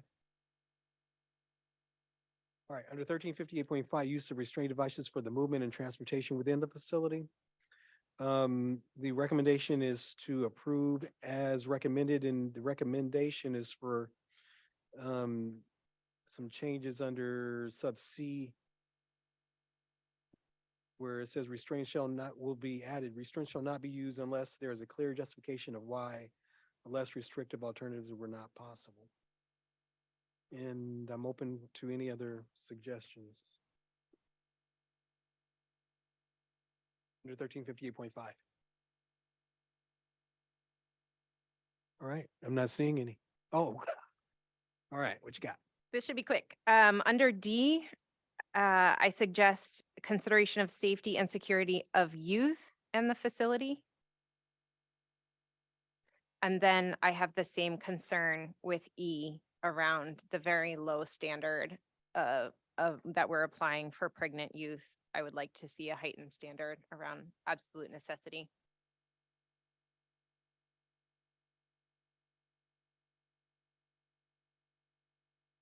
Yeah, and we'll put some standardization around the pregnant youth based on some information that you'll be able to provide to us as some reference material. So that'd be helpful. Anything else under 1358.5? I just have a question.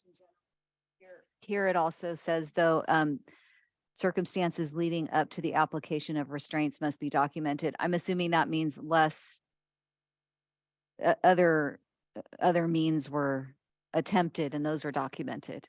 Right. And hopefully that's in all use of restraints. Yeah, what we would expect is for when we see our incident reports, there should be a really good explanation as to what led to having to go to that level of utilization of a restraint. It can't just be, that we put the young person in shackles. Just need the justification. Any other thoughts? All right, 1359, safety room procedures. And this is the recommendation from staff is to approve the, under sub 4, to provide the youth shall be provide that the youth shall be evaluated by the facility manager or designee no less than every 4 hours. And this is again for safety room procedures. And then Amanda really gave us a really good explanation of, in reality, what does that look like in the world of the mental health clinician. Any further thoughts, Amanda, on that recommendation?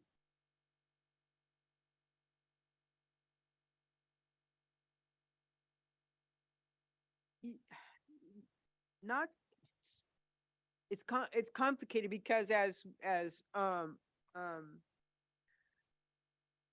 Ms. Harris noted that, some locations don't have a lot of after hours care. Some places have contracted after hours capacity. But I think that as long as, and again, those are for clearance purposes, not for initial evaluation. So as long as I think people are getting evaluated initially and their safety concerns are being met, I think some facilities want to have that, and again, it doesn't designate that they have to be cleared from that within a 4-hour time frame. So, I mean, I don't know if we want to clear up the language even more and to make it say that, folks should be evaluated by the mental health staff minimally, very similar like to what we were saying within the restraints of every, shortening that for every 2 hours. Or again, I'm hesitant to imply or impose the standards that I currently work under into other people that may not have that, because ultimately what we really want is the youth to be safe from self-harm or the other attacking other youth as necessary. So I guess that's a long answer to say I don't have anything else to add. No, it's helpful. I do see under 5, it does say provide for immediate medical assessment where appropriate, or an assessment at the next daily sick call. But in the reality of when these things have to occur utilizing the safety room, aren't we using medical and mental health clinicians, to be able to immediately assess whether that's appropriate or not? I'll jump in. The policy in San Joaquin County is that, the detention staff can place someone in the safety room, Right. particularly after hours if there's no, behavioral health or medical staff. It is our practice that, mental health staff are the ones who clear them. Once, Yeah, how so soon mental health staff can put them, medicals can staff, detention staff can put someone in a safety room for their own safety. Follow the every 15-minute visual, constant visual, Okay. et cetera, et cetera. It's only then that the mental health staff can clear someone from the safety room to leave? to leave. And that's where we also have, so we have our on-site folks and our timeframes because we're on site basically from 8 to 8. And then we also then have, we also have after hours. My only concern is that when we say on 5, assessment at the next daily sick call, That when could be is a long that? I time, mean, we don't, our sick calls are immediate. Like if a kid needs something, they're gonna get it. Then, and maybe for larger facilities, that's not gonna happen. There will be rotations, like we'll go check the kids. But for us, if we have that situation, right when that nurse comes in the morning, we're gonna have them check in with that kid. Well, and I think we have to determine what the purpose of that is, again. Check for injuries. I mean, and the thing is too, we have to remember, just as you can put, you have your staff that could put a youth in a safety room. We have our officer all trained in first aid and some, medical stuff. They can assess for certain things. So I don't know. I just don't know when a sick call is for each facility. It seems vague. So I would just add to this, like, I think the room that's in our facility is not a designated safety room, the way you all are talking about it. And both medical and mental health staff and facility staff can place a kid in what we call our special management room.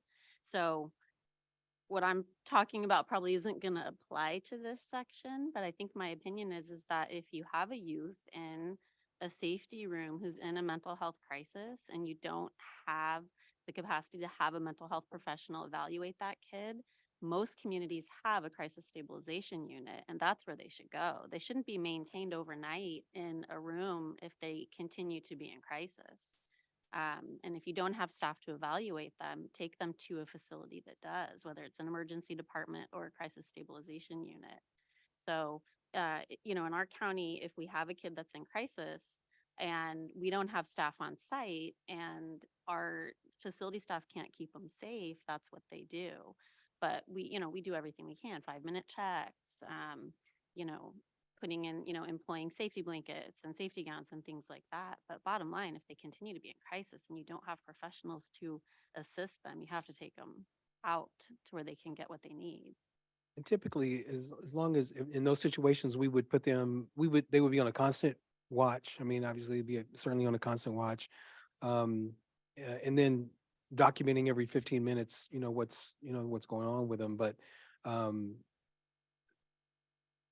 beyond that 4-hour time period, I know we have our medical staff leave, I believe, at 11 o'clock at night, and they're back at like 5 in the morning. And so, looking at those situations, we have access to the jail's medical and mental health team in order to do those telehealth kind of evaluations. And so those kind of things would happen during those hours, but everyone doesn't have the luxury of having that kind of access. Right. And what I would say, for instance, if we're using our special management room for a medical purpose, maybe we have a kid that just returned from surgery or they have a seizure disorder, they've been off their meds and we want them to be watched. We leave instructions for the staff because, our staff aren't there 24 hours either. And on the mental health side and on the medical side, we're going to leave instructions for the staff, if this, then that, and this is when you take them out and this is what you can do and this is what you watch for, kind of thing. So, I understand that the county I'm from, these are the minimum standards, and I think that we we consider the minimum standards and then we employ policies that work for, so, but I think that there would be a way to reflect in here, even for the smaller counties, that, it should never go to 4 hours with a kid in crisis, so. Okay, so under number 5, regarding this next daily sick call, is there some other language around that we would want to put here? Just about that one part, because it seems long, but it could be that situation for certain facilities.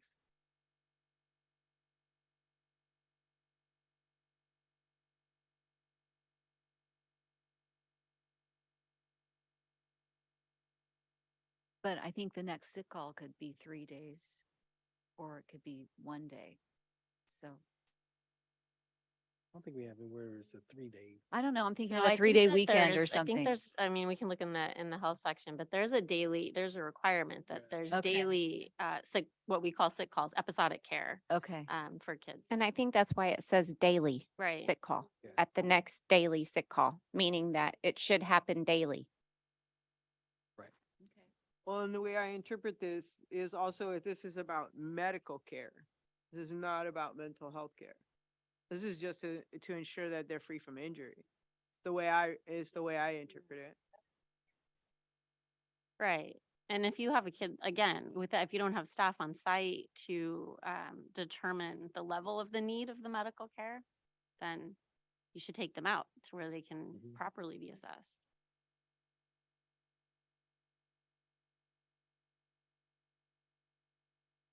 And I know when we look at number B3, it talks about the safety room should not be used to the extent that it compromises the mental and physical health of the youth. So at some point, under C in the next section, it talks about their a consultation with mental health or medical staff. But again, it's at that 4-hour period once again. So that's built into this one and also in the previous one that we just did talk about. And it could be that way because of those restrictions that we have around resources for medical and mental health availability. So those are, again, just realities I think that smaller jurisdictions have to wrestle with. All right. So given that, after all that discussion, it doesn't sound like there is going to be any change here. I Or think Mar- part of where this gets a little confusing is this is room confinement. And so it kind of like, it needs to replicate everything that's under room confinement. The room confinement statute applies, but I'm sure this section predated that room confinement statute. And so there's an effort to sort of like bring it in, but now it's sort of like duplicative and confusing because it can't be at the next daily sick call if that's more than 4 hours because you need a consultation within 4 hours under room confinement. So I actually think it needs a lot of cleaning up so that there's one standard and it's clear.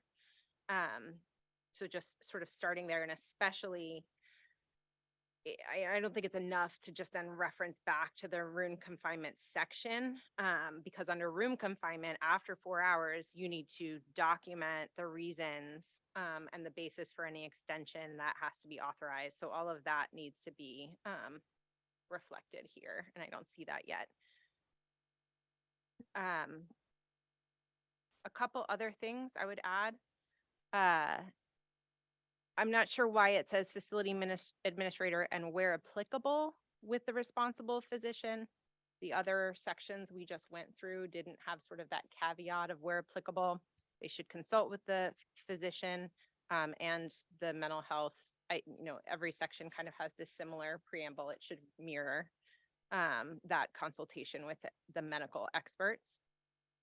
I think like in the last section around restraint, we should remove the destruction of property component.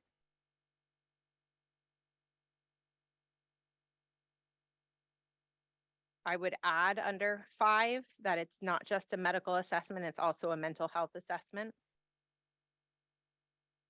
And under 6, the process for documenting the reasons for placement, less restrictive means, attempted decisions to continue and end placement. I think we need date and time sort of components there.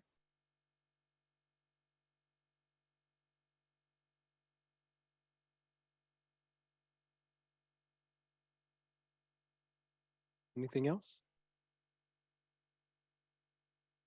I just wanted to comment on, in the first sentence where it says in cooperation with the responsible physician. I don't think it's appropriate to say responsible physician. I think it should be, you know, medical or mental health staff as appropriate, because like our physician isn't there every day. So you'll have a nurse or a mental health clinician most likely that you would consult with. Right, I agree. I think saying appropriate health services staff or appropriate medical / mental health. Thank you for that. Okay. All right, going to move on to 1360 searches. And the recommendation from staff is is under sub B. Searches shall be conducted in a manner that preserves the privacy and dignity of the person being searched and shall not be conducted for harassment or humiliation as a form of discipline or punishment. And then adding a sub H, youth. Yeah, youth shall have access to written search policy at any time, including the policy on who may perform searches. And it's what? Oh, that's in the, okay, and that comes from the Youth Bill of Rights. Any thoughts on this section?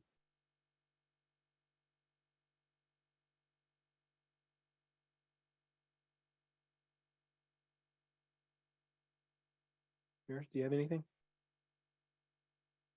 The proposed changes look good to me, and I would add under F, as we have been doing around transgender and intersex youth, adding non-binary and gender non-conforming youth. And we'll definitely do our very best, but let us know if we don't pick those up, but as those things come up, we'll incorporate them throughout. Any other thoughts on 1360? 1361 under grievance procedure.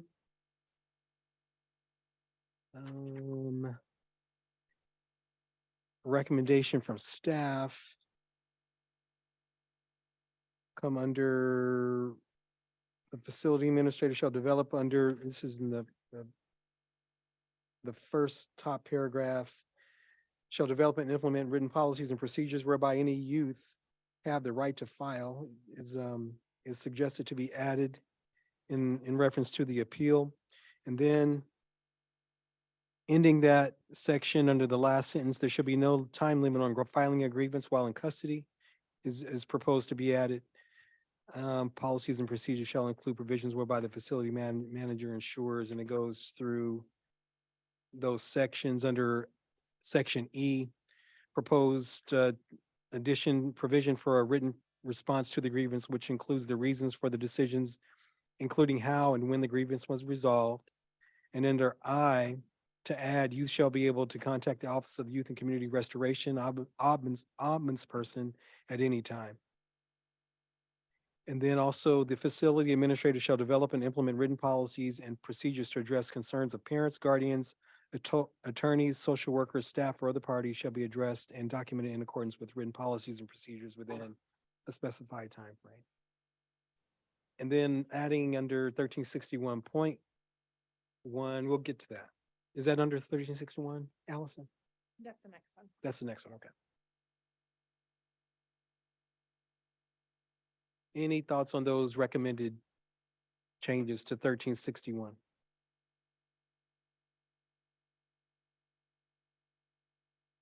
We good? I'm sorry, Chief Ross. I just have a question about youth shall be able to contact the Office of Youth and Community Restoration ombudsperson at any time. Sorry. And then there's the 1361.1, which We'll do kind of next. states the same thing. So I don't know why we need that in there twice.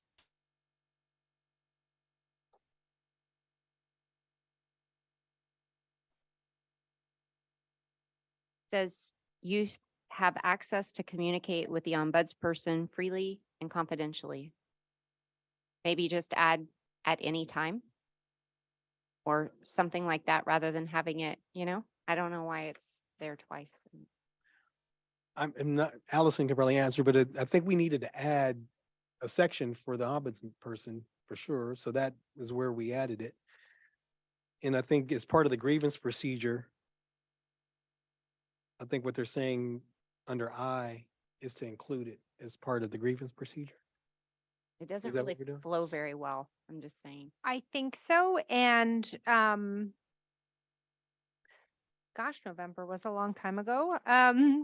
So just give me a second to think back through. I think we had recommendations, and it seemed to and maybe it's crossing bases and covering bases, that if a youth has a grievance and they're working through the grievance procedure and they're not satisfied with the outcome of the grievance procedure, then it's just sort of adds that continuum that they have, like in the grievance procedure, the facility grievance procedure, the young person isn't satisfied with the outcome, that they can take that matter to the ombudsperson.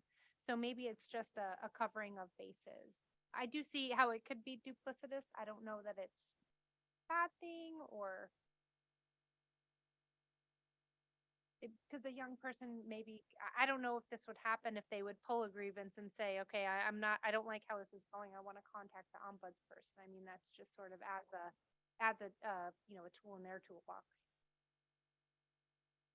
Yeah, I just look at it as adding it to the existing grievance procedure. And then I look at 1361.1 as a totally separate new section. Chief. Well, and I think my comment goes a little deeper to the anytime.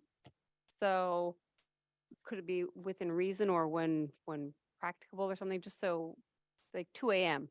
At 2 a.m. are we gonna pull the youth out to make their confidential call, or are we having them wait until they're out of their room next time? So just the anytime language concerns Yeah, me a little. It could be during the grievance process. Maybe we can just add some language around cleaning, just really specifying around that procedure.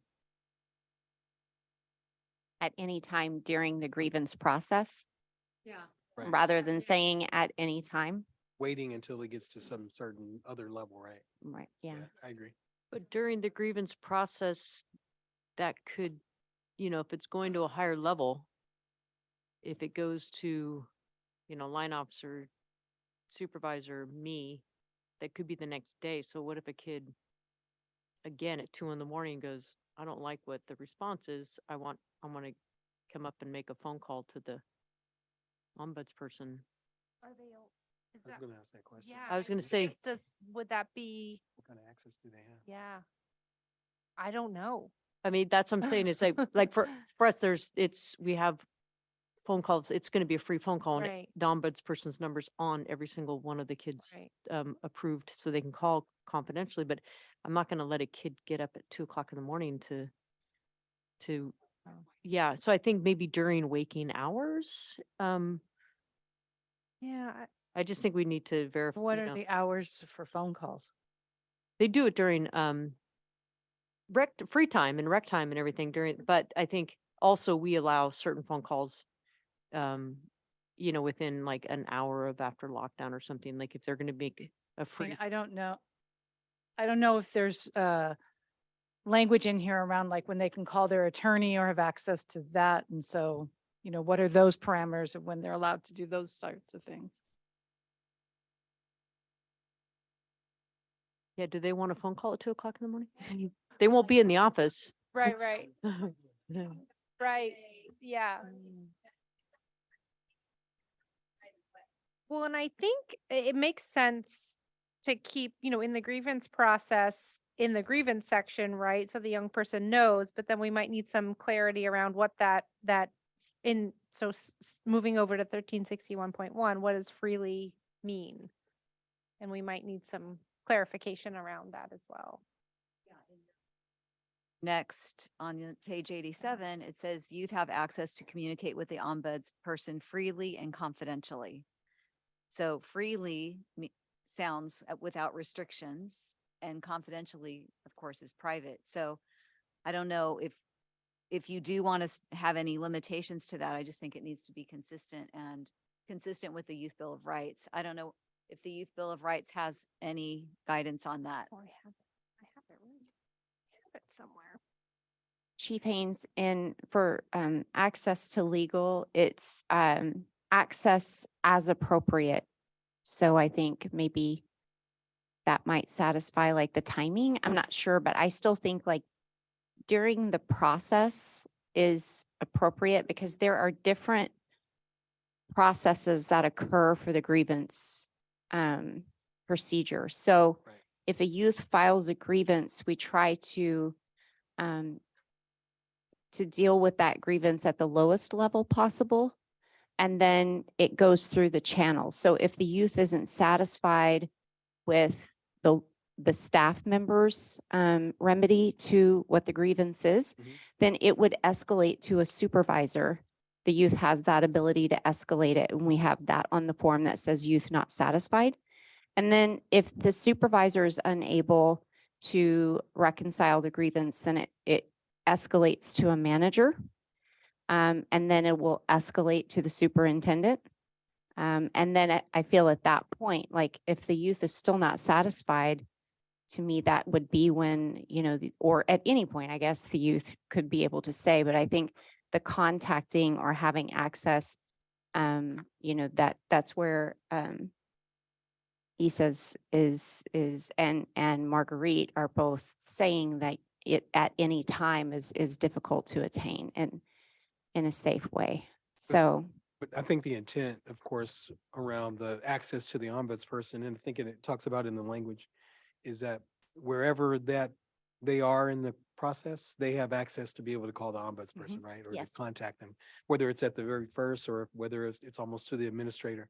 I think I think what we're, at least what I'm talking about here, is trying to get understanding around if it is 2 o'clock in the morning and everyone's asleep, and even if he calls the ombudsperson, I mean, eventually, I think you're gonna have 24-hour coverage, but I don't think that's Yeah. up there right now. I'm also just thinking out loud a little bit worried that this will be misinterpreted as the ombudsperson is after you've exhausted your grievance procedure.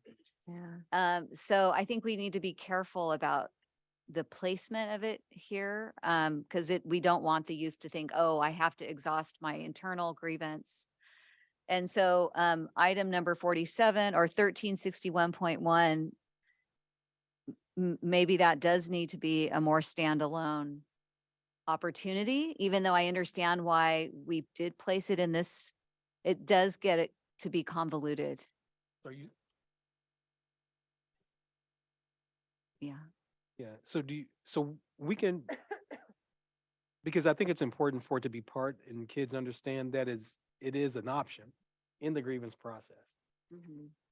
Now, whether it needs to say at any time, I don't know if it necessarily has to say that, but I think certainly it needs to be in there. I'm sorry, go ahead, Meredith.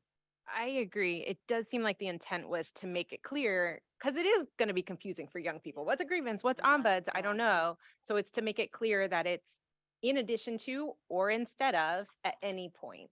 Maybe taking out time, change it to point. That's kind of more like it's a point in the process rather than a time of day. And making it clear its relationship to grievances. Yeah. Yeah, so this is going to be read by the staff, your staff.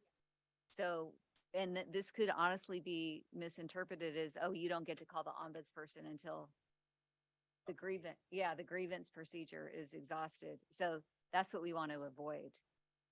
And so I don't know if it cures it with your point in time. What I wonder, I'm just gonna say, it could be instead of, in addition to, and at any point, something like that. Okay. and in terms of the time, if you turn to telephone access, it does mention their attorneys and the ombudsperson.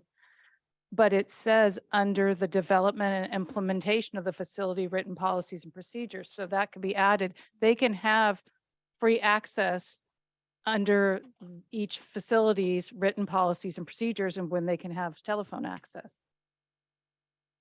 I mean, it directly relates to that telephone access because the telephone access regulation, unless we're going to change it, doesn't say when it is. It says it's each facility shall develop and implement written policies and procedures about access to telephone communications.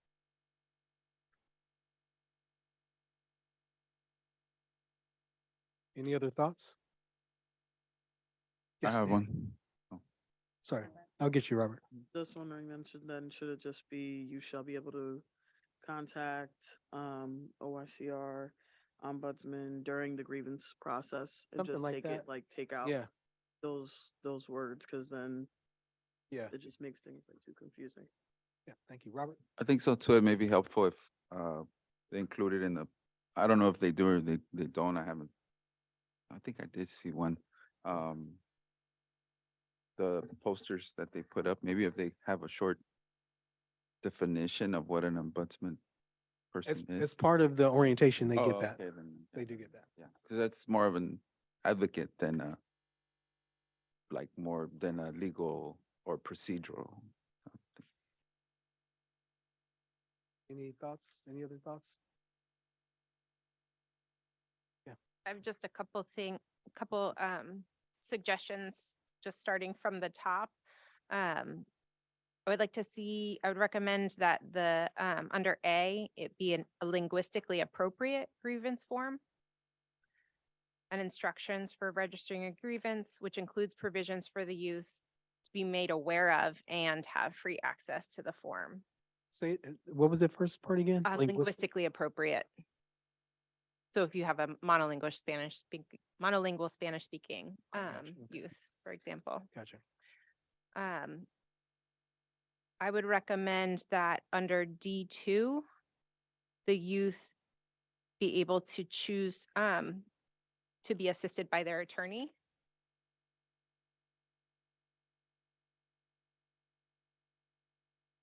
And under E, where it says provision for a written response to the grievance, which includes the reasons for the decision, it should also include a notice of the right to appeal.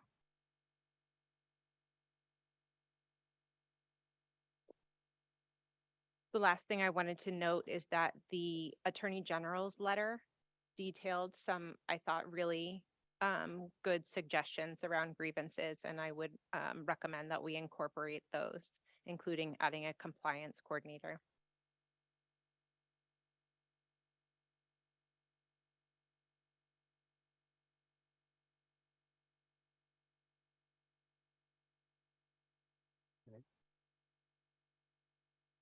And so just for clarification, Meredith, under E, you talked about provision for written response to the grievance, which includes the reasons for the decision and notice of right to appeal Yes. on that Yes, section because there? there is a right to an appeal. Of course. I see. Yes. So Yeah. just advising youth that they have that right. Okay. All right. And I think it's already, it's spelled out, but you're saying you want that to be part of regulation? Under It would be E? part of the notice to the youth. Okay. It's not adding a new substantive right, just that they are clear on Right. their process. Right. And then in the AG's notice here. 16. Is it 16? Starting on 15. There's, yeah.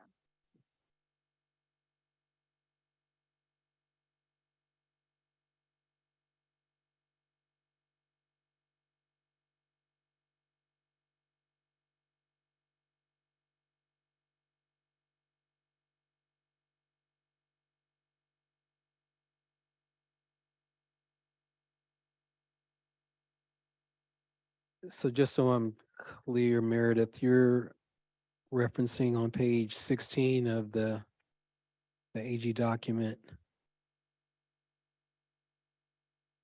an establishment of a policy that prohibits all forms of sexual abuse, sexual assault, sexual harassment, physical abuse, those are all there. It's proposing to add physical abuse. The policy shall provide for a compliance coordinator who is trained in identifying, investigating, responding to allegations of sexual abuse, assault, harassment, and physical abuse, and include an approach to preventing, detecting, promptly responding to such conduct and any retaliation for reporting such conduct, as well as a provision for reporting, investigating, and responding to all suspicious reports such conduct by youth, staff, or third party. The policy shall also state that all staff shall have a duty to immediately report, which is, yeah. That would go up into policy and procedures, and then provisions for. That's okay. So I'm sorry. So Meredith, was I reading the wrong section? So we're just talking about the multiple methods for youth, right?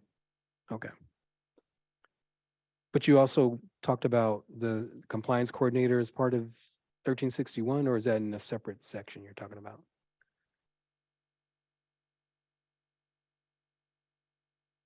Also in our handouts.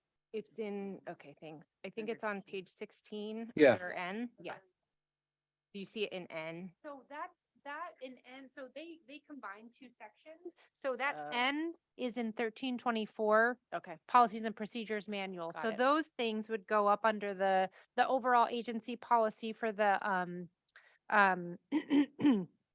prohibiting discrimination and sexual abuse, sexual assault.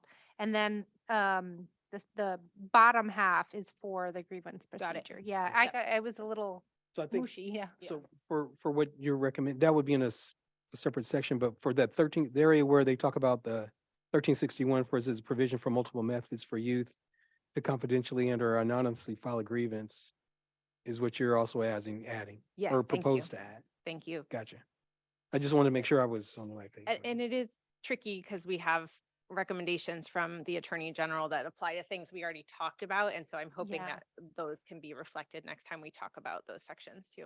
And the only other thing I just want to, I feel like, and perhaps it wasn't this group where we talked about the anonymously filing. The tricky part about an anonymous filing of a grievance is that the agency then can't follow up if they don't know who it is. So I just want to be thoughtful about how that process would play out. If you've got an anonymous grievance, you couldn't necessarily work through the steps to resolve that grievance. So I want to be careful about that. I think we've talked about it in here, but I could be wrong. I mean, I think the only counter argument to that is that if there's several sources pointing to a similar problem, then you can investigate the alleged issue, Right. and that might provide an opportunity for that to surface in a way that it couldn't. Right. And we typically would look into that. It wouldn't be ignored just because it was anonymous. I mean, we would certainly do our best to look into it. It would just be But it dealt would, with it would as make it separate. that much Yeah. more a challenge, but we would certainly look into those. All right, any other suggestions on 1361? All right, under 1361.1, Office of Youth and Community Restoration, Ombudsperson. And the recommendation is to add this section.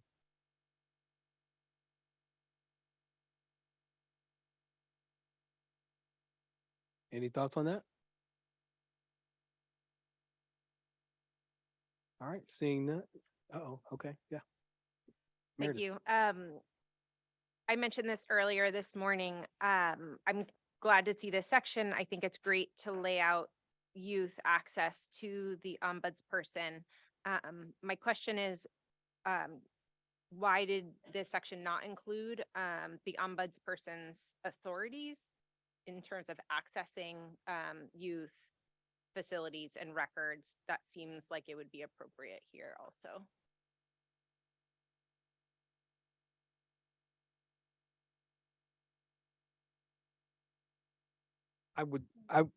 What I would say is that knowing that this is law, that we would develop policies and procedures around what the expectation of the law was. And so even though it may not be as prescriptive in the regulation, we would follow the law. And whatever that access says that the law required, that's how the policy within the facilities would be built.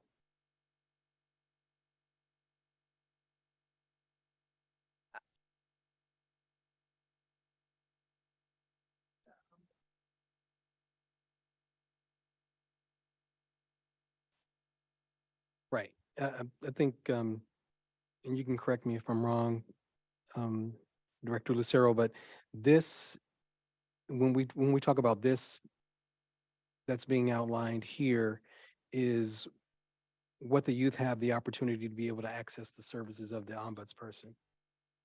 Right? Not necessarily what access the ombudsperson has to, it's not outlined in this section here. And that would be part, like I said, of the policy that the law allows for.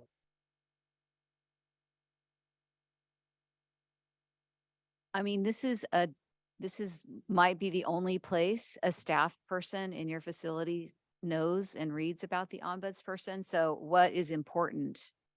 Well, they would also read our policy. Yeah, we'd have a policy that they would be trained on.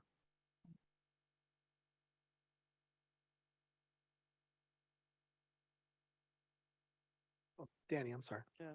I just would say I would agree at least in terms of adding the language about the 48-hour notice, because I think that would be important here. And just like it's listed about having the posters out, like mentioning about the ombudsman, like being able to give 48-hour notice to be able to have access to facilitating youth.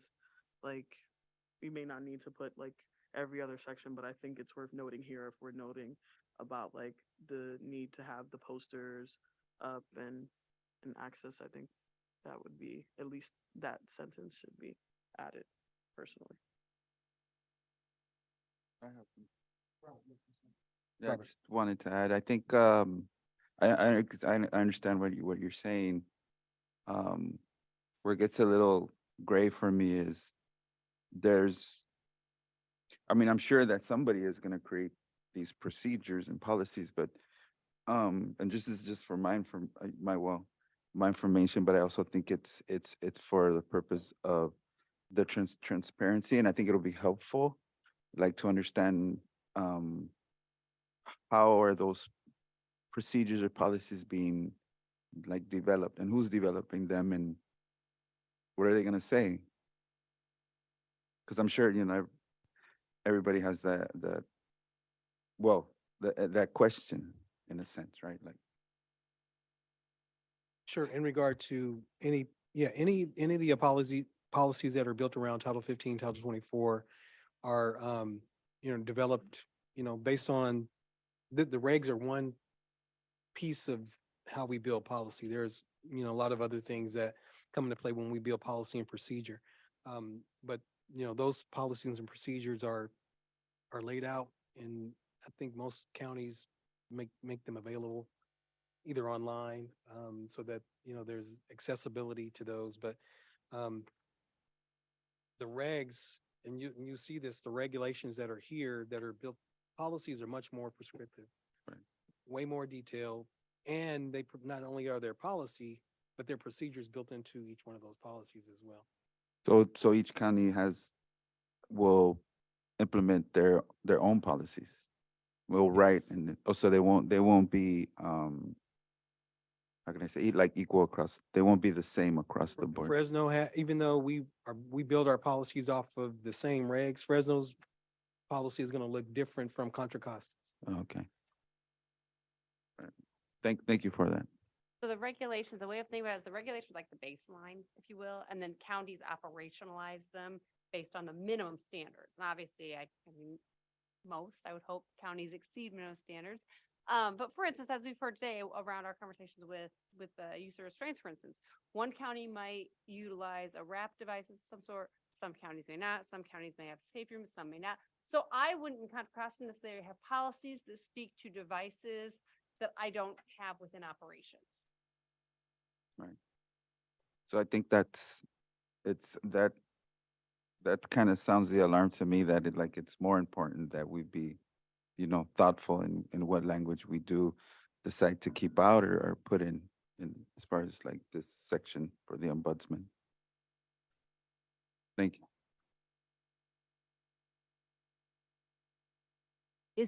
Is the Youth Bill of Rights somewhere else, or should it be in this section at all? It's the Youth Bill of Rights right now is up in that they have, well, it has to be posted, and it's in orientation. And then we've woven the requirements throughout the regulation.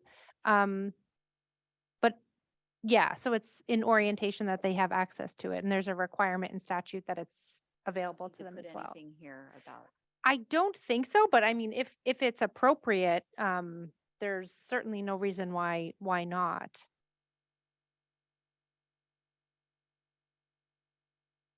I'm sorry, Meredith, yes.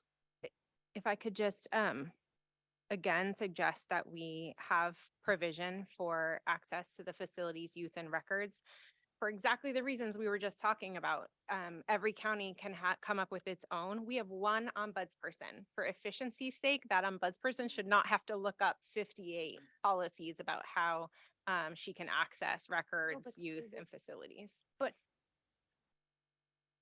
Well, I mean, you know what the law says, at 48 hours notice. But the law speaks to the ombudsperson's authority. This should speak to the duty of the facilities to accommodate that authority. So, like to have some uniformity across yeah. counties. I know that I'm struggling with the uniformity because the statutory requirement, I hear the request and maybe we can think about how I think we're looking at it in several different ways, because the fact that it's not in there doesn't mean that the agency doesn't have to do that.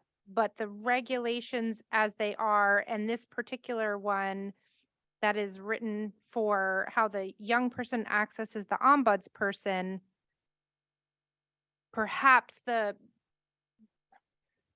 already existing requirement that the facility has to provide, has to let the ombudsperson in a certain amount of time and provide them with records. The policy will still be different at every agency because the statute exists. So I'm just trying to figure out the best place to plug that into the regulation. And also every county is responding differently to those requests. Some are requiring 827s. Some are saying, come on in and on this day and time and we'll have you be here. So I think there's still a lot of room for every county to do it the way their county council advises, for example. So I don't know how much more, we could prescribe.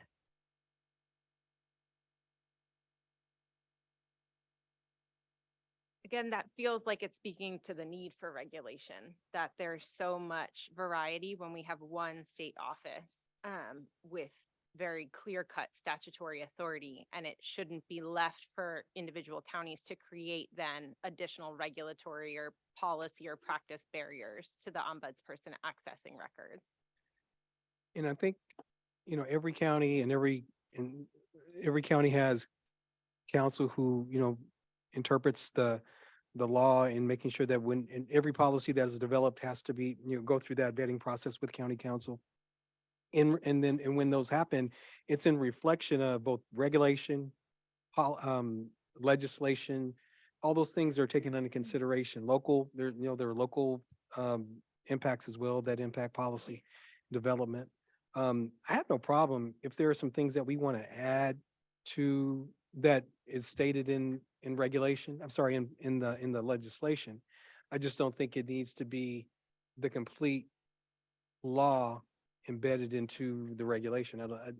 I think it's duplicative, because, and I hate to, like I said, even though every county's policy may look a little different, it still has to meet the minimum standard of the legislation. But if there are some things that we want to highlight in the regulation, I have no issue with doing that. And if the 48-hour notice is an important one, then we can certainly do that. And I think you talked about something similar. I just think I think it would be helpful when adding that about the access to facility and like the access to records, to give some examples. So I don't think that that means that facilities can't go and create other like helpful like methods to provide access to the facility and to records, but like at least listing out like some clear because it was just mentioned that some facilities may require a report like a specific form and some may require, so maybe there's like certain like at least minimum like standards that we can think of in terms of accessing like records that facilities like should be doing, because without that I feel like it's not really clear what is going to happen like county by county. And I do think that it doesn't hurt for us to mention some examples that facilities could be doing without, I don't think that's limiting them, that's telling them here's some like methods that can be done in terms of like allowing the access for records, and if they decide to do, you know, more than that or employ other things. But I think it's helpful, and I can't remember from like our last time that we met, but there was another section we talked about listing out different examples that can be like an important like tool. So I think Director Lucero brings a good point as the court as an example. Because if the court is going to require 827 to be addressed, you know, in the process, then the department doesn't have a choice if the court's requiring that. You understand that? And so that's the thing, is that, you know, and that's why locally there are different things and different interpretations of how we meet the minimum standard that OICR and but that the legislation requires. But it still will meet what the need is, but there are going to be some things that different counties are going to look at.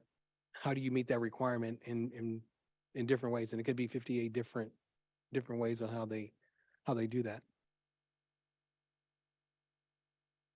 And my comment was that county council may interpret the law differently in 58 different ways. And they can, you know, what is a juvenile file under 827 has broad interpretation as well.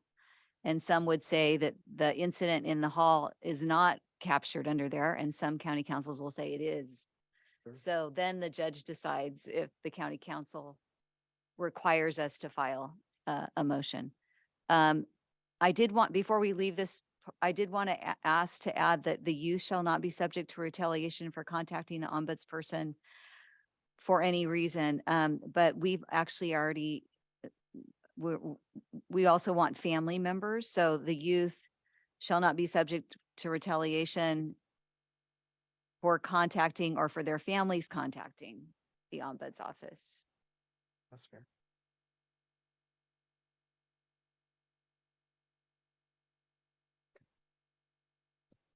Yeah. Okay, that's a good recommendation. And so we'll also have Allison and staff to take a look at all of what we talked about, and we'll bring that back as a draft in regard to 1361.1.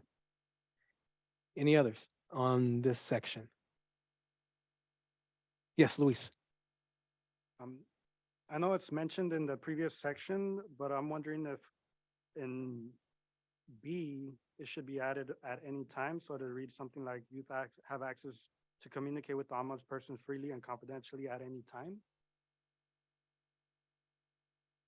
I think it goes back to the conversation we had before about the interpretation of what that means and the availability. I think it's pretty descriptive enough, but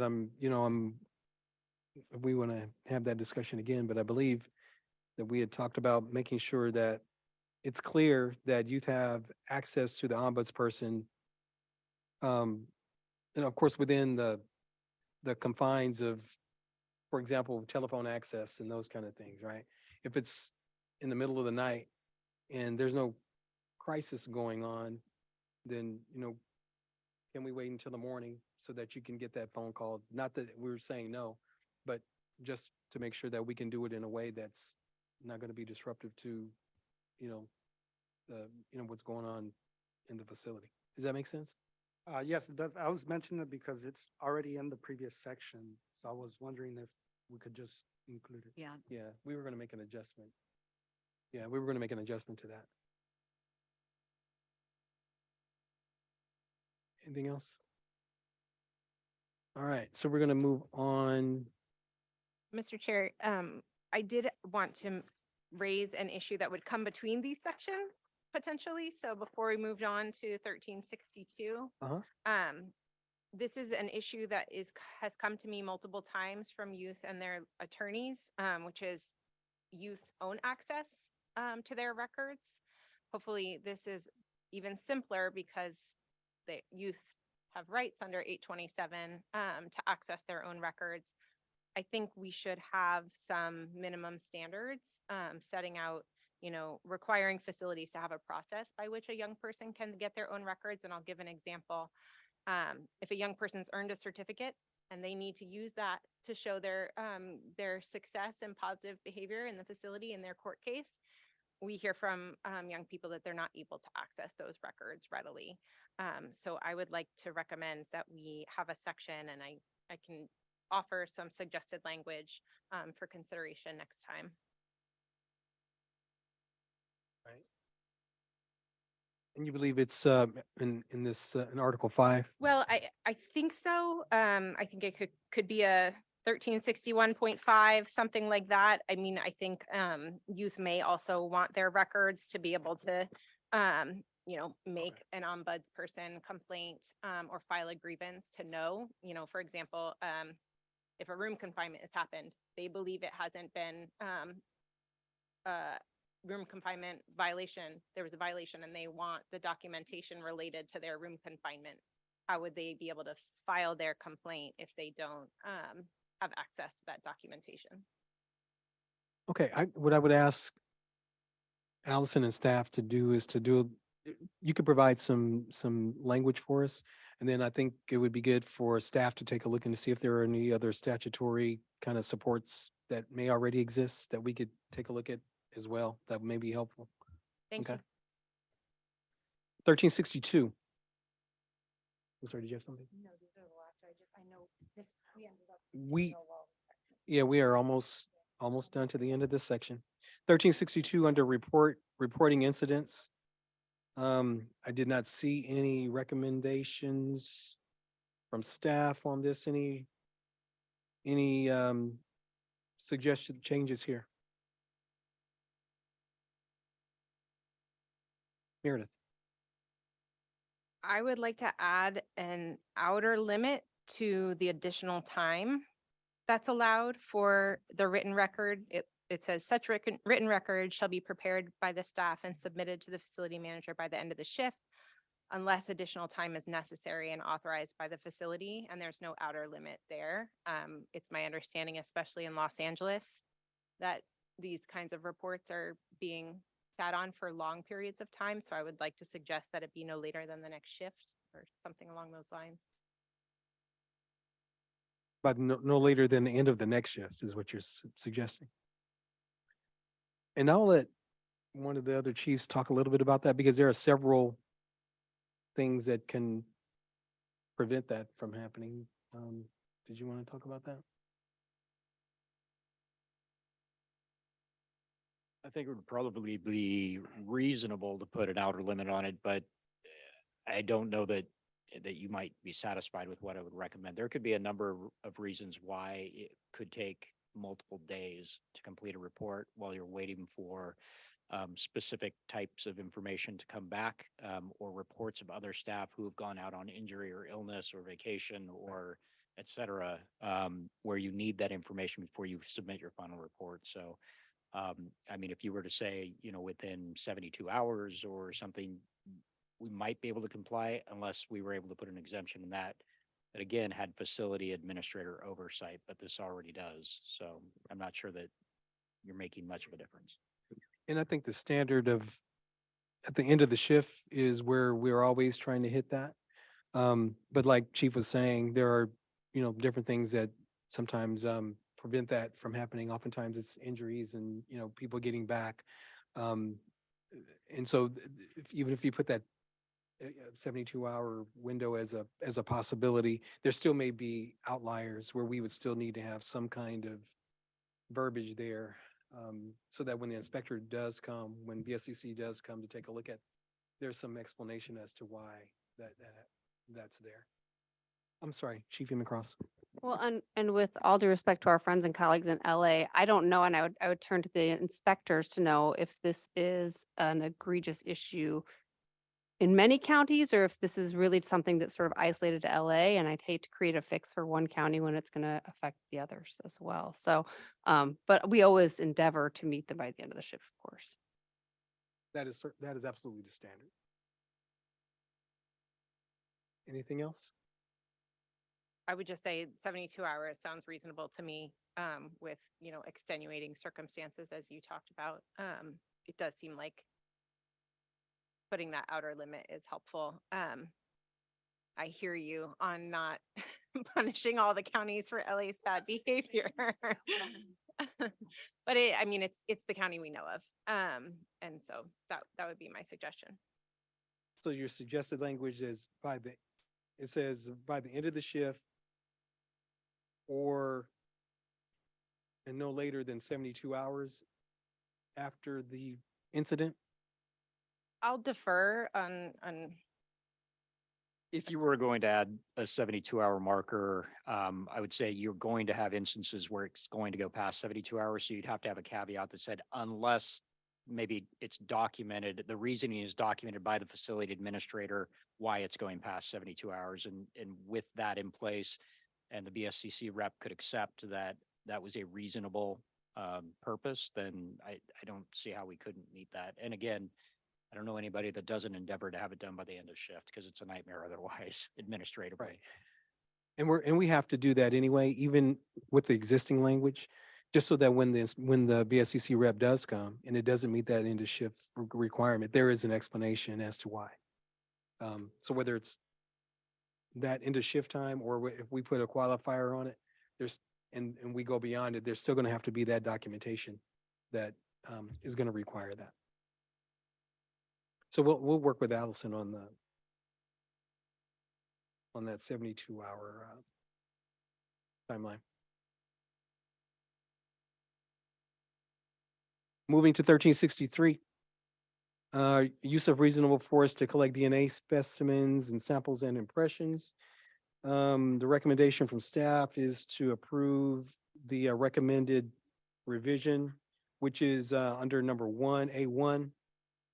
I'm sorry, under B1. Under B1, if the use of reasonable force includes instead of a cell extraction, it says room extraction, and then the rest of the verbiage there. Any questions about that modification? This is a small thing, yeah, but it Jen. also says cell again in the next sentence instead of room. Wow, look at that. Thank you. Almost got it right. Anything else? I have Meredith. a question here.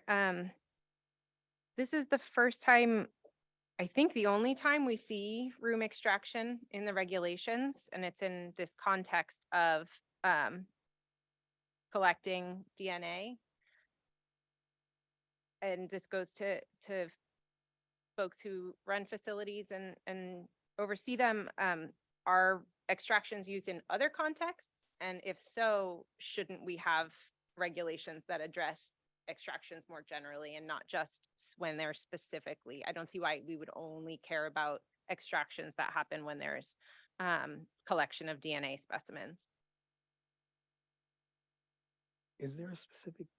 So this was a statute that generated a law. You hear that a lot. Sorry, bureaucracy. There is no good reason. I mean, this regulation is there because of this legislation. So there is no reason. Are there other times room extractions are used? Oh, I'm Yeah. sure. And so wouldn't yeah. it go under maybe use of force? It could, yeah. Yeah. Yeah, I I'm would trying to- agree. I think that's fair, and valid. I have a policy and procedure around it. I don't know why I mean, it's a big deal when that happens. And so, yeah, It's rare though. It's not a common occurrence. It's not. Yeah. Yeah. Under use of force. Um, I guess my suggestion or request would be to consider having these requirements with respect to a room extraction apply to any room extraction and not just in this context.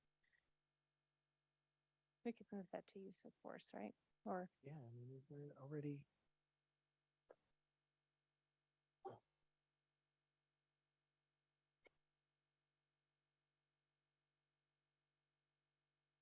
I think that the ACA juvenile standards do have a room extraction regulation or standard, so there's probably some language out there if we wanted to. Okay, that's helpful. Thank you. So we'll look at that. We'll look at that. Right. Any other, before I do that, any other notes or comments in this section? All right, thank you. We are done with Article 5. And so now I'm going to take public comment.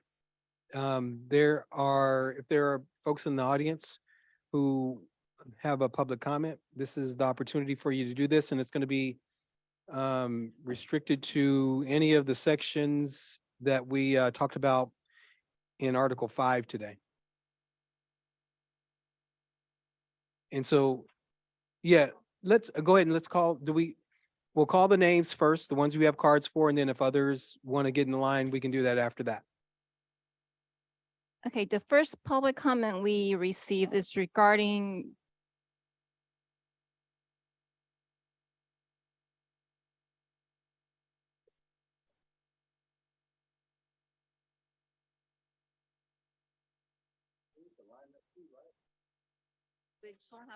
We'll take the names first, and then we'll line up after that if you didn't put your name in the. our first commenter is Nahisha Smith from CURYJ.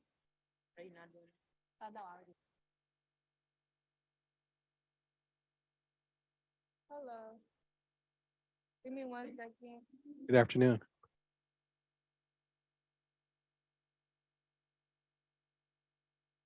One second, please. Okay. Hello, my name is Nahisha Smith. I go by Sway Lakai. My pronouns are she and her. The usage of pepper spray is very dangerous to health concerns such as asthma and many other health issues that you cannot see from the outside. It puts us through trauma, and if it continues to get used, the JIO should face consequences when used in this way that it has been in the situations. It should overall get banned because it's just not safe. And yeah. Thank you. Next, we have Artist White. Hello, everybody. I'm Artist White, pronouns she, her, hers.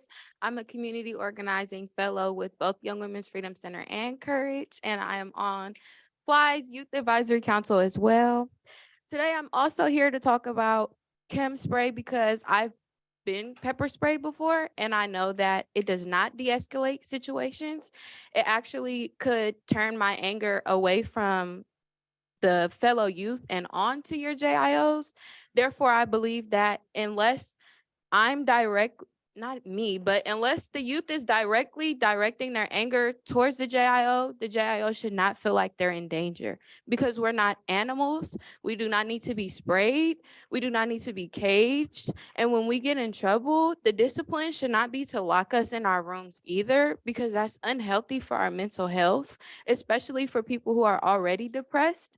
That can send them further into their depression. That's why you hear a lot of youth go in their room, I'm going to kill myself, da da da da, because they really feel like that. Therefore, we shouldn't be doing that. Thank you. Thank you. Next, we have Carlos Fernandez from Safe Return Project.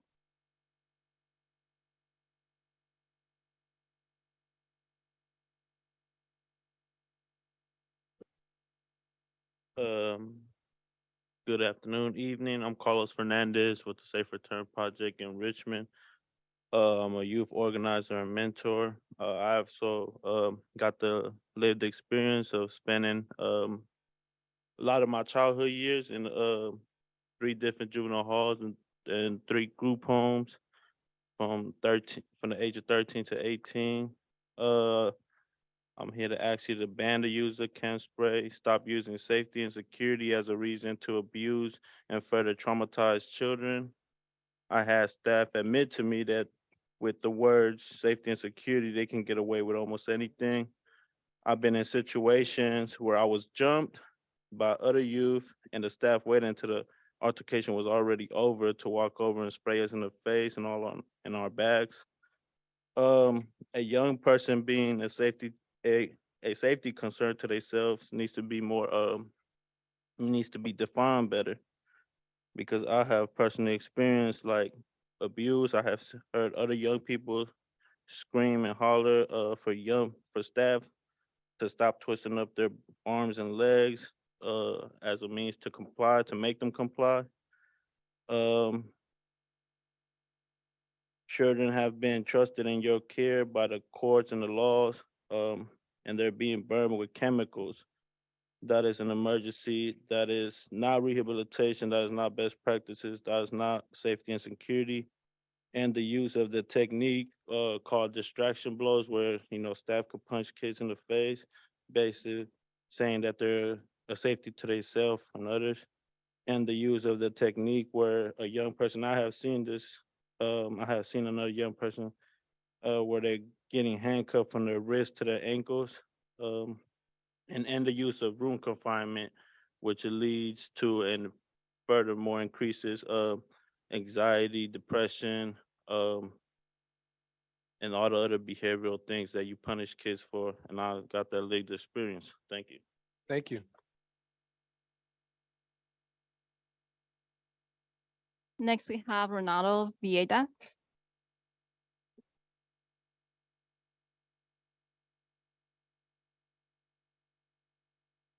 Good afternoon. My name is Ronaldo Vieda. I'm the Executive Director of Hoops for Justice. I want to speak around the stigma of 707B offenders. I was categorized as an extreme security risk youth, direct file under Prop 21, and I was facing life plus 7 at 17. I did 4.5 years total in the juvenile system. I fought for higher education because I was told I did not deserve it, completed my associates before my release. With my therapist, I did art therapy. We had 2 fashion shows. We had a barbering program. We had a yoga class and a dance class. My court disposition during my 707 hearing allowed me to remain in local juvenile jurisdiction. They did not send me to DJJ.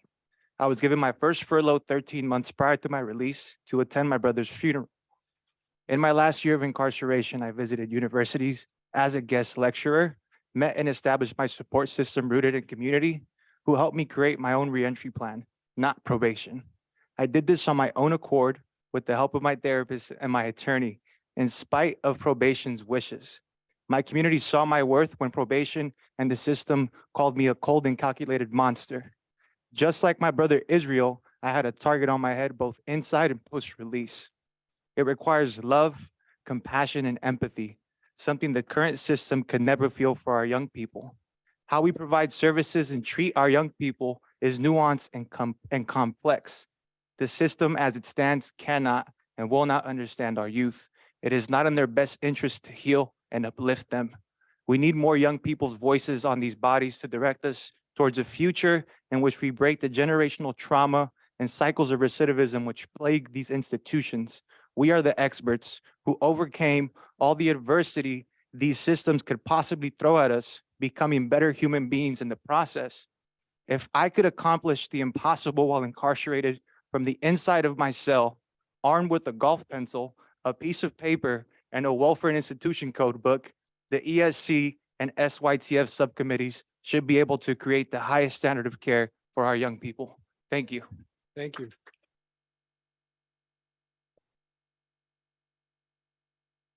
Next, we have Nicholas Gonzalez from Flight ACYAC.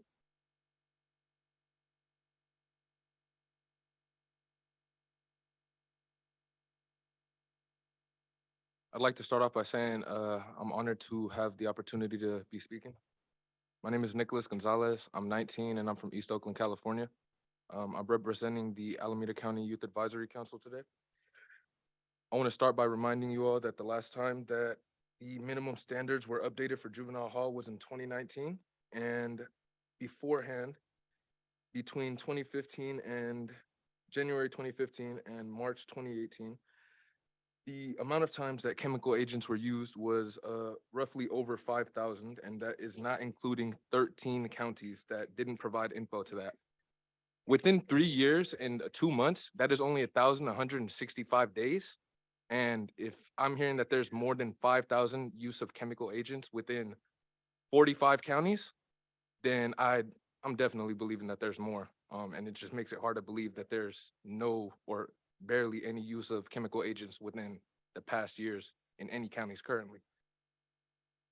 Despite the minimum standards, when chem is an option, it's used inappropriately and out of compliance within the standards.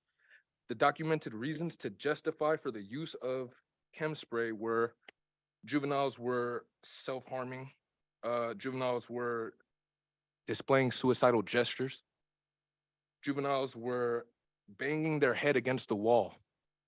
They were refusing to follow directions, being defiant, and they refused to go to their room, which were all of the reasons as to why they used the chem spray on them, or at least the most invalid reasons to me. I ask that you ban chem spray and provide your staff with more de-escalation practice, work, anything that it needs to be, but it doesn't need to be another weapon in their hand. Thank you for hearing me out. Have a good one. Thank you.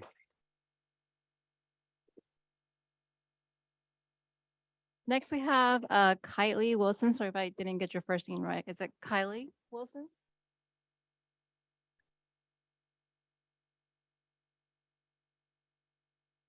Good afternoon. My name is Kylie Wilson. I'm the Director of Sonoma County Juvenile Hall. I am from a county that uses OC spray with strict and specific policies. It is a tool that can save one from significant physical and mental harm during a violent attack. We track all of our use of force and potential use of force incidents, which highlights the excellent work our staff does through counseling, as the actual use of force number is far lower. There are a variety of de-escalation techniques that are utilized, but not every situation can be handled with counseling to keep a youth safe. It is a last resort in an uncontrolled situation. We do not use pepper spray often. When we do, there's a debrief with staff. We have a use of force review committee for each situation. Youth are evaluated by nurses and behavioral health. I do not support the ban, but if there is a tracking mechanism or an enhanced oversight by the state, facilities that may use it inappropriately could be held accountable and dealt with individually. I'd also like to comment on 1361 or 1361.1 in regards to grievances. In regards to contacting the ombudsperson, I would suggest during waking hours. Thank you. Thank you.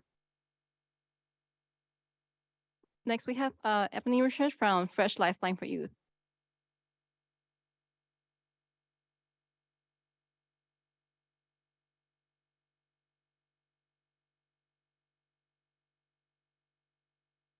Hello, everyone. My name is Ebony Richard. I am from Youth Advisory Council, Fresh Lifeline for Youth, and today I will be reading you guys a poem called Prison Industrial Complex. Prison Industrial Complex is dehumanizing. You're always sacrificing bits and pieces of yourself. Prison Industrial Complex is systematically depressing. Prison Industrial Complex is one of the main components to people stressing. If it wasn't for Prison Industrial Complex, a lot of mothers and fathers wouldn't have gone missing. Prison Industrial Complex is detrimental to loved ones, family, and friends. Prison Industrial Complex started off the backs of my vulnerable ancestors. Prison Industrial Complex was never set in place to help benefit my kin, connection, and skin, and ancestors. Why are you talking about learning consequences? Prison Industrial Complex is a project put in place to keep my people stagnant and low vibrations. Prison Industrial Complex is a toxic to our mental disposition. Prison Industrial Complex is a substance that's created when you turn on the stove top with the chemicals leaking. Explosive, unhealthy internal and external damage. When we better ourselves, it's in spite of prison industrial complex, not because of it. We ask that you help support us in funding alternative therapies like meditation, like ones was saying, art, writing, music, theatrics, with mental health services as we continue to form and execute ways to stabilize and strengthen the youth foundation and structure we need while listening and actually hearing us and not solely basing a decision off oneself. By collaborating with organizations such as YAC, because we are the products of the environments you guys built for us. We are the new voices and not based off the elders' perspective, but based off the perspective of the youth, of the voice who matters most for. Thank you. Thank you.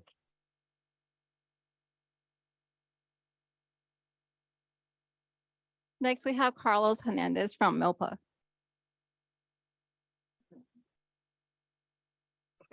Good afternoon. I'm Carlos Hernandez Chavarin. I'm a justice policy intern with Milpa. Thank you for allowing me this time and opportunity to speak before you. I'm here to encourage you to put the ban on pepper spray. I served 12 years in the state prison system. I spent about 2 years in juvenile hall systems, in and out. And if SYTF is supposed to be, from what I'm hearing, a trauma-informed institution, pepper spray causes trauma. Pepper spraying somebody is a form of violence. It's a weapon, as we agreed on. So if you're responding to a violent situation and you're pepper spraying, that's violence on violence. We're just adding on to it. You're hearing from the community that we don't want you pepper spraying our children, but yeah, we're talking about how to minimize it. Nah, let's just delete it. And just speaking from personal experience, like what it does to our youth is it desensitizes us. You know what I mean? It conditions us. So when we go to prison, we see people getting pepper sprayed, we don't think twice about it. But really, that's our brothers right there. That's our brothers and our sisters getting pepper sprayed. And we're thinking nothing of it. Why? Because you have conditioned us in these juvenile halls to think that's a part of life, think that's okay, when it's not. You know what I'm saying? So just think about all the money, man, you guys have been putting into these pepper sprays. That's taxpayer dollars. Your taxpayers are telling you we don't want that no more. And yet we're still talking about it. You want us to take it to the legislative system? Legislation created you guys, didn't they? This is what you guys are here for. So just give thought to that, just some food for thought. And thank you for this opportunity.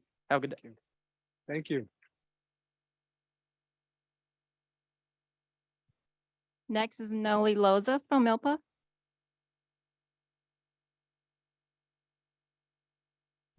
It's Noeli Loesa. Good afternoon.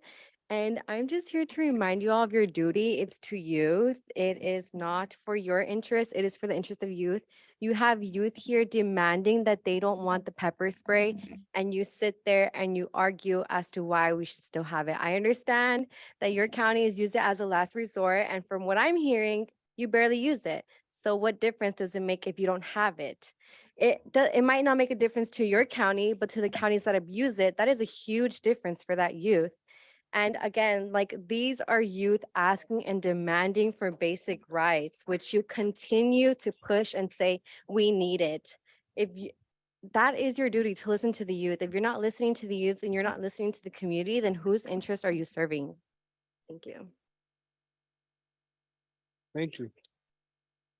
The next speaker is Edgar Ibar Contreras from Milpa.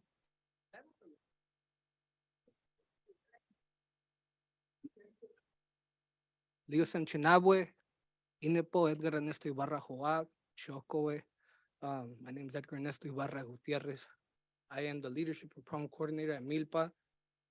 And, you know, it's unfortunate that this conversation is still taking place. I still remember, you know, I've experienced both extremes of pepper spray within the California Youth Authority, where it was heavily used and relied upon, to being in Santa Cruz Juvenile Hall, where they don't use it, right? And you can see the difference. Who cared and who didn't care?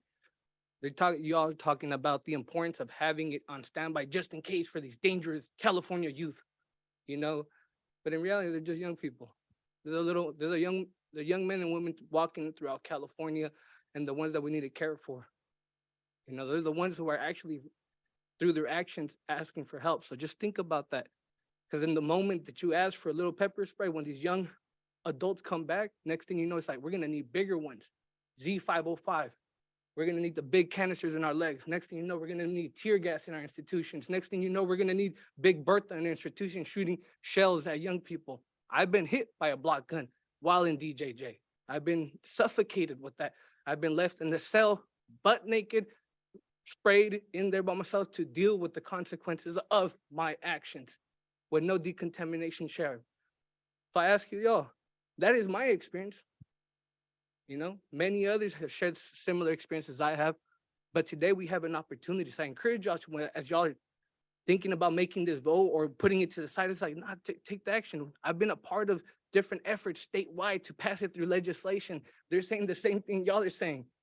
You know, they're saying, oh, they're too dangerous. There's small women in our facilities. They're just like, nah, they're young, just kids, need help.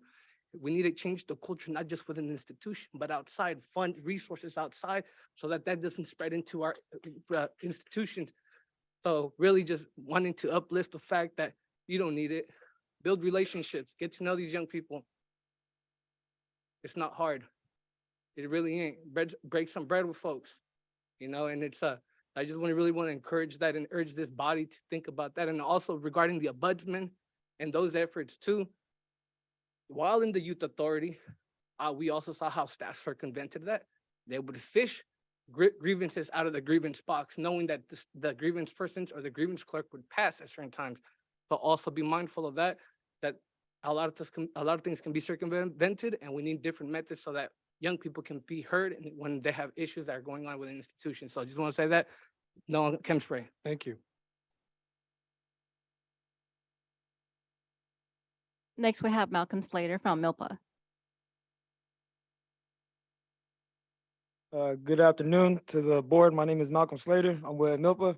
I want to encourage this board to ban the use of paper spray in all juvenile facilities within California. Because as a young man that navigated the juvenile justice, I was exposed to pepper spray while in the youth authority. Instead of just confining us to assigned seats or within bare cells, we need an outlet to spend our energy into something more positive like sports and groups that help us focus on transitioning into a regular civilian life that touches on things such as necessary documentation needed to navigate the world and how to get it, or the average responsibilities all young adults will inherit or possibly come across, because I've witnessed firsthand the investment of pepper spray. And I believe if there was more focus and investment into the latter, there would be less reliance on these harmful agents, because it's so easy to abuse these unsupervised positions of authority that turns into a habit of justified abuse. I've complied and I've still been sprayed. I've been sprayed out of personal retribution. I've been sprayed in handcuffs. I've been sprayed out. I've been sprayed not as a last resort, but from a loss of patience and lack of compassion, and at times delayed or denied decontamination as examples or substitutes for retaliation. And from what I've experienced, this is why we need to ban the use of pepper spray. And like the young lady said, you know, it's like if you barely use it, but you're arguing that you need it so bad, it's like, what's the difference if you don't have it? You know, it's like these officers, you know, they're trained to restrain, you know, it's like, and it's just a failure of, you know, using those practices, you know. And that's all I'd like to say. Thank you for your time. Thank you. All right, next, not sure how to pronounce the first name, Tonatic Beltran from Fly.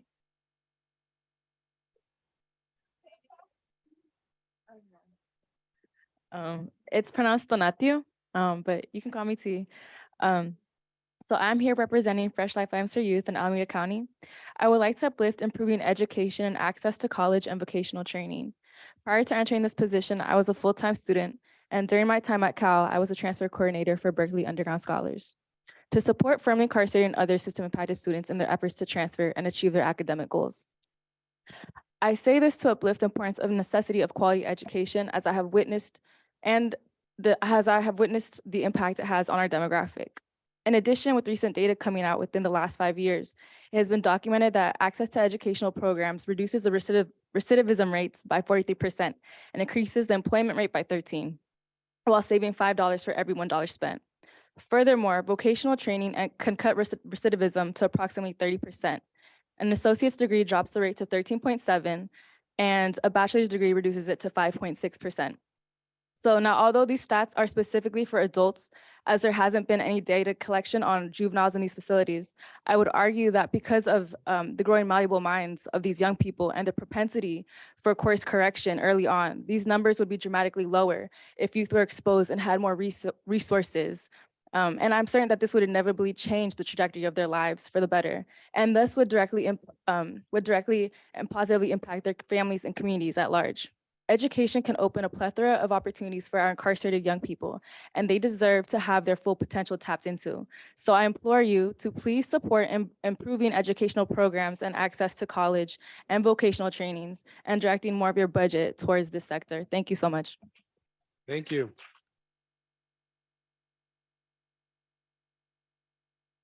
Jose Ventura from Fly.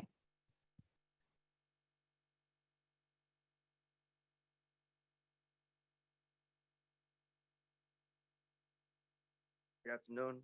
My name is Jose and I'm representing Fly. But most importantly, I'm giving voice to the youth inside the locked door systems who are making their best efforts to change their lives. Yet instead we stand in a challenging systems that make us question, is it designed to help us or is it against us? I come today to address the importance of education and programs to our youth, as I myself was affected by the errors and responsibilities on how a facility handled many situations.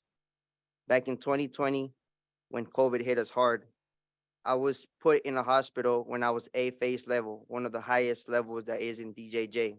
I was going to college. I had one of the highest and best jobs in DJJ, which is the free venture. I'm not sure if you guys are familiar with it. I was rewarded by being put into a cell, coming only 2 hours a day for a whole week because staff were irresponsible, wearing a mask, getting vaccinated, so forth. I was only coming out 2 hours, shower, and my program time was being in a cage, watching TV.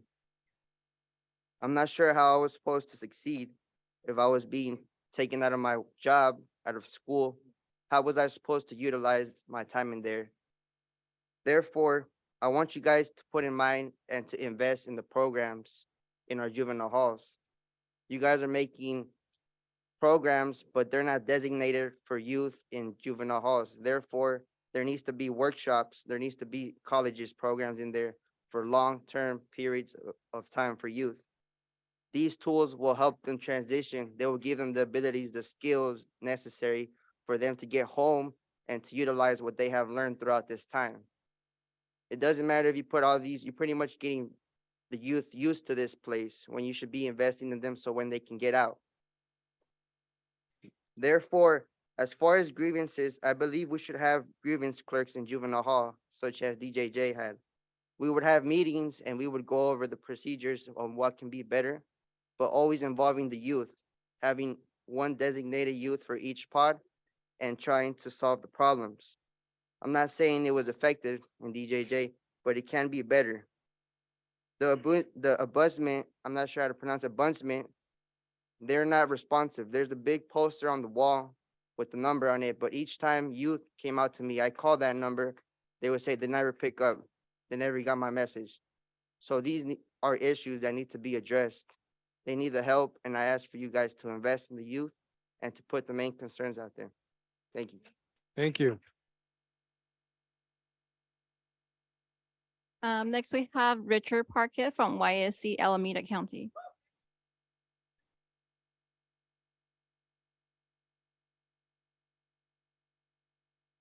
Good afternoon. I stand before you right now, first and foremost, more importantly, as a representation of Jesus Christ, my Lord and Savior, but also as a representation of my fellow YC members and also all the other members from Fly, Courage, Curry J, or however you want to say it.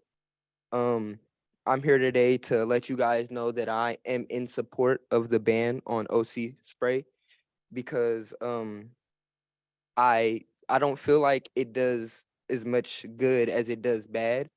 I've never been I've been inside a juvenile hall facility. I've never been directly pepper sprayed, and I've still suffered consequences from pepper spray. I've witnessed people in their, get into a fight. Two kids would get into a fight.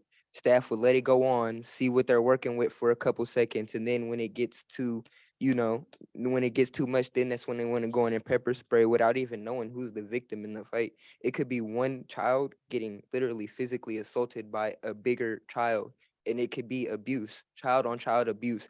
There could be child on child sexual abuse in there, and somebody could be trying to fight off an abuser, and they end up getting pepper sprayed themselves. And not only that, they tell everybody to get on the floor, put your hands behind your back.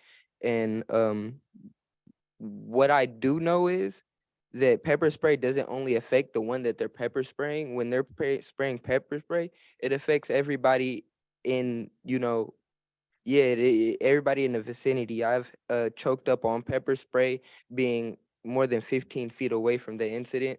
I've seen people get pepper sprayed and yell for up to hours after the incident is already done that it still burns, and they're just subject to room confinement. The staff tells them to pour milk on themselves, to take off their clothes and to pour milk on themselves. And if they don't want to get too messy like that, they can go in the shower. But then it's burning their skin. It burns the inside of your mouth, and it burns the inside of your nose, and it burns your skin. And then they tell you to get in hot water. And if you don't want the hot water, or you don't want to pour milk on yourself, then it's that'll be it.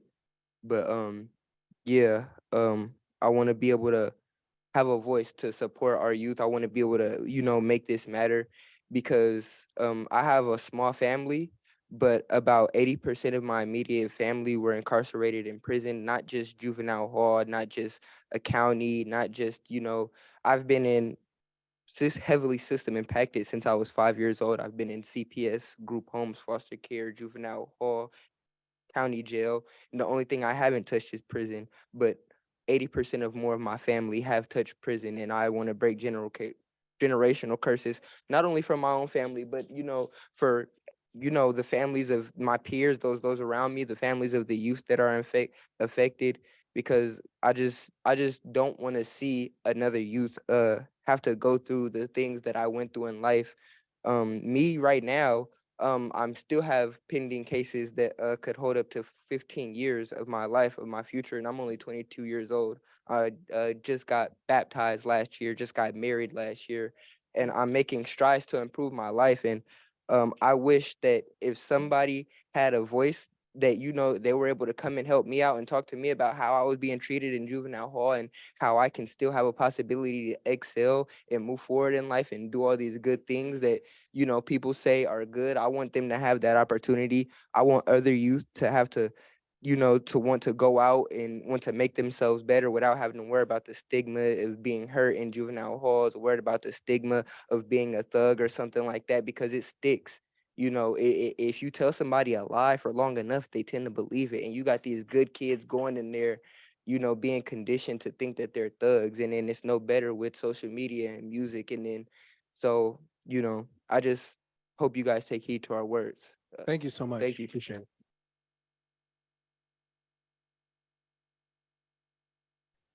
Next, we have Luciano Valencia from Fresh Life View. Just a reminder, let's remember we got 2 minutes, okay?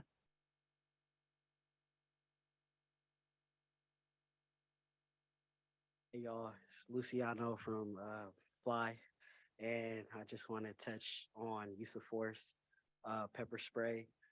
Staff need to take better control. Okay, thank you. Staff need to take better control of the situation. When a problem is brewing, staff should be aware and ready to use verbal de-escalation techniques, not physical or weapons, because this can be also a form of abuse. If an adult on the streets was to pepper spray a child, they would be charged and with an assault or child abuse. So it makes it no better that, they're doing it inside a facility. That's all. Thank you. Our next commenter is Naeli Navarro from Fly.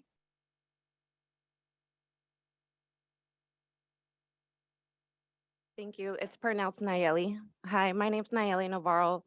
I'm a youth policy fellow representing Fly from Santa Clara County. I was also a youth advisory member. Um, so I've heard a lot of comments on the ban on pepper spray, and it sounds like the only valid reason you guys have for not banning this is to protect youth from other youth.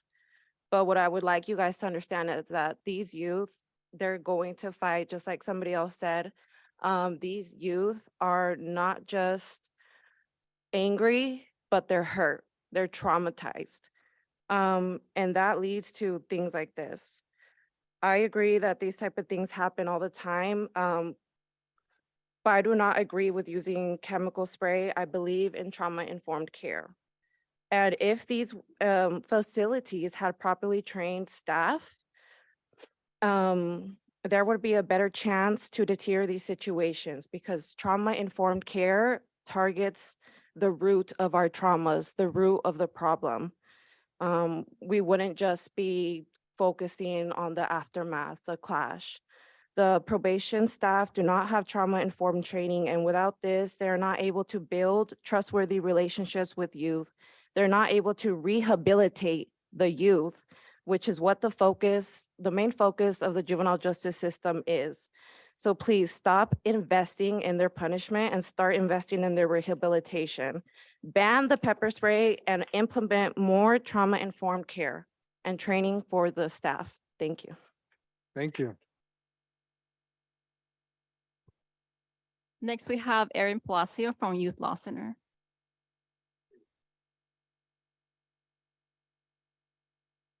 I have quite a lot to say, so I will probably be putting it in a letter because it's been going on for quite some time today. I would like to point out something that we seem to be dancing around, which is that we're talking about creating a policy on the acceptable use of force against children, right? That is the basic thing that we are doing. We are not talking about RAPs, which sounds like a nice word, and other things, but I would encourage those of you who run facilities to please bring in the devices we are talking about. I don't think anybody here should be able to make a decision without seeing what we are talking about. We are talking about wrapping children in wraps that were just purchased by ICE for serious detention facilities, and that made the news. And we're talking about using them on California's children. I've heard almost every probation officer I have ever sat with talk at least once about a young person who is in juvenile hall who they don't believe should be there. And I don't think any probation staff here can say that they haven't met that young person, sometimes because child welfare hasn't done their job, sometimes because of mental health needs, sometimes because of issues going on in a family home. Those are the same children sitting in those facilities when the pepper spray flies. They are the victims of abuse and neglect. They are the victims of violent communities, and they are sitting there enduring more violence at the hands of adults who should know better. And I really, really am disliking this constant refrain I hear that we should hope people have a better policy. We should assume people have a better policy. Nobody here has the right to assume or hope for that. You are here to set the standard so that we don't have to hope for that. And I will also say it's been about 15 years or more that I've been practicing, I don't want to think how much more, representing young people. I've represented young people who are 16 years old on Rikers Island, and I've represented kids in ICE detention facilities.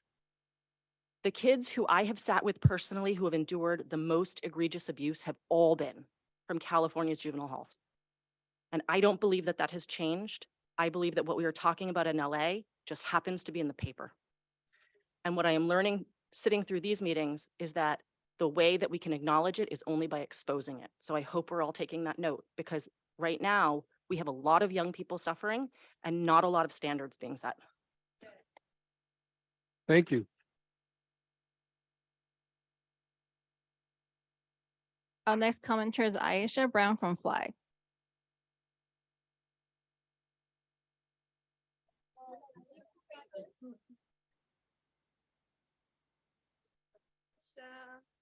I'm here with Fly. I want to talk about Title 6. Don't quote me. Excuse me, Article 6, page 90.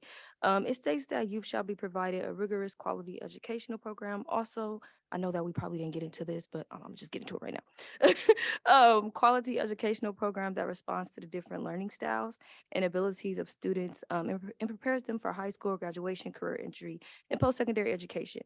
And so I am working closely with Fly with the juvenile hall around like educational, right, and programming. And so my thing is, don't quote me on this, but maybe 80% of the youth have IEPs, right? Like, is there an IEP teacher? Is that being prioritized? Like, maybe the funds are there, but maybe they just need to be redirected into different things, right? Like, maybe they should invest in an IEP teacher, and youth getting their SEPs updated every 6 months as they should. It's like having this spectrum, right? And putting everybody on that same, on that same level. And it's just like, it's not realistic. So yeah, that's all I wanted to say. Also, stop the pepper spraying. Thank you. Next, we have Colin Ford from Fly.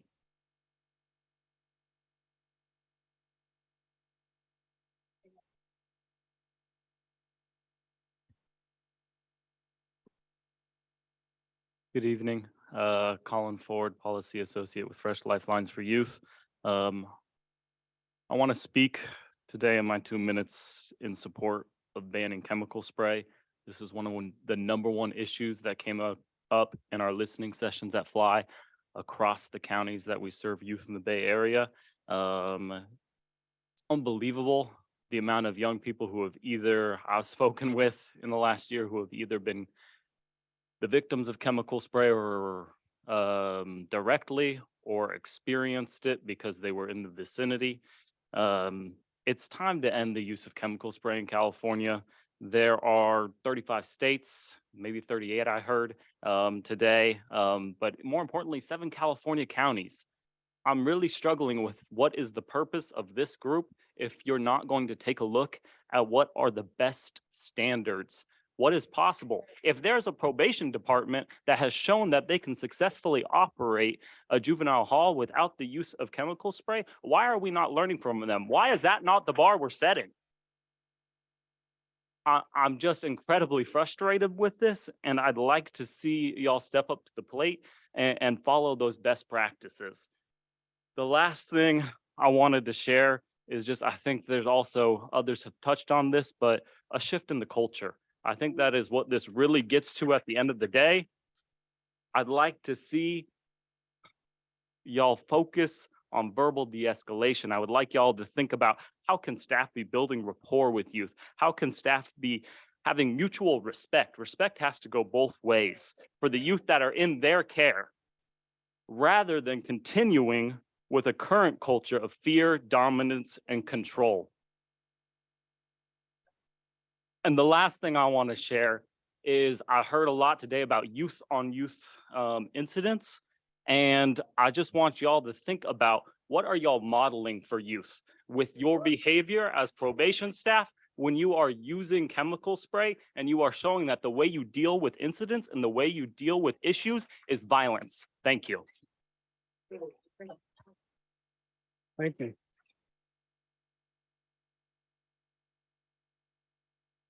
Our next commenter is Sonia Tonneson Castellano from CURYJ.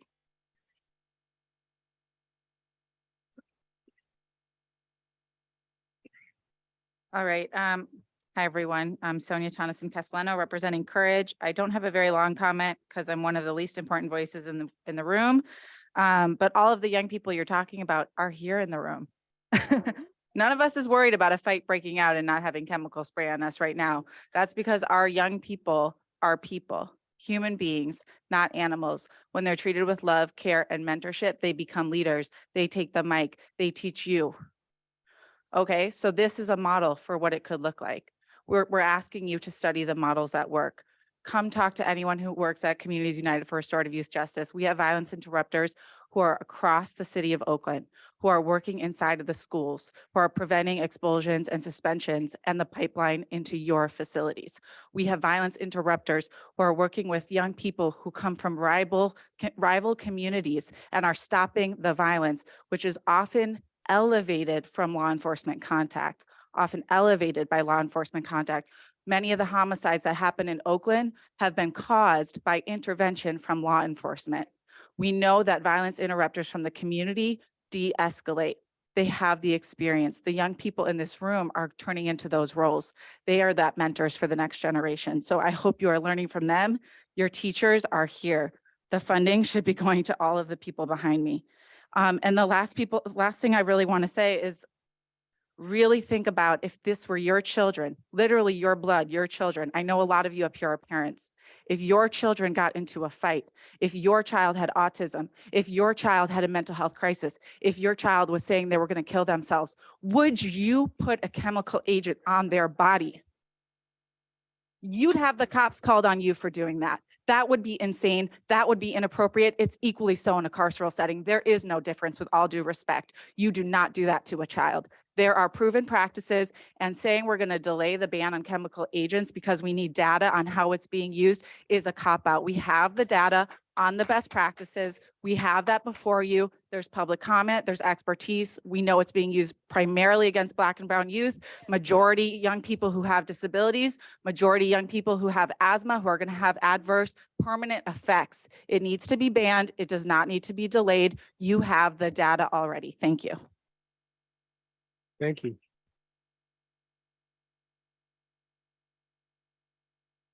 Next, we have Sam Cunningham from Santa Cruz Barrios Unidos.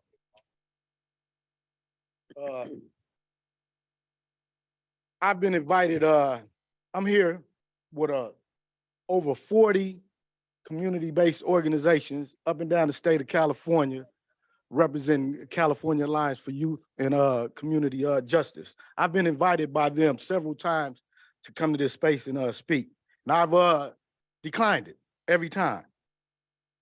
The reason I declined it every time until today is because, honestly, and keeping it 100, keeping it transparent, I don't have any confidence at all in the BSCC.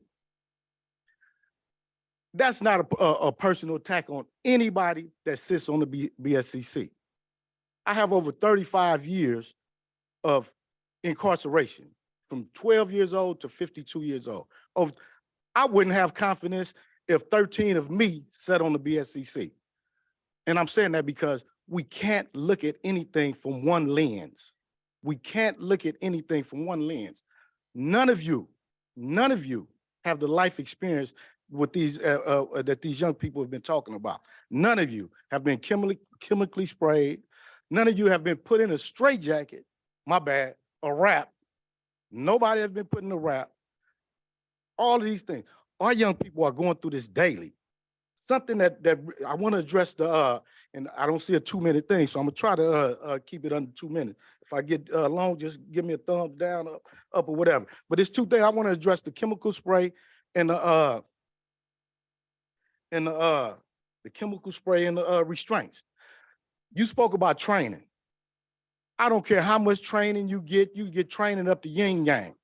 If the individual person doesn't care about that or has a personal agenda or whatever, training ain't gonna do anything.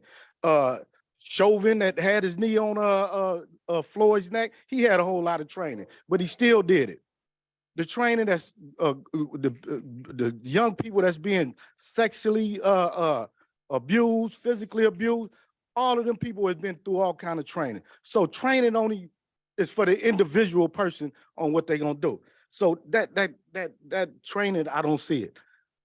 The language in all of these things that we've been reading is just so convoluted and so messed up. I hear one person said from point A to point B, when they're no longer a threat to themselves or anyone else, the restraints come off.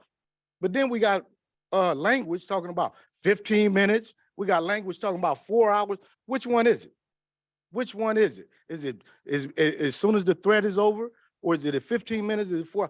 Too many open-ended languages where a staff could use. I see you finna go out 30 more seconds. A staff could use to do whatever they wanted to do. Chemical spray, we talked about. I couldn't believe it. Boxers, first thing came to a person's mind when boxers being tore up, person gonna hang themselves. You kind of get me. Another person said something about destroying property, pulling the TV out of the wall. All of this stuff about immediate threat. The first thing came to my mind, I'm gonna talk facts. I've seen it. You two get into a physical altercation right now. Mr. V will run up here and chemical spray you guys. I promise you. The furthest person in the back of this room is gonna be affected, and this is fact. I've seen a young person that had asthma go into cardiac arrest and lose a life that wasn't even involved in the incident. Take all these things into consideration. Thank you. Thank you.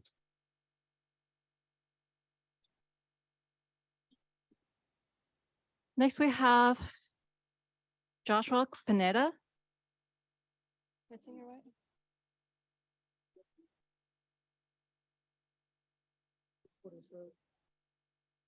Josue Pineda, but thank you. Good afternoon. My name's Josue, and I'm a youth mentor, youth reentry navigator with Hoops for Justice. And I have the privilege of being able to work with young people currently confined to Ventura DJJ. I also serve as a youth advisory leader for the ACEs Aware initiative. Although I'm in leadership positions where I deliver both culturally relevant and trauma-informed care, I ended up in these positions because of all my adversities and being given a chance of redemption. I can recall my first contact with law enforcement when I was placed in handcuffs at the age of 12 in my elementary school. I can recall being 19 and fighting 23 years to life in prison. Incarceration did nothing to help me.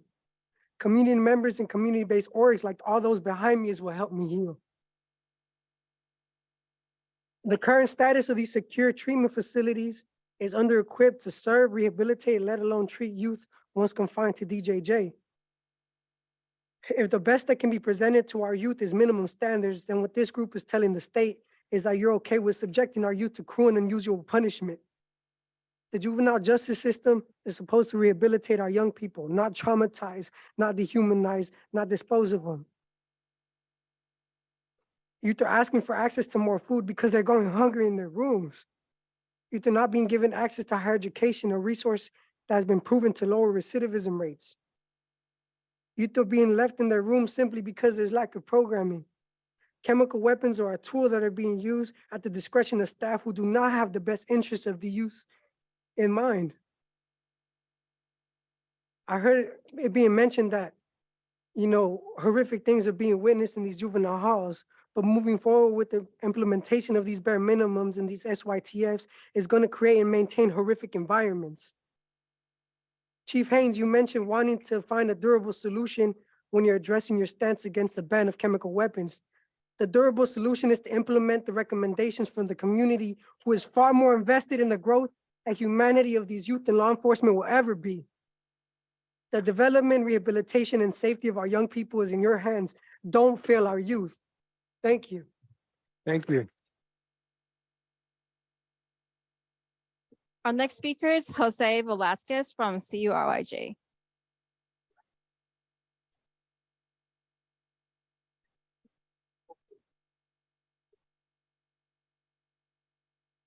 Afternoon, everybody.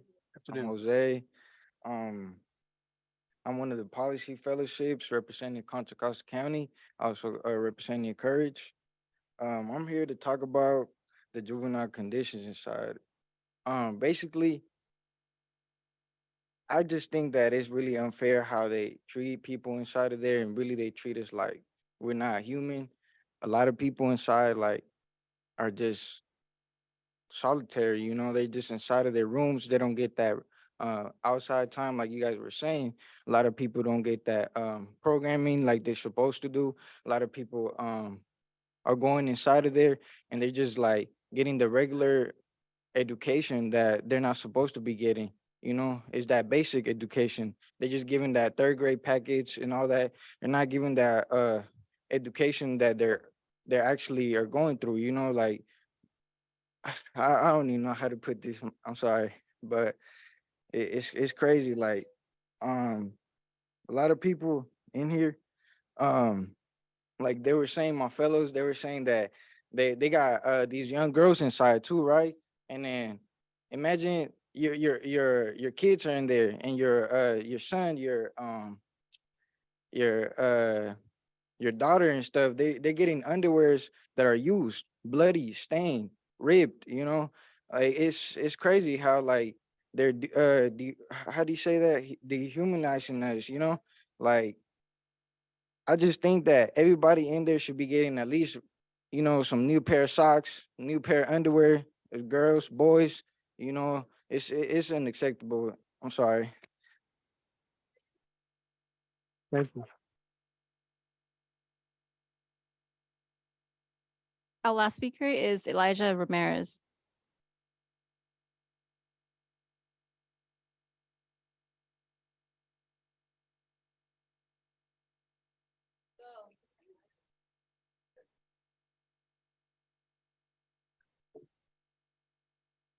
I'm a nervous wreck, so I'm gonna try to keep it short and sweet. Good afternoon, board. My name is Elijah. I'm a former DJJ graduate. I'm just here to amplify the voices, asks, and requests of my fellow California communities when touching on youth safety. Punitive approaches have left many incarcerated people victimized physically, mentally, physically, and otherwise. Child abuse, if you ask me. I am one of the many survivors of this youth injustice system, but just another here to echo the argument of banned chemical spray, higher quality education services, better food, better clothing, and of its vital importance. So please, if you can listen, not only with your ears, but with your hearts, if you got them. Thank you. Thank you. We just received 3 more. Next we have Israel Villa from COH CJ. Israel Villa with CAYCJ. The beginning of my comment, that's actually for the public comments, for the public. I want to acknowledge and thank all these amazing young folks who came from everywhere, different cities, you know, traveled out here to it's what's needed, it's what's lacking. There's no young people up here. Young, I'm not gonna say no young people, youth, young, youthful people, right? And that's what's needed. As far as my last comment here today, you know, it's so frustrating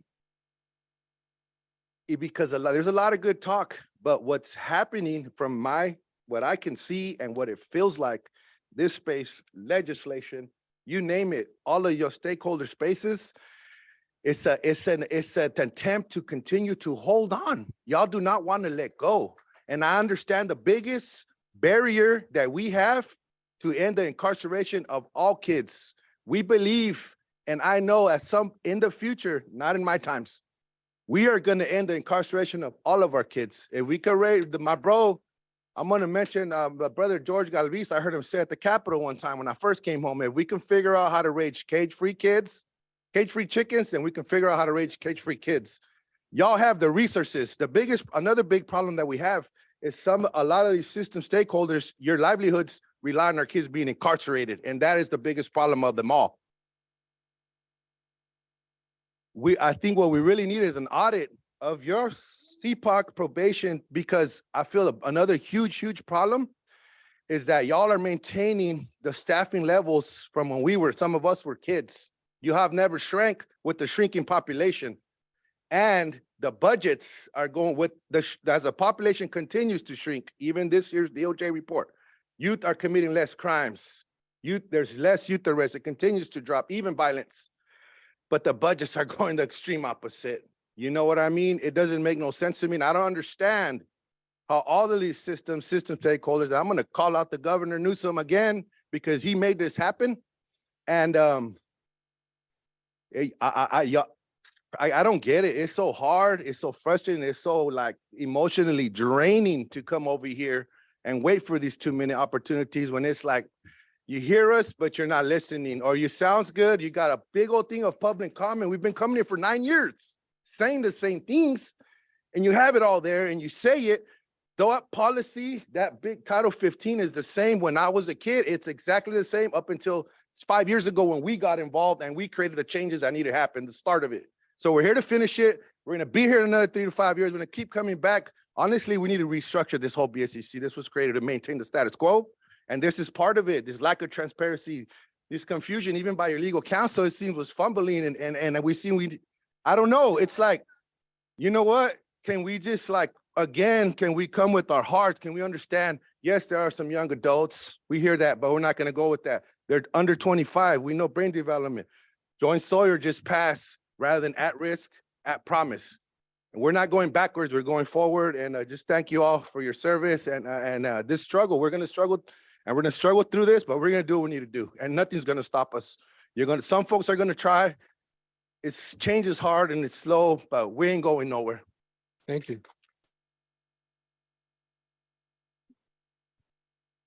Our next public comments from Nancy Horace with CJ.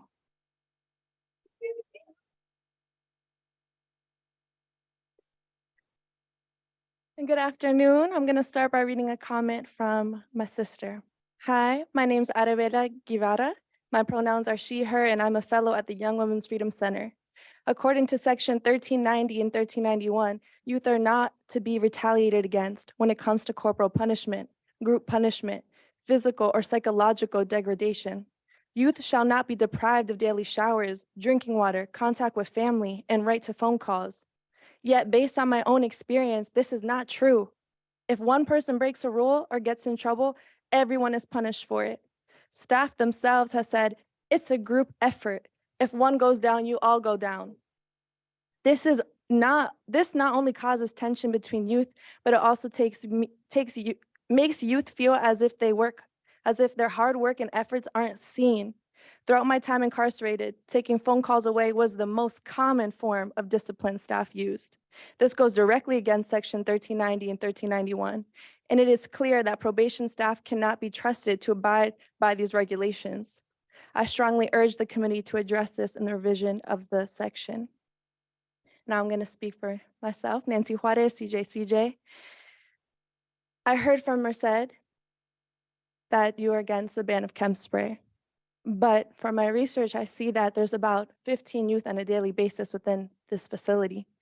So let me ask you, can we build relationships with those 15 youth? If they're having a bad day, what days are bad for them? Did they lose somebody that day? Is that their anniversary of someone's death? 15 youth, right? Some of these facilities have so little young people. We can build relationships with them, right? Why are they angry? Ask them. None of us were born angry. None of us were born traumatized. No one was born. We were born with joy, with light. So ask them, why are they angry? Maybe because they're hungry. They're kept away from their loved ones, kept in safety rooms for hours upon hours, and instead we pepper spray them. We restrain them, or we do both at the same time.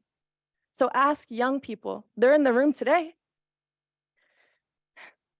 It's mind-boggling that we restrain people when they say that they want to harm themselves, so we put more harm on them.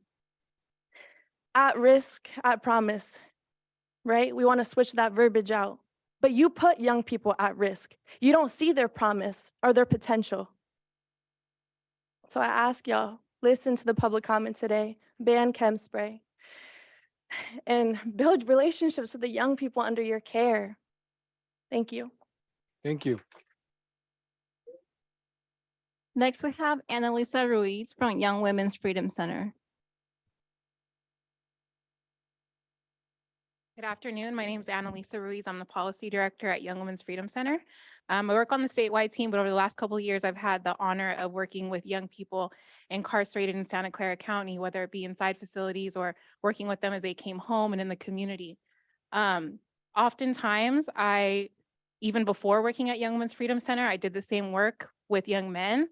Oftentimes, I got emails or calls from probation officers saying, this is a young person who I don't think is ready to participate in social activities because they're involved with XYZ gang and you just need to be really careful. I've brought them to those spaces at Young Women's Freedom Center during COVID when people were deprived of housing and food and so much more.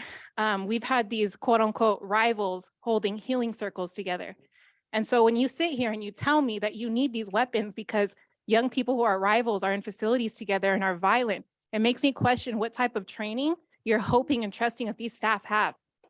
The difference is that in the community organizations that are all here represented today, we have a culture of care.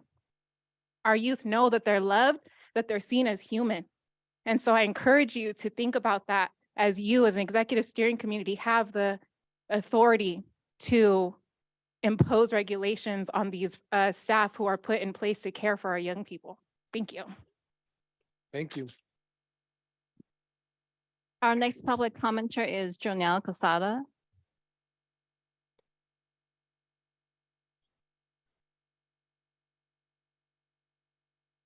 Hello, board. Thank you for all you guys do. I know it's a tough task. I'm from San Benito County Juvenile Hall. I have a very small facility, so I just wanted to bring up and talk about 1358 with some of the time restraints that we were talking about earlier. So for our juvenile facility, we do not have a safety cell.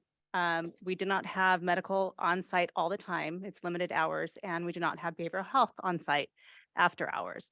So when we're saying, I think 4 hours is way too long, but when juvenile hall's making those notifications, we're making them immediately. We are dependent on behavioral health to come out and assess our youth. So it's their time constraint. Of course, I think 2 hours is acceptable for them to come out. 4 hours too long, but we're depending on other facilities or other departments to come into our facility for those requirements. So it's hard to kind of hold their hand with that. When there's a youth in crisis that needs to go to the hospital, that's where they go because we don't have medical on site all the time. But I just want you guys to think about that when you're making any time requirement that's out of our hands, because we don't have that at our specific facility. Thank you. Thank you. Our next speaker is Ebony Richard.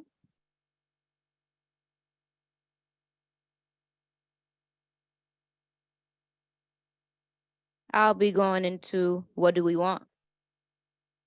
That's the big question, isn't it? Ebony, hold on. Yes. You've already come up once, right? Yes, I did. I didn't have the privilege to be able to speak because you delayed the other time. So I just didn't know, and I didn't use my full 2 minutes. So I just wanted to take the time out to say the rest of my words. Okay, go ahead. That's the big question, isn't it? It's like when you see a baby getting ready to suddenly fall and your adapted natural reflexes kick in to catch them and support them through their fall. All we ask today is that you honor us as we are now mirroring that same transition and shift your perspective. Be that olive branch we need as we grow into greater versions of you. All that is what is left up to us to do. This is a spiritual battle, and we all want to be on the right side of history. Honor us with genuine support and authentic backings, collaboration, and fundings to organizations such as a few as we have here. Today in our presence and numbers speak volumes and passion. You speak on youth fighting, whether it's physical or verbal, which I would say is a reflection of how you guys combat us when we're aiming to make lives greater for all of us and not just for the usual propaganda. In my eyes, and I'm sure to others here, we sat here and witnessed an abuse of authority, which is our ways we are here now trying to bring light and speak change on. We ask that you grant us access to help us steer a new direction and make a way for longer visitations, healthier food palettes, banning the use of chem spray, support the pure mental and physical health needs, beneficial educational plans and curriculum, financial programs that actually make a difference and positive impact on our youth and generations to come. Thank you. Thank you.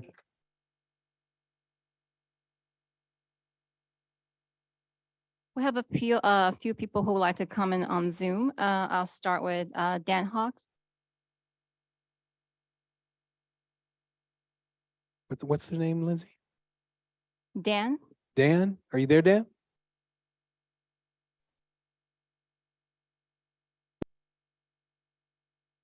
We're not hearing Dan. Let's move on to the next.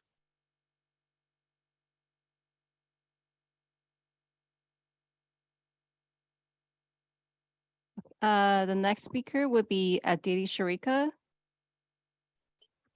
Good evening, Aditi Sharikar, she, her with Children's Defense Fund, California, addressing mostly the issue of chemical agents in juvenile facilities. First, I want to address an argument made earlier, I believe by Chief Haynes, about this being a legislative choice. I would like to push back on that thinking. Every regulation you are talking about today, all of these minimum standards significantly impact the health and well-being of youth and staff in juvenile facilities. They determine what young people eat, the conditions they sleep and live in, the healthcare they receive.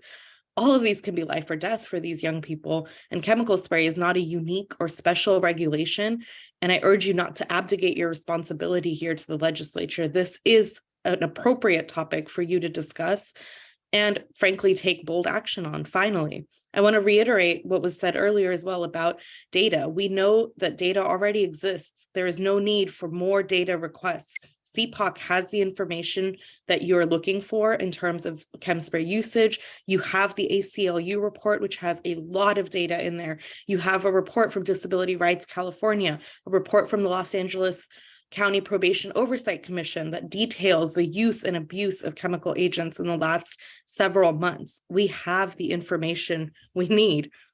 This is not a radical change that people are advocating for. California is such a small minority across the country. We are one in five that allow officers to carry this on their person. We don't have to reinvent the wheel in terms of what to do in the place of chemical agents. We know restrictions don't work. The current regulations already place strict guidelines on when chemical spray can be used, and yet we know it is still used on those in mental health crisis.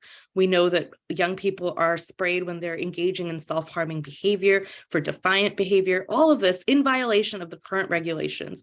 So simply adding more regulations will not address all of the abuse that is being put in front of you by young people who are forced to relive their trauma every time these meetings happen, are forced to recount some of the worst moments of their life because the adults that are tasked with keeping them safe cannot and will not find the courage it takes to stand up to probation, to stand up to CPOC, and finally bring California into alignment with the rest of the country. So I urge you to think about the fact that we do not need any more restrictions. We don't need any more data. You have the information you need. We are long past any type of restriction. We're long past asking for transparency or data. We're long overdue to ban this torture device. And I urge you to please take seriously what you've heard today and not default to the status quo. Thank you. Thank you. Okay, we have one more person on Zoom, and after that, we'll have one more in person. Yeah. Our one more next person. Zoom commenter is Wes Saver. Please unmute yourself. Thank you. Good afternoon, Chair and committee members. Wes Saver, Senior Policy Manager for Glide in San Francisco. Thank you for your hard work and deliberation. And thank you to all the community members, leaders who have testified before you today, publicly shared their trauma and torture, and are advocating on behalf of California's youth. As part of reimagining California's approach to youth justice, I urge you to consider ending the use of chemical agents against young people. The use of chemical spray is outdated, it's unnecessary, and fundamentally contradictory to California's public health approach to how we care for our youth. Any rationalization for its use is egregiously disingenuous. Violent people clinging to vestiges of an undeniably oppressive and dehumanizing system. If chem spray is available, it will be used. Left to their own designs, staff culture is unwilling to change. That's irrefutable, and any voices in favor of delay are simply complicit. But this committee has the power to change those standards. Therapeutic approaches and trauma-informed care cannot exist alongside fear and harm. California must have a concrete timeline with measurable benchmarks to phase out the use of chemical spray. Eliminating this abusive practice is a significant matter of disability and racial justice. The people harmed by this abuse are overwhelmingly children of color. Staff inappropriately respond to youth and mental health crises with force, including spray. This is all inarguable. Continuing this practice does not align with creating environments that foster trust between staff and youth that are essential to promoting healthy and positive growth for young people. That's our mission as a matter of fundamental rights, best practices, and a developmentally appropriate vision for how to support youth and staff. Please end the use of chemical spray. Thank you. Thank you. Actually, someone else raised their hand on Zoom, but there's no name. Could you please self-identify the username Zoom user?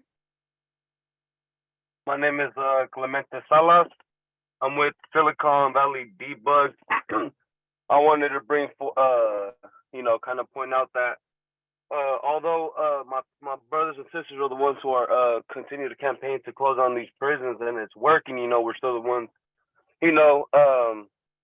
presenting this to you as though we're the ones in the wrong, in the sense that, we know what's best for our youth. And with that being, like, every youth facility usually has like their own closet of skeletons. And with that being said, like, the grievance system from where I come from DJJ, doesn't work.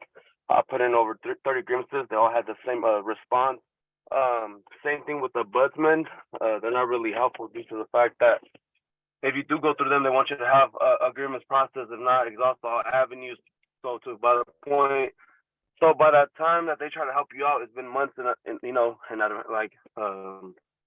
that's been delayed that ain't really helping us out. So just to point out that they ain't really helping us out.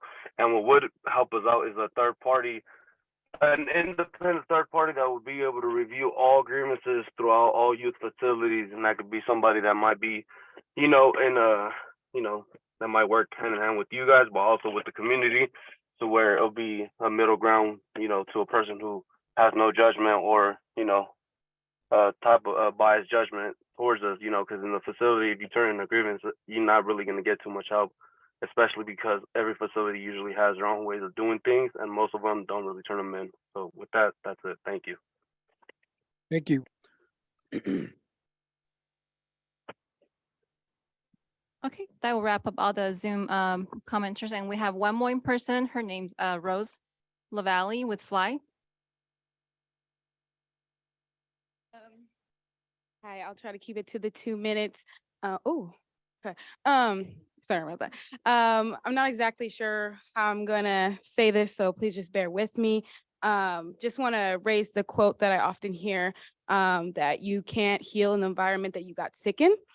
Especially when it comes to chem spray, seeing how situations escalate amongst people and then how that is utilized to kind of separate or kind of stop that issue from occurring or, happening.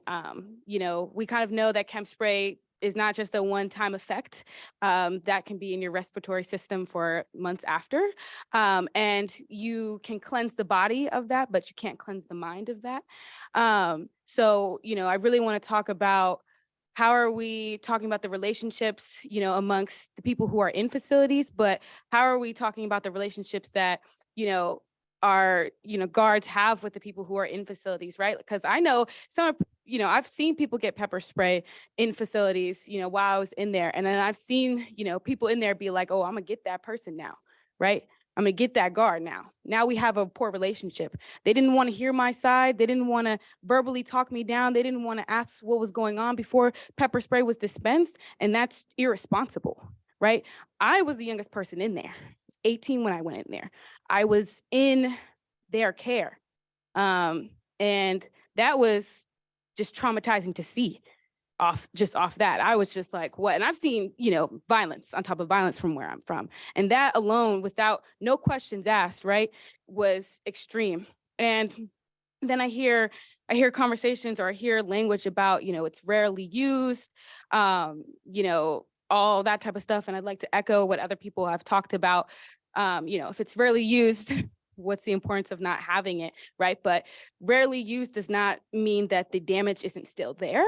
And that the damage isn't still significant. So when we use that language to kind of rebuttal against, banning pepper spray or, chemical spray, that's always interesting to me. I want everyone to know, and I think it's been pretty clear that you guys are having conversations about us. Please listen to us. This is not a joke. A lot of us are surviving in these facilities because of these minimum standards. And we should be living in them, right? If that's what we have to do because these crimes are being committed, right? It's like, I'm like shocked at, the amount of time some people have been able to survive in there, right? And it's your duty and your responsibility to really implement our voices in that.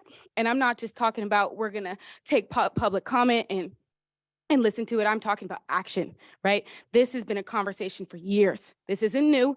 This isn't a new type of conversation. This is the same language, same stuff. I'm sick and tired of it. Sick and tired of hearing it. This has affected my family, other people's families. This is not new. This is not an abstract construct. And I also want to point out that we have the data. Y'all have the data. Data is not speaking to these people's personal experiences, right? We all know that guards will abuse this power that they have. And you all aren't sitting in those facilities on a day-to-day basis, right? You're not sitting there.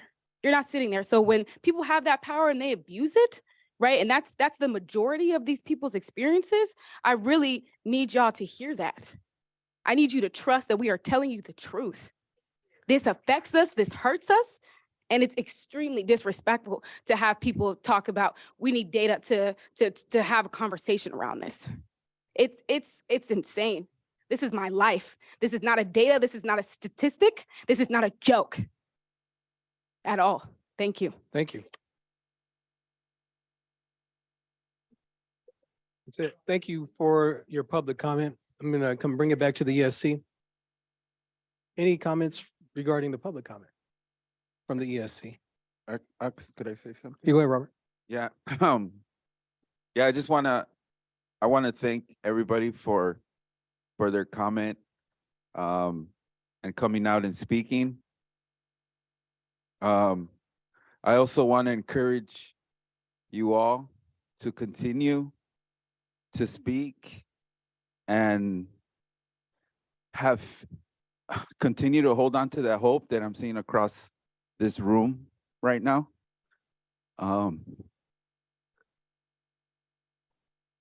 I know I'm sitting on this side of the table, but my heart and my spirit are with you all. At the same time, I believe in our system, in our construct.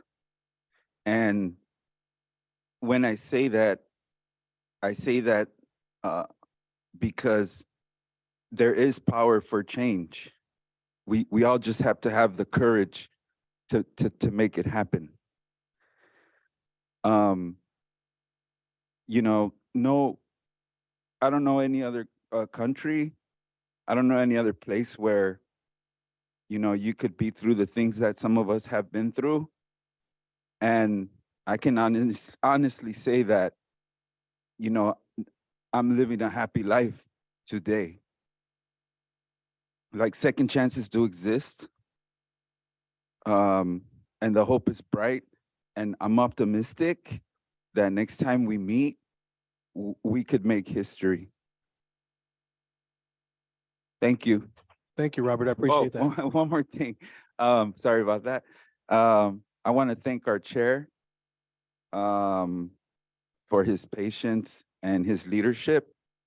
And I want to thank everybody here that I know that I think this meeting should have been over some time ago, but you're still sitting here listening.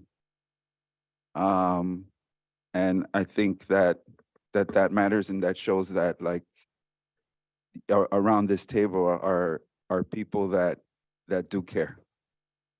Thank you. Appreciate it. Thank you, Robert, for pointing that out. And I want to say thank you to all of you who have stayed to have the opportunity to hear the voices, to really put the work in. I mean, it's important work that we're doing. I think it's been said more than once that that the work that you do is, I've said it before, you impact generations by making the kind of decisions that you're going to be making today.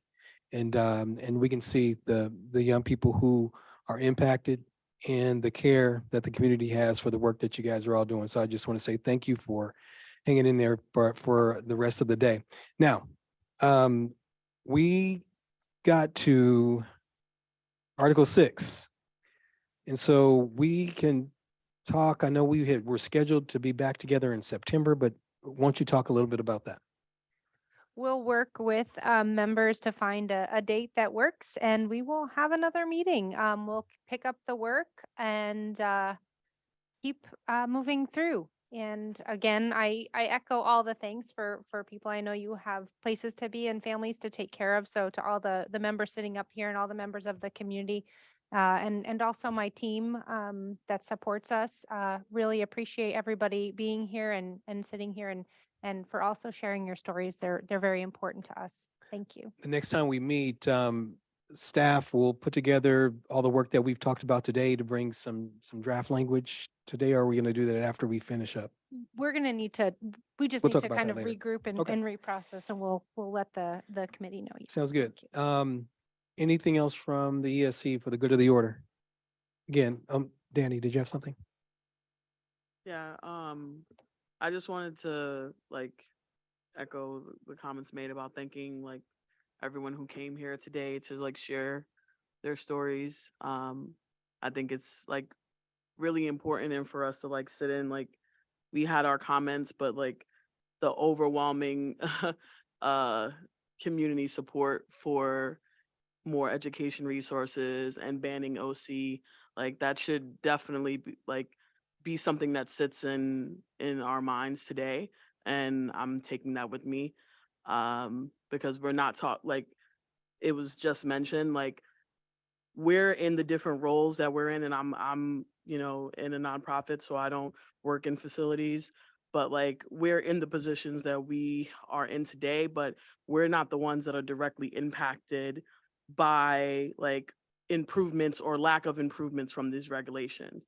The young folks incarcerated are, and we have an overwhelming amount of folks that are sitting here today that are formerly young folks incarcerated, and they're telling you what would improve their lives. And so we have to like keep that like in our minds throughout the time that we have. Appreciate that. Thank you so much. I'm sorry. Yes, Luis. Yeah, I just wanted to echo the same thing, like appreciating everybody that came out to speak and share their thoughts. And my question, I guess, would be a clarification of what would be needed either at this meeting before we end today or at the next meeting to make that recommendation to ban the chemical use. Are we gonna wait for data or? No, we're gonna bring back, we heard some different recommendations for that regulation, including reorganizing the regulation top to bottom. And then we have two different views, and we'll bring back different versions, and this group, when it's appropriate, can decide which one to move forward to our Board of State and Community Corrections. So that's what we'll do with that one. All right. Thank you so much. One comment.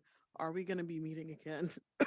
Sorry, before September, or is the next meeting? Yeah. Yes, yes, and we'll regroup and get back to the members of the ESC, and certainly let the members of the community know when our next meeting is planned, and we'll. Yeah, it'll have to be before September. Oh, We were absolutely. That anticipating, was in anticipation of being able to get through Yeah. everything, we were, you know, hoping, but we will have to have another meeting.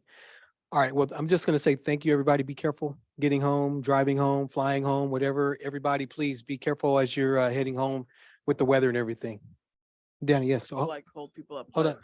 We had talked at the last meeting about other subcommittees like education and health, and that hasn't been like convened or discussed. Yeah, we're not gonna move forward. We. Hey, listen, I'm sorry, everybody. We're almost done. We have not finished up.